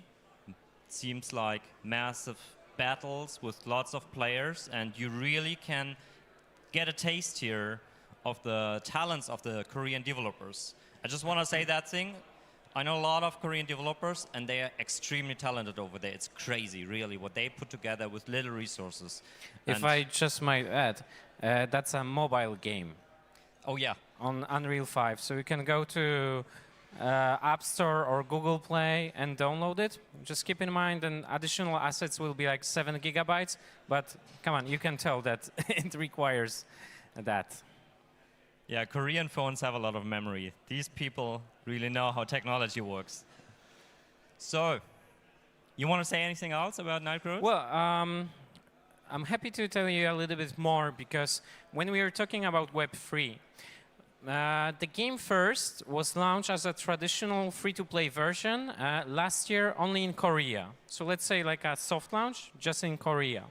And then this year in March, it was fully launched globally with the Web3 enablement. But keep in mind that as a player, you have zero interaction with Web3 until you reach level 45, right? So you really need to get already engaged into the game to feel the value and have the ownership of something that actually is of value. Now, the thing is that with the Web3 version, we had like 88% higher day 30 retention compared to the base Web 2 version. That's a lot. But then additionally, once the game launched in March this year, we had 24.6% day one conversion to paying user. And that's within, let's say, the traditional probably experience on the, let's say, free-to-play part, because you get to level only like to the Web3 experience at level 45, right? So that shows that the fact that the people know that playing the game is an investment also for them, it increases their engagement into the game long term, right? So that's why I think it's worth looking into the aspects of Web3 as a potential to actually increase the engagement of your community, of your players within the game, and at the same time sharing with them the benefits of the time and effort they spend playing the game. Thank you, Stan. So now we have seen some games. Let's talk about some particular topics I've been chosen. My first question for you is this one. What is a Web3 game?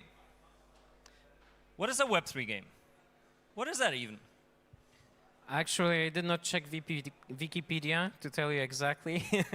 So it's hard to tell, to be honest, right?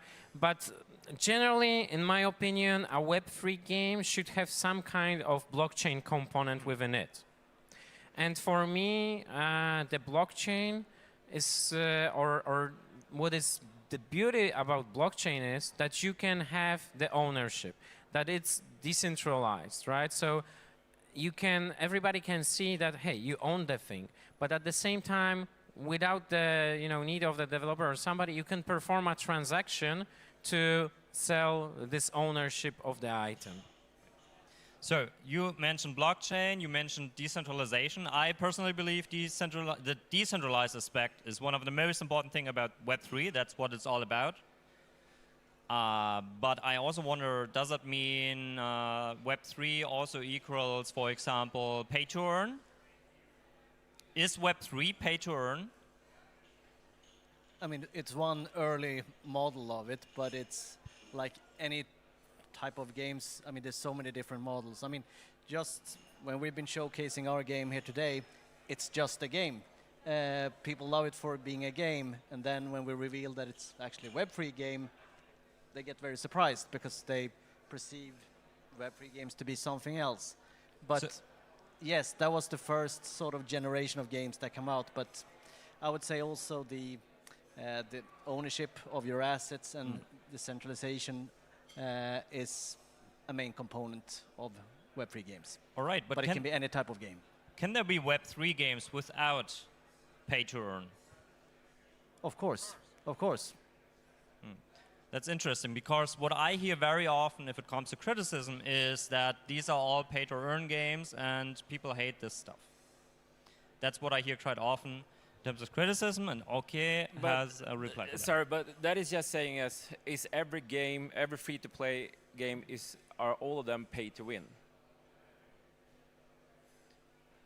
It's similar, right? Yeah, I mean, for me, it's very much similar. So, like, I mean, we have a very firm standpoint that our game is not play to earn. We will never be play to earn.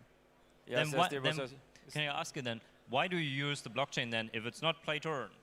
Because we genuinely believe that, I mean, what I didn't tell you, my background is also in the secondary market for Diablo 2 back in 2001. We did have one of the first e-commerce web pages selling D2 items on eBay. Now, with all of that is that we also noticed the clunkiness and some of the trust issues that comes with the secondary market for open trading. So what we want to do is to try and use a technology to actually remove some of the trust issues that exist in the secondary market trading. Anybody who's been playing Path of Exile knows that. Anybody who's done trading on D2 items knows that. And so that was one of the things where we were looking at this technology, like this can probably solve some of these things. And one of the things that we were very successful in 2001 was we knew how to dupe items for Diablo 2, which is not something we want to do for our own game, right? But I was young back then. So there's these things that we're trying to do and how we're trying to solve these things for the player and to create better player alignment on other aspects in the in-game economy. But I'm not going to go into that. But that is the first step that we looked into with this technology. It wasn't from a financial standpoint, just to be super clear. Yeah, something interesting as well in regards to that is that you sold D2 items on eBay, and I was part of a team that worked with, or we did boosting services for World of Warcraft characters like PvP. It's a big market. All of these games, online games in particular, have a market for secondary items. They have boosting services, character trading, You have G2G, for example, one big website that handles that. But all of this is like illegal activity. The games are not catering for these players who want to have an open market for it. And of course, it's all because the games themselves isn't designed for that as well. The economy usually is not made for, having a secondary market included. But I think all of these things, when we give the power to the players to allow them to do these things and also include that in our design, I think we can do so much more. Right. Yeah. And I want to point out that I got to know Oliver as one of the most hardcore MMORPG players out there. He knows so many of them, and he really absorbs these kind of games. And knowing this, hearing him say these things is really important, I think.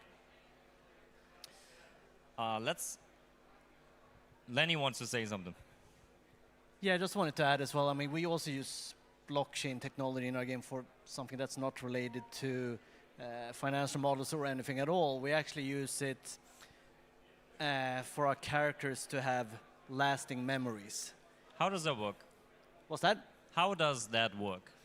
Well, our characters, they're also AI powered, so you evolve with them and you can change their personalities and so on. But the way you act with them and play with them in the game can change their characteristics and so on. And the metadata of that characters are stored on the blockchain. So the things you do in the game and the history of it, that will be in a mutable state and last forever. So the impact of your choices matters. So that's the way for us to create player autonomy in the game. So like the history and the personality even of the characters manifests in the blockchain. Exactly. And since it's decentralized, it cannot be deleted by anyone. It will always stay there with the character. Exactly. That feels like pretty decent Web3 game design, if I may use that term. Thank you. Okay, allow me to ask you that next question. Have you experienced negativity due to your work with decentralized technologies? Negativity from the community, from the players maybe, or from maybe other game developers here at the conference maybe, or at other conferences? I mean, perhaps you can speak about when you were going to have this presentation, you had some comments, right, on the social media that you were going to have this talk. Now I'm like paneling you, but good to hear about that as well.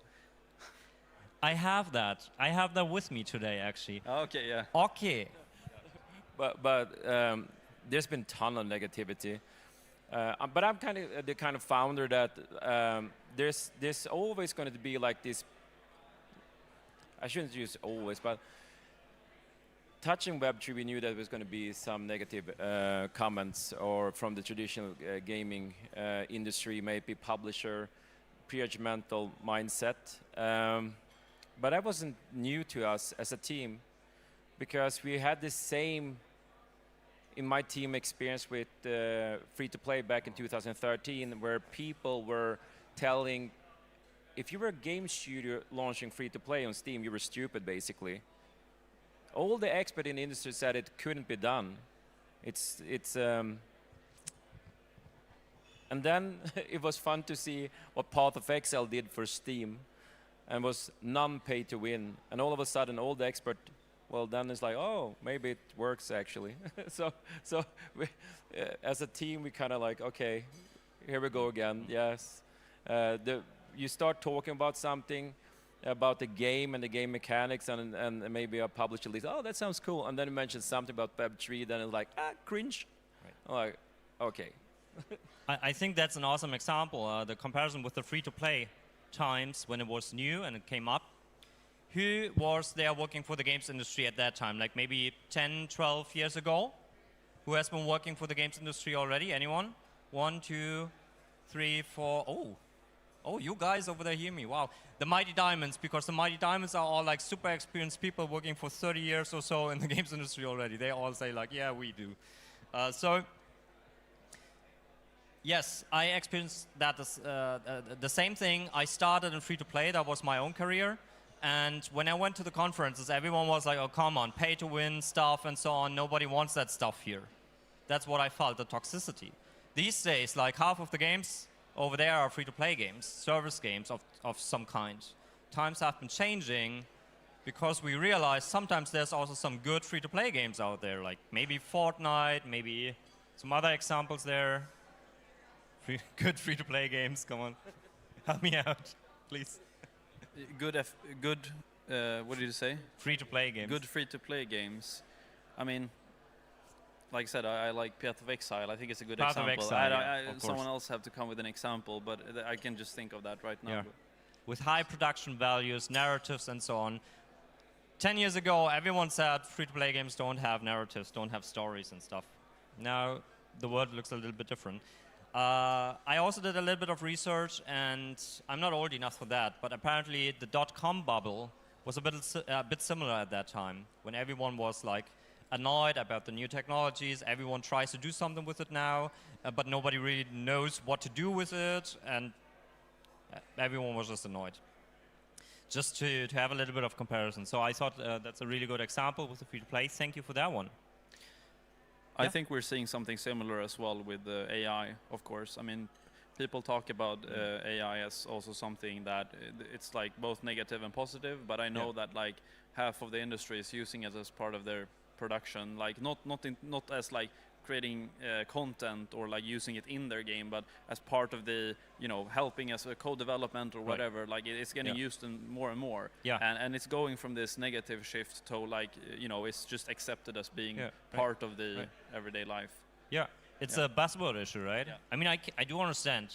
Hearing this all the time everywhere, AI, Web3, all these kind of things can get really annoying. But then again, there's also so much good stuff happening with that stuff. And I know you guys work a lot with AI as well. You basically check all the buzzword boxes. But I have seen the game, and there's some awesome stuff they're doing with AI, which is truly meaningful for the game, for the narrative, for the personality of the characters, which is then again manifested in the blockchain. That's some really interesting stuff. You should have a look at this and get inspired. Allow me to jump to the next question, please. What strategies does your team employ to address concerns related to decentralized tech? So these critics, what do you do to address them? I will talk about it from a different angle. I mean, some of the negativity or challenges we had at least a couple of years ago, or last year even, I mean, it's when it comes to recruitment and finding the right talent, and a lot of talent might have different conceptions of what a Web3 game is. So I think, but for us it's addressing it like, yeah, we want to find the right talent, but we also need to show that we have an awesome project and a great game that we're working on, and also that we're a great studio to work at. So when we're in the interview process, it might come in with sort of negative mindset, but then when we actually talk about the game vision, Oliver talks about, we show the vision for the art style and everything, they're like, wow, you're actually creating something really cool here. So I mean, it's about showing and not just telling. So I think just if you have an amazing game or project that you're working on, and also that you're a good environment to work in, that's how you solve that problem. I mean, and also, from my perspective, working with game design and game direction, I usually, the game designers that we have working at us is people who really find working with new challenges exciting. And building decentralized tech, like building games with game design that has to take in aspect the challenges that comes with blockchain, and doing something deterministic or whatever it is, that it's completely new ways of thinking about building or doing game design, basically. If it's about like looting mechanics, if it's about the whatever gameplay aspects, basically, it's you have to think about how it will work when it's running on the blockchain, if it's a backend.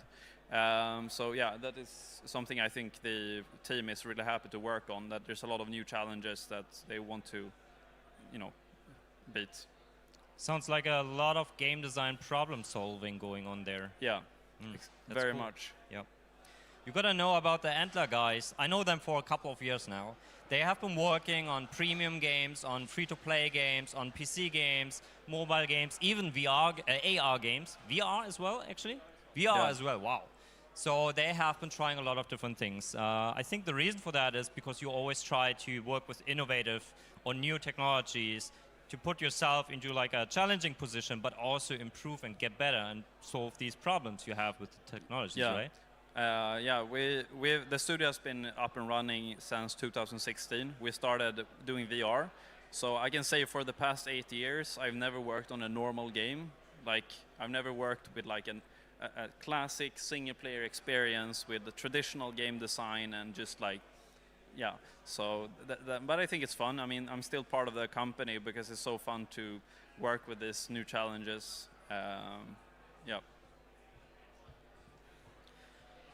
All right. Good stuff so far. Keep going. I have this little special question actually, which is how are Web3 games and blockchain tech addressed at design universities? I want to ask this question because I believe that especially at universities, we should talk early on about new technologies and how to create great games with them, for example, or if there's even a possibility, or maybe it's just a bad technology we shouldn't use. So I asked my stage assistants, who's a game design student, to do a little bit of a study about it and ask her co-students how their sentiment is towards Web3 games, and I asked her if they learn anything about Web3 at the university. Maybe you want to say a few words about that very quick. Yeah, hi, I'm Alina. Actually, we have a course in blockchain technology and NFT business, but for me as a game design student, I never really saw any of that because sadly, it was only for business students. And this is really sad. I think for us game design students, we should have the opportunity to learn more about this, learn more about new technologies. And it's a common misconception about blockchain technology that it's only for business aspects and making money aspects, but it's not. It can be a game design aspect as well. Yeah, when I hear that, I was personally a little bit sad about it because I believe it's education, right? We should also educate about this topic, no matter if the result is a positive or negative one, but I believe the students should also know about this just as they know about free-to-play and premium games. I think, Stan, you wanted to say something about that too? If I might add to that. Actually, I think, and this is something that we were discussing at a panel I was last week together with Yatsu from Animoca in Warsaw, that we all believe that actually it's going to be gaming which will be at the forefront of Web3 adoption in general.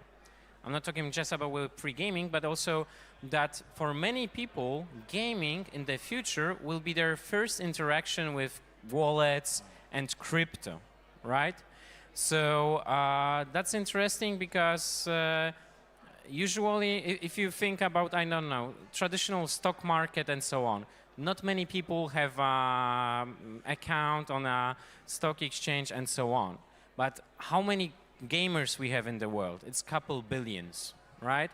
So I believe that through that way of gaming, people will get educated and will become better in terms of managing their financial wallets, etc., right? Because they will learn in investing through their games. So that's going to be a big changer. But in terms of Web3 design universities, it's the same thing as with AI. If I would ask you okay, how well is AI at the universities? And usually at the university, you first have to create the program of the study, then get it approved by somebody, and 5 years later it starts. And in AI or Web3, that's already would be super outdated. So I think over here it's more about the communities, right? Because Web3, one of the big aspects, which I think we didn't mention here so far, is the communities. Because very often they drive a lot of the development and engagement. There is a lot of users who, through Web3, have the possibility actually to also invest or support the teams that they believe will generate or create amazing experiences that they always wanted to have as games, but they did not have the possibility because, hey, they were not listed on the stock market or they could not reach to them and so on, right? So I think there will be a lot of change that Web3 gaming will introduce into other areas of the usual day-by-day and economy in general. I think you said something really important there, Stan. Thank you for that. And that is, especially, people want to play around first with the technology before they actually use it for serious cases. This is what games are great for. Me, as a games researcher, I understand that. Why do people play? It's important for us to develop our brains, to learn new things and so on. First thing we do with stuff, with tools or something, is playing around first. Then we learn how to use them. And the same thing, just as you said, that works exactly with Web3 as well. It's a really good point, I believe. Thank you. Let's jump to the next question. That is, how are Web3 games viewed across different global regions? I ask this question because I travel around a lot. I love going over to Asia, Japan, Korea, spend my time there with friends and people from the games community. What I realize over there is that Web3, NFTs, blockchain, crypto is perceived very differently compared to Europe. I can add on that because we made this Korean game development company, but with the launch of Nightcrows, we've seen huge amount of users coming from Thailand, Vietnam, Indonesia, Philippines. And actually, if you even go back like 2 years, then Axie Infinity was a big game changer for whole Philippines and Indonesia. Because during the COVID times, there were people who were sitting in their homes and they couldn't even go to their work to actually make money. And Axie allowed them to make some important revenues for them. So in terms of the developing countries, I think it's a very, very important aspect because people, through investing their time, can, due to the decentralized structure of blockchain, they can benefit from the revenues or from the money that is being invested from people from West where they don't have maybe time, but they have the resources. So that's something that is like Web3 over there is very positive, but because it supports them and gives them a possibility to make some revenue that will support many of those families. For example, with Nightcrows, we put like 0 marketing budget in South America, and it turned out it's close to 10% of the revenues is coming from South America, including Brazil, in the game. So that shows that it's very positively seen in those areas because it's a way to, as mentioned, it's a connection between gaming. So something that people love to be doing, right? And at the same, something that it can turn out as an investment as well. So now, sorry, Oliver. One moment, I have one more thing to say. So you mentioned now a lot of money making with in Southeast Asia, with Axie Infinity in this case, and so on. I do understand that in Southeast Asia it often works like this, and these were the Web3 games which were really successful there, where people also were able to make money with. However, I know about the Koreans, they have very, very, very high standards if it comes to gaming. They are real hardcore gamers. They love difficult games, they love narrative, story, graphics, all that kind of stuff. So I feel like almost the most hardcore gamers in the entire world. How is their sentiment? Talking about hardcore gamers, my cards are falling. I think, first of all, like officially, Web3 is not really allowed in Korea, right? So when we did launch our game, it's for Korea, it's just the regular free-to-play version. But I would in general say like, okay, So you do play the hardcore type of games where you spend a lot of time, right? Definitely this type of games. Sometimes you also invest some money in it to get better gear, to upgrade your character and so on. And with traditional games, at some moment when you don't have the time anymore, or you got a little bit bored, or it's taking you too much of the time, you would just leave your account. That's it, and you would have zero out of that.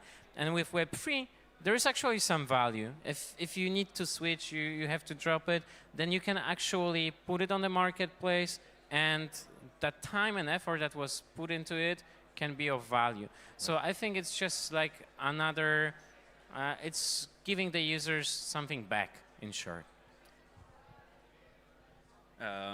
Can we have some disagreement on this panel as well? No I guess? disagreement. Yeah, okay, all Go right, ahead.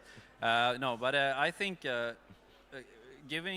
sometimes giving the players a false hope of like earning something, giving the players a false hope of earning something is what I think started making this industry, or giving it a bad reputation to start with, because a lot of the, like I said, playing the game for the only for the financial and not for the purpose of fun. You know, for me, games are something that is played because you want to have fun. I mean, we fight for players' attention, and that attention is either put on their, you know, they watch Netflix, they play a game, and there's like small percentage that are actually gonna do something with your product. But games for me is something that is, you know, about the fun, and I think this is why less and less play to earn is something that is being marketed, because they realize that this kind of model is very easy to, that there's a 1% that earn all of the everything basically in the game, and the rest, like you know, did here, you lost your investment basically. I think it's still the case today. You know, you haven't come up with better designs for this. It's just that it's you know, a kind of poor design basically for me personally as well. Right. I love this discussion of the different perspectives. We have more of a business side over there, over here more of a creative side, and even within the Web3 community and indie teams, there's a lot of discussion going on. This is also what I see in my everyday job, and I think this is also something important to understand.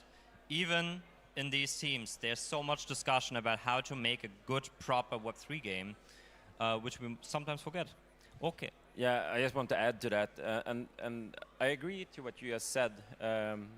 We're completely in sync on that, but I think because that question is also a question from the industry. Like, it's not just from when I'm traveling, I've been spending a lot of time in Asia. If I'm talking to Neovis, if I'm talking to WeMade, or if I'm talking to Kakao. And in Korea, they're all looking at Web3. They understand that this is something, it's something here to stay. And I applaud WeMade. I mean, you guys are really like, you're not tiptoeing, you're like going all in. And history-wise, it's kind of interesting looking into Korea, because that market has had a tendency of bringing like what comes into the future of consumer behavior and what technology is being used, specifically in looking at games. So I often ask, like, when I have people ask me, like, when I'm traveling, like, go to Korea is my recommendation, and check out some of the market and how they're behaving, and what they're focusing on. When I'm looking at East, and I'm also talking to look at something like Square Enix and other studios out of Japan, it's quite interesting. It's like, it's not a few of them. When I'm looking East, everybody's coming with this technology. And so then the question is, what have they figured out over there in the East that we in the West haven't figured out? Because we're still arguing if Web3 is a scam. That's quite interesting. But I'll let the Western Hemisphere continue arguing about it, and I'm going to continue building. Thank you. That's awesome input. I love it. That has been basically all my questions for you guys at this moment. I still have some extra for you. And I guess 8 more minutes? Is this what it means? Nice. Let's talk a little bit more about Okke. This truly happened. When was that? 2 weeks ago. Yeah, 2 weeks ago. Okke was announcing this panel on LinkedIn, right?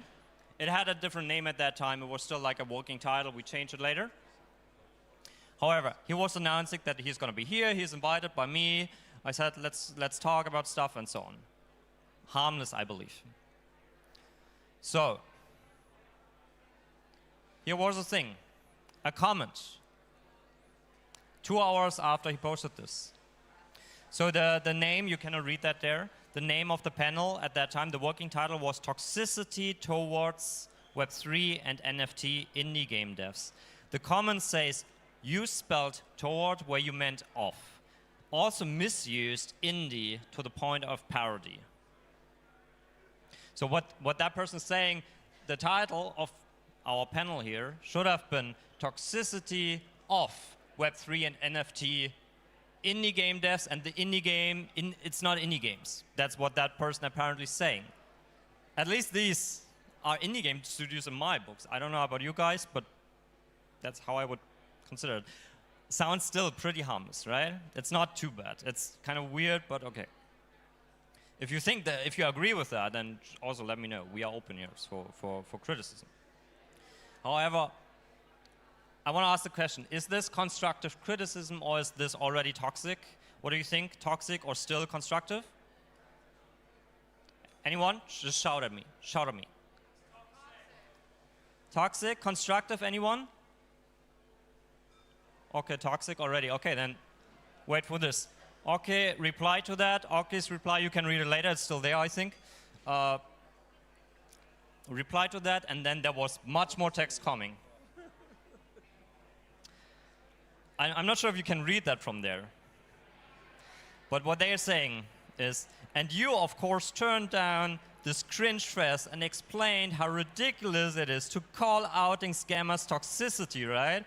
Oh no, my mistake. You went straight to whining about this supposed problem. Oh my God, you poor victim of toxicity.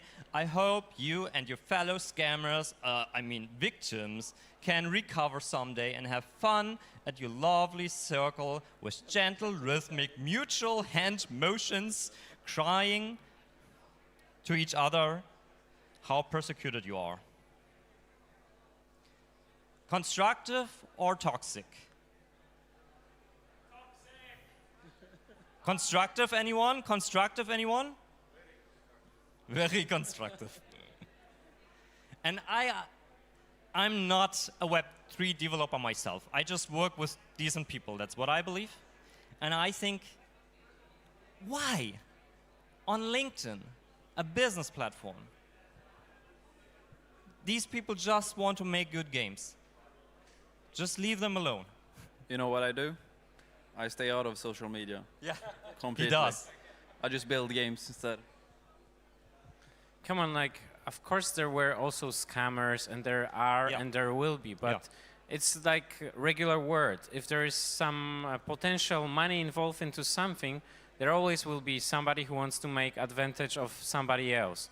But if there are actually like developers who want to do something good into that, you should be supporting those instead of, bitching around that something is wrong, right?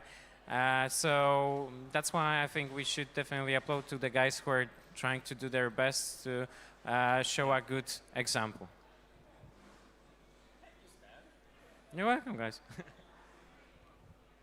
Fortunately, there are no Web3 talks at this year's conference. Speaker at the Baltic Dev Days 2023 randomly at the start of their talk. This is what I heard, and I took that note, and I wanted to bring it up at some point, and the point is today. Why do we have to say this? His talk was not even about Web3 games. Would we still do this for free-to-play games? Would we say something about like this about free-to-play games or games with servers in them? I believe this is not quite fair. That is my opinion, though. Your opinion is much more important, and therefore I have this one. We only have 3 minutes left, but I want to give you that chance to write something down. Scan the code quick. You can write something. What is your opinion? How do we want to deal with this situation? Any solutions? Or maybe if you have another opinion on that, let me know. We cannot talk about it. We don't have enough time, but I want to collect your opinions anyways. Scan the code or go to menti.com and use the code on top. Does it work or any issues with that? Good?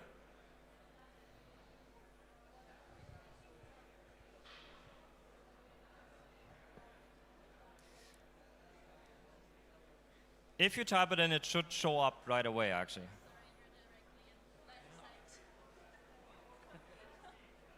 But you, sorry.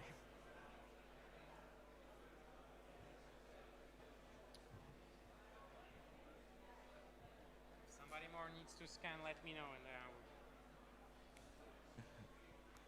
I hope it's working. Anyone sent their comment already? Okay, something there. Something there. More education around Web3 and better infrastructure in games that utilize Web3 instead of abusing it. Yes, I think. Mint those comments. That is awesome. That's money making. Nice business. This is the same thing people were saying about free-to-play a decade ago. The industry always hates new business models. It will just take time. We make good games. We need to gently hold hands. Let's do, no, not now, not now. Code of conduct. Keep the discussion friendly and constructive. Be curious and be kind. Look at the good and the bad. By the way, you can like comments, and the most liked one gets a prize. Like them now, if you still have it open. If not, then you're out. Irgendwie kann man diesen Code wegmachen. Educate, oh, we said that already. Educate what Web3 games and what benefits over Web2 brings. Yeah, benefits. We need to see actual games out there that work and are fun and so on, and then we will probably start seeing the benefits. So I believe this is a really true point.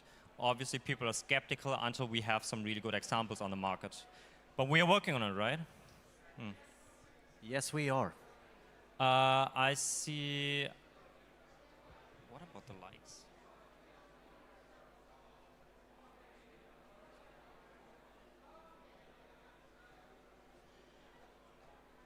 Okay, I don't know. Okay, my like system doesn't work. It doesn't matter. I improvise. So thank you for your input. This is awesome. No, I haven't.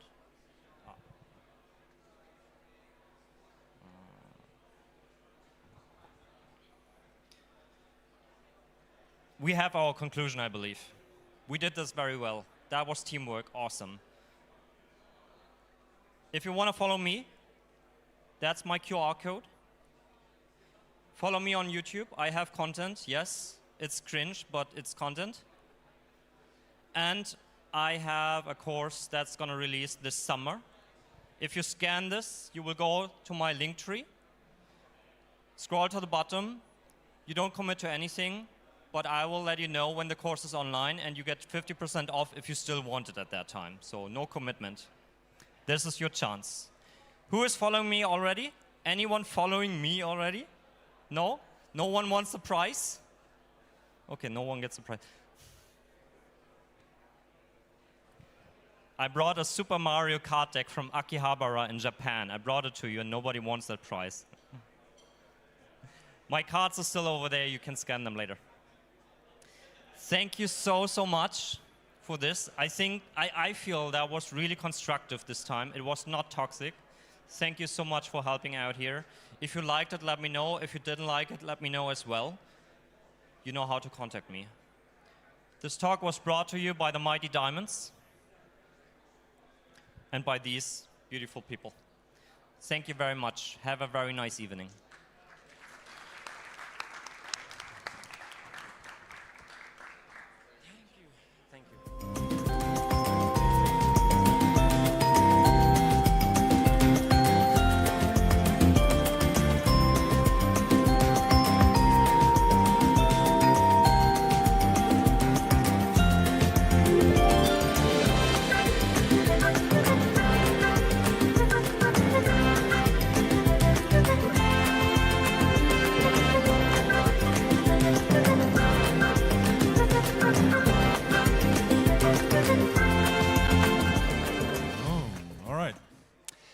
Coming up next, we have Jora Svensson and Emma Nielsen of AEP with 2 talks actually.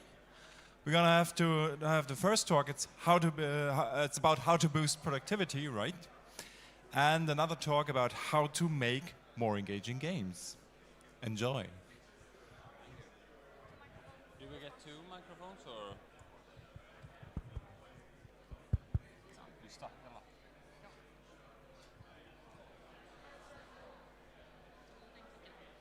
Anders, tror jag. Yeah, that's fine. 2 is fine. Yeah.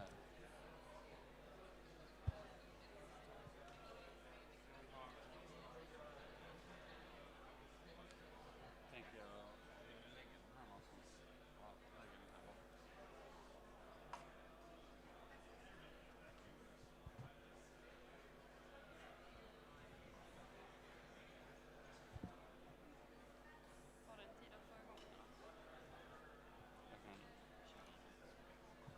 Ja, den borde ju vara. Men eftersom man inte fått upp den så kan vi inte se något.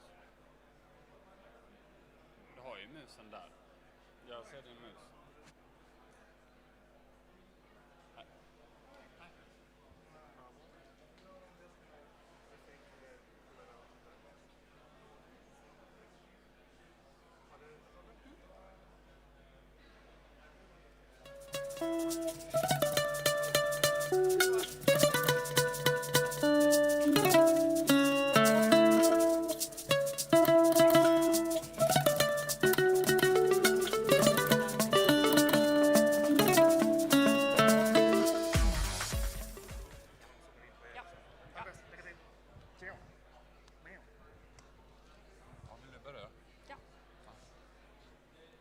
All right. Welcome, everyone. We are AEP. My name is Emma. And my name is Joar. And we welcome you to today's talk about productivity. But first, I think it's important to introduce ourselves, who we are. So, as Emma said, we are AEP, Association of Esports Psychology. And basically what we do is sports psychology or general psychology applied towards esports, gamers, and game development. So more specifically, as you can see here, we have 5 pillars that we stand on. We have performance, we do research in sports psychology, we have a media page where we do on LinkedIn, we do on X, on Instagram, where we spread our knowledge. We also work with society, NGOs, and governmental organizations, and we work as a grassroots level as well. Okay, so today we're going to talk about what motivation is, internal versus external motivation, how to internalize motivation, and how to make more engaging games. So, what is productivity and well-being? Do we have any answers from the crowd?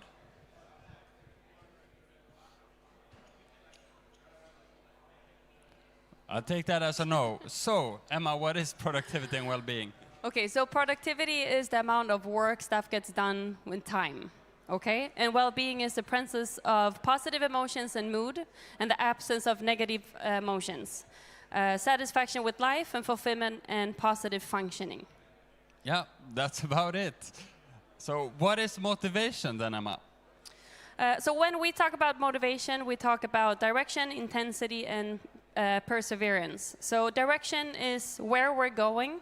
The intensity is how hard we're going for the direction we're going, and perseverance is how long we persevere, how long we stay in the direction, and how much intensity we put into the direction. Yeah, so when we're talking about motivation, it's important to note that you're not equally motivated towards all things.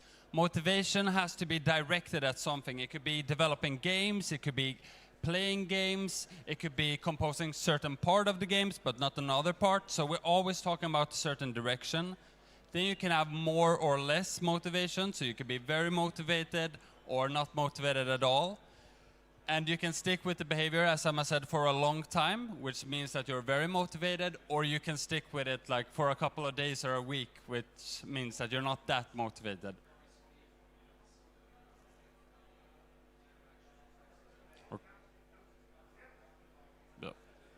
Okay, great. So, Emma, what is the origin of motivation, or how would you describe motivation? Okay, so we can kind of develop motivation a bit more. So we have external motivation, and we have internal motivation, and we also have a motivation. So keep it simple. A motivation is basically no motivation. I have no motivation in this. I don't have the direction. I don't have the intensity. But then to make it a little bit more complicated, you can divide motivation into internal and external motivation. So external motivation is that you're reaching for something.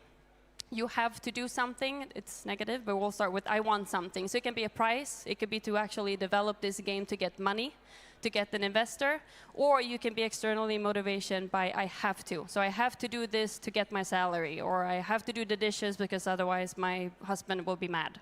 Okay? On the other hand, the internal motivation it comes from the inside.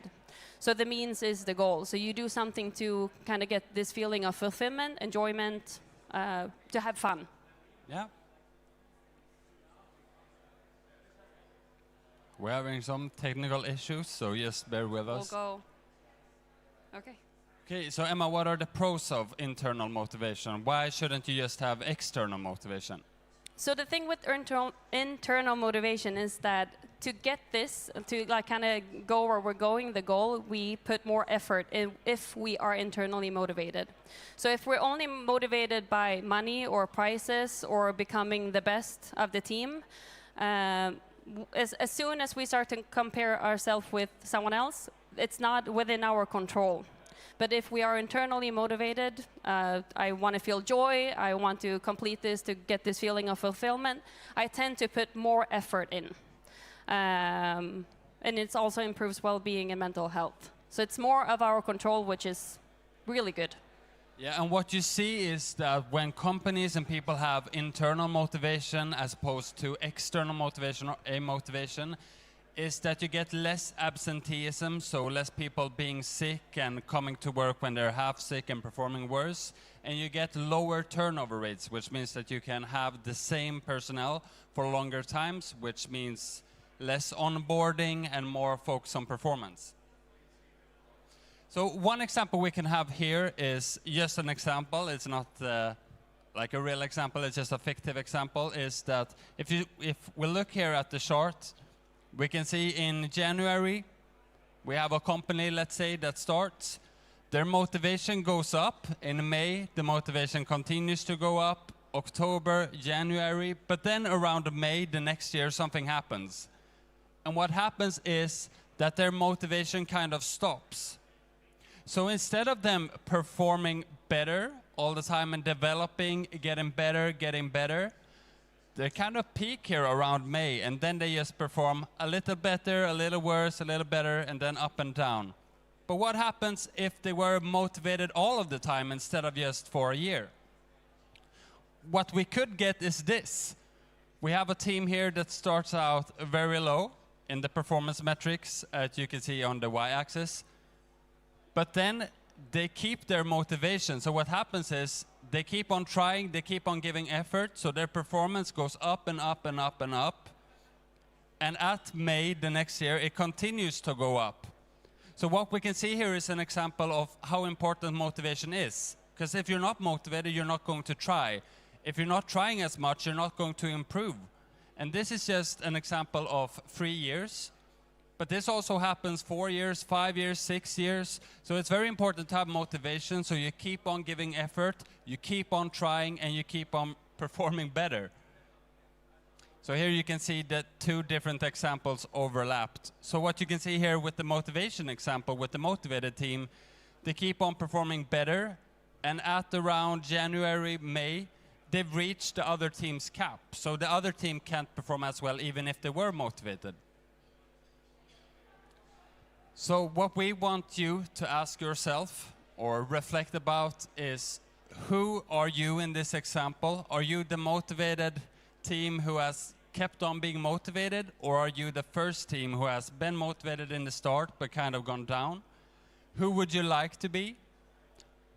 Who would you like your staff or your colleagues, your co-workers to be? And then ask yourself, what have you done to improve your motivation and the staff or co-workers' motivation? So that's something we want you to think about. So Emma, how do you make motivation more internal? So there are 3 different categories, you can call them, if you want to show them. We have competence, relatedness, and autonomy. So to kind of, like I was talking about, to kind of make this internal, you want to take control and you want to know, how do I increase this internal motivation? So you do this by these 3 categories. So I'm going to go through them. So competence is the feeling of you being good. You have the competence, you have the knowledge to kind of execute this task. It can also be that you feel like you are improving in what you're doing. Relatedness is that you have meaningful relationships. So this social network at work or in the team, that you have this social support that helps the internal motivation. And autonomy, that feeling that you are deciding your own actions. So you can have a long-term goal with the team, but you can kind of decide how to get there. So to kind of leave the planning to each employee. So basically what this means is that when you're in an environment where you feel like you're good at what you're doing, or you feel like you're continuously progressing, you're going to like it more. When you go to work and you feel like you have meaningful relationships with your coworkers, you're going to like working there more than if you were to hate your coworkers. Makes sense, right? And if you're free to make your own choices, if you're not micromanaged all of the time, and you're free to expand, you're free to create new ideas, to try your new ideas instead of being controlled, your motivation is going to be more internal. But how can we apply this in practice? So let's start with competence. How do we improve competence? So it comes with, first of all, it comes with experience. So the more you've done something, the more you feel like you're in control of the task. But something that you can do today is to set goals. Okay? So if you set goals for yourself, you kind of take control of what you're doing, and you can see the progress of your own development. It also leads to encouragements. So this you can do personally, but you could also do it within the team. Yeah, and if we put this in a game perspective, what is most games about? It's about having a goal. It's either about having a quest, having a boss that you're supposed to beat, or something like that. You have a frame of reference. Without a frame of reference, you're not knowing if you're improving. Like if you were to have no boss, no XP bars, no stats in the game, you would have no idea if you were improving or not. So it's important to have a reference point. And what happens when we level up? What happens when we beat the boss? We usually get better stats, or we get better equipment, or we get new skins or something like that. And what is that in reality? That's encouragement. Like you do something that's hard, and when you've done it, you get encouragement by getting new stats, new equipment, you unlock new levels, or whatever it is. And it works the same way in real life. Like if you set goals for yourself, you beat the goals, and then you encourage yourself by doing something that you like, or maybe just beating the goal is encouragement in itself. You're going to be more motivated, you're going to feel competent, and it's going to continue. But if you beat yourself down, or if your coworkers or if your boss is rude towards you when you complete your goals, like in a game perspective, if you were to just beat the boss and then you hit the second stage and just insta-die or something like that, it's not that fun. So you have to have encouragement. And just to add quickly, as we said in the beginning, one of the components of motivation is direction. So goal setting, like if you set goals, that gives you a direction. So goals and motivations are really good friends. So yeah, set goals. Yeah. So how do we improve autonomy? Through empowerment. Okay. So autonomy, it depends on what team you're working in.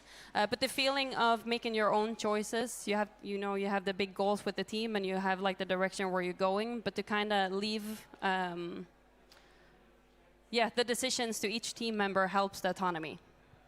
Yeah, so an example of this in games, to illustrate how important autonomy is, what's the most hated mission in games? For a lot of people, it's the escort missions, where you have to wait for some random NPC that's slow and you have to walk around. Why is that boring? It's because you don't have autonomy. You have to wait for that person. You don't even want to do the quest because it's super boring. You run ahead, then the person your escort dies, so you have to restart, and it just sucks. And that's about autonomy. So when we give people the power, we give them the knowledge and the ability to create their own decisions and do what they want, you get more fun games and you also get a more motivating environment. Like one of the biggest games lately is Elden Ring. What is Elden Ring if not a completely autonomous game? Like you can run around, you can do whatever.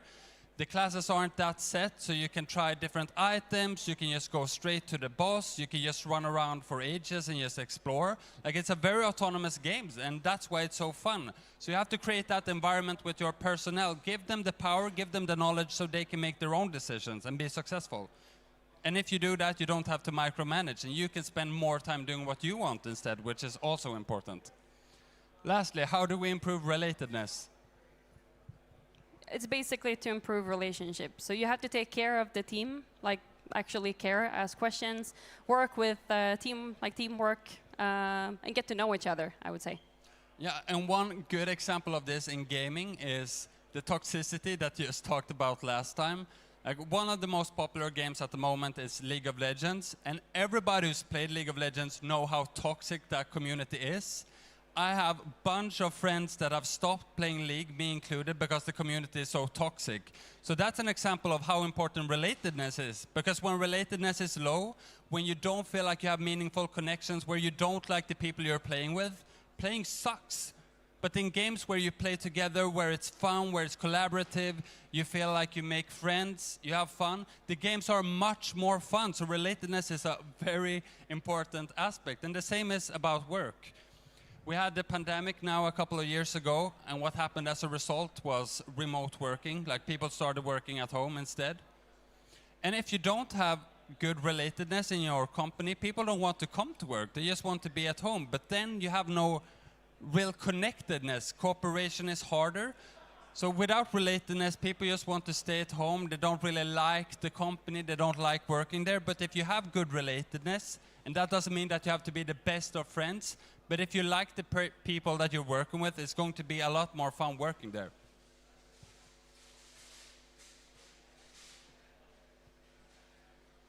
Yeah, so my competence is pretty low right now because it's not working, so yeah. Okay, so Emma, what do we want the people to do? I want you guys to take like a couple of seconds just to kind of reflect on one of these different like categories. So pick one, either competence, relatedness, or autonomy, one of them that you want to work more on, like reflect upon. So if you pick competence, after this session, you might want to set a goal. You can talk to us and we can help you set goals. If you want to improve relationships at work, who are you going to talk to tomorrow maybe, or are you going to call someone after this? And autonomy, is there anything that you can improve? Maybe you have to talk to your boss, talk to your colleagues. Is there anything that you can take control of and do something about? Yep. Maybe. Okay, now we're going to go through how to make engaging games. Okay, so Emma, how do we make engaging games?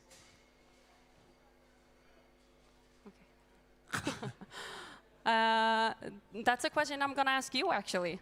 Okay. So what you do is what we've already talked about. You have to have games where you feel competent, where you're improving. You don't have to be good when you start a game, but you should be able to feel a progression that you're getting better with each attempt. You should have relatedness, feeling like you have meaningful relationships. That could be with the characters in the game.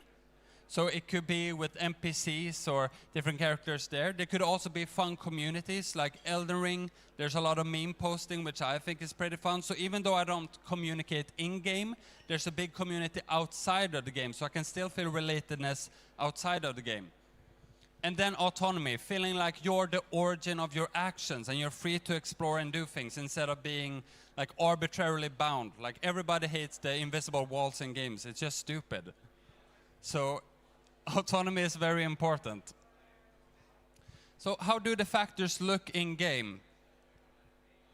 Competence looks like this. You have low and you have high. So games that are too easy, it means that everybody's a pro at the game in the beginning, so it's not fun to play. You're not challenging yourself. It feels like you haven't accomplished anything.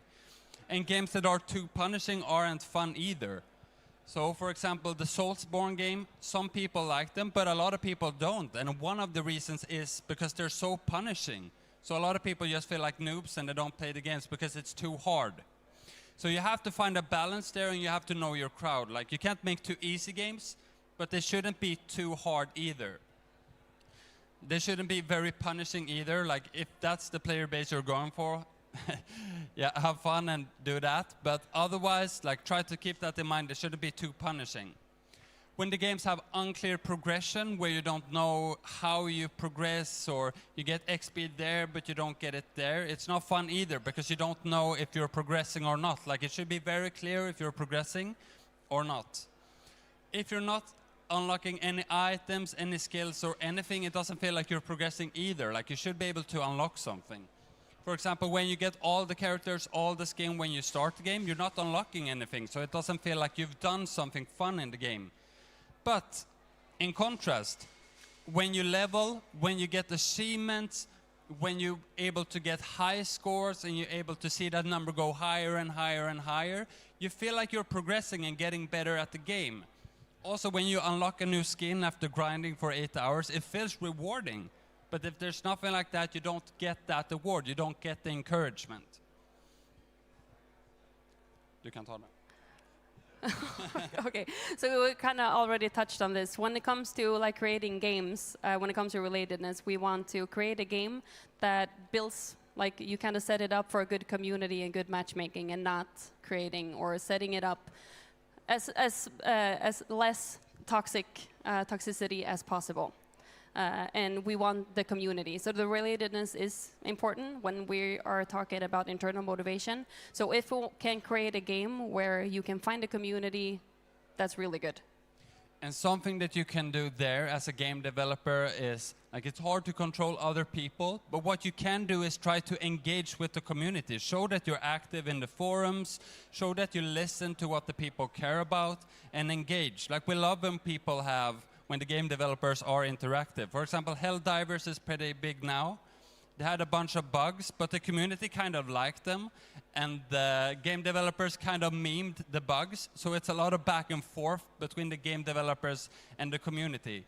But if you feel like the game developers aren't active at all, they don't care about the community, the relatedness is probably going to be a lot lower. Lastly, autonomy. We've spoken a bit about this as well. So having no freedom means lower autonomy, but having too much freedom means that you have lower autonomy as well. It's like when you go to a restaurant and they have 200 items, you have no idea what to choose. So you don't really feel like you have a choice because there's too much choice. So instead you should have freedom, but it should be in reason.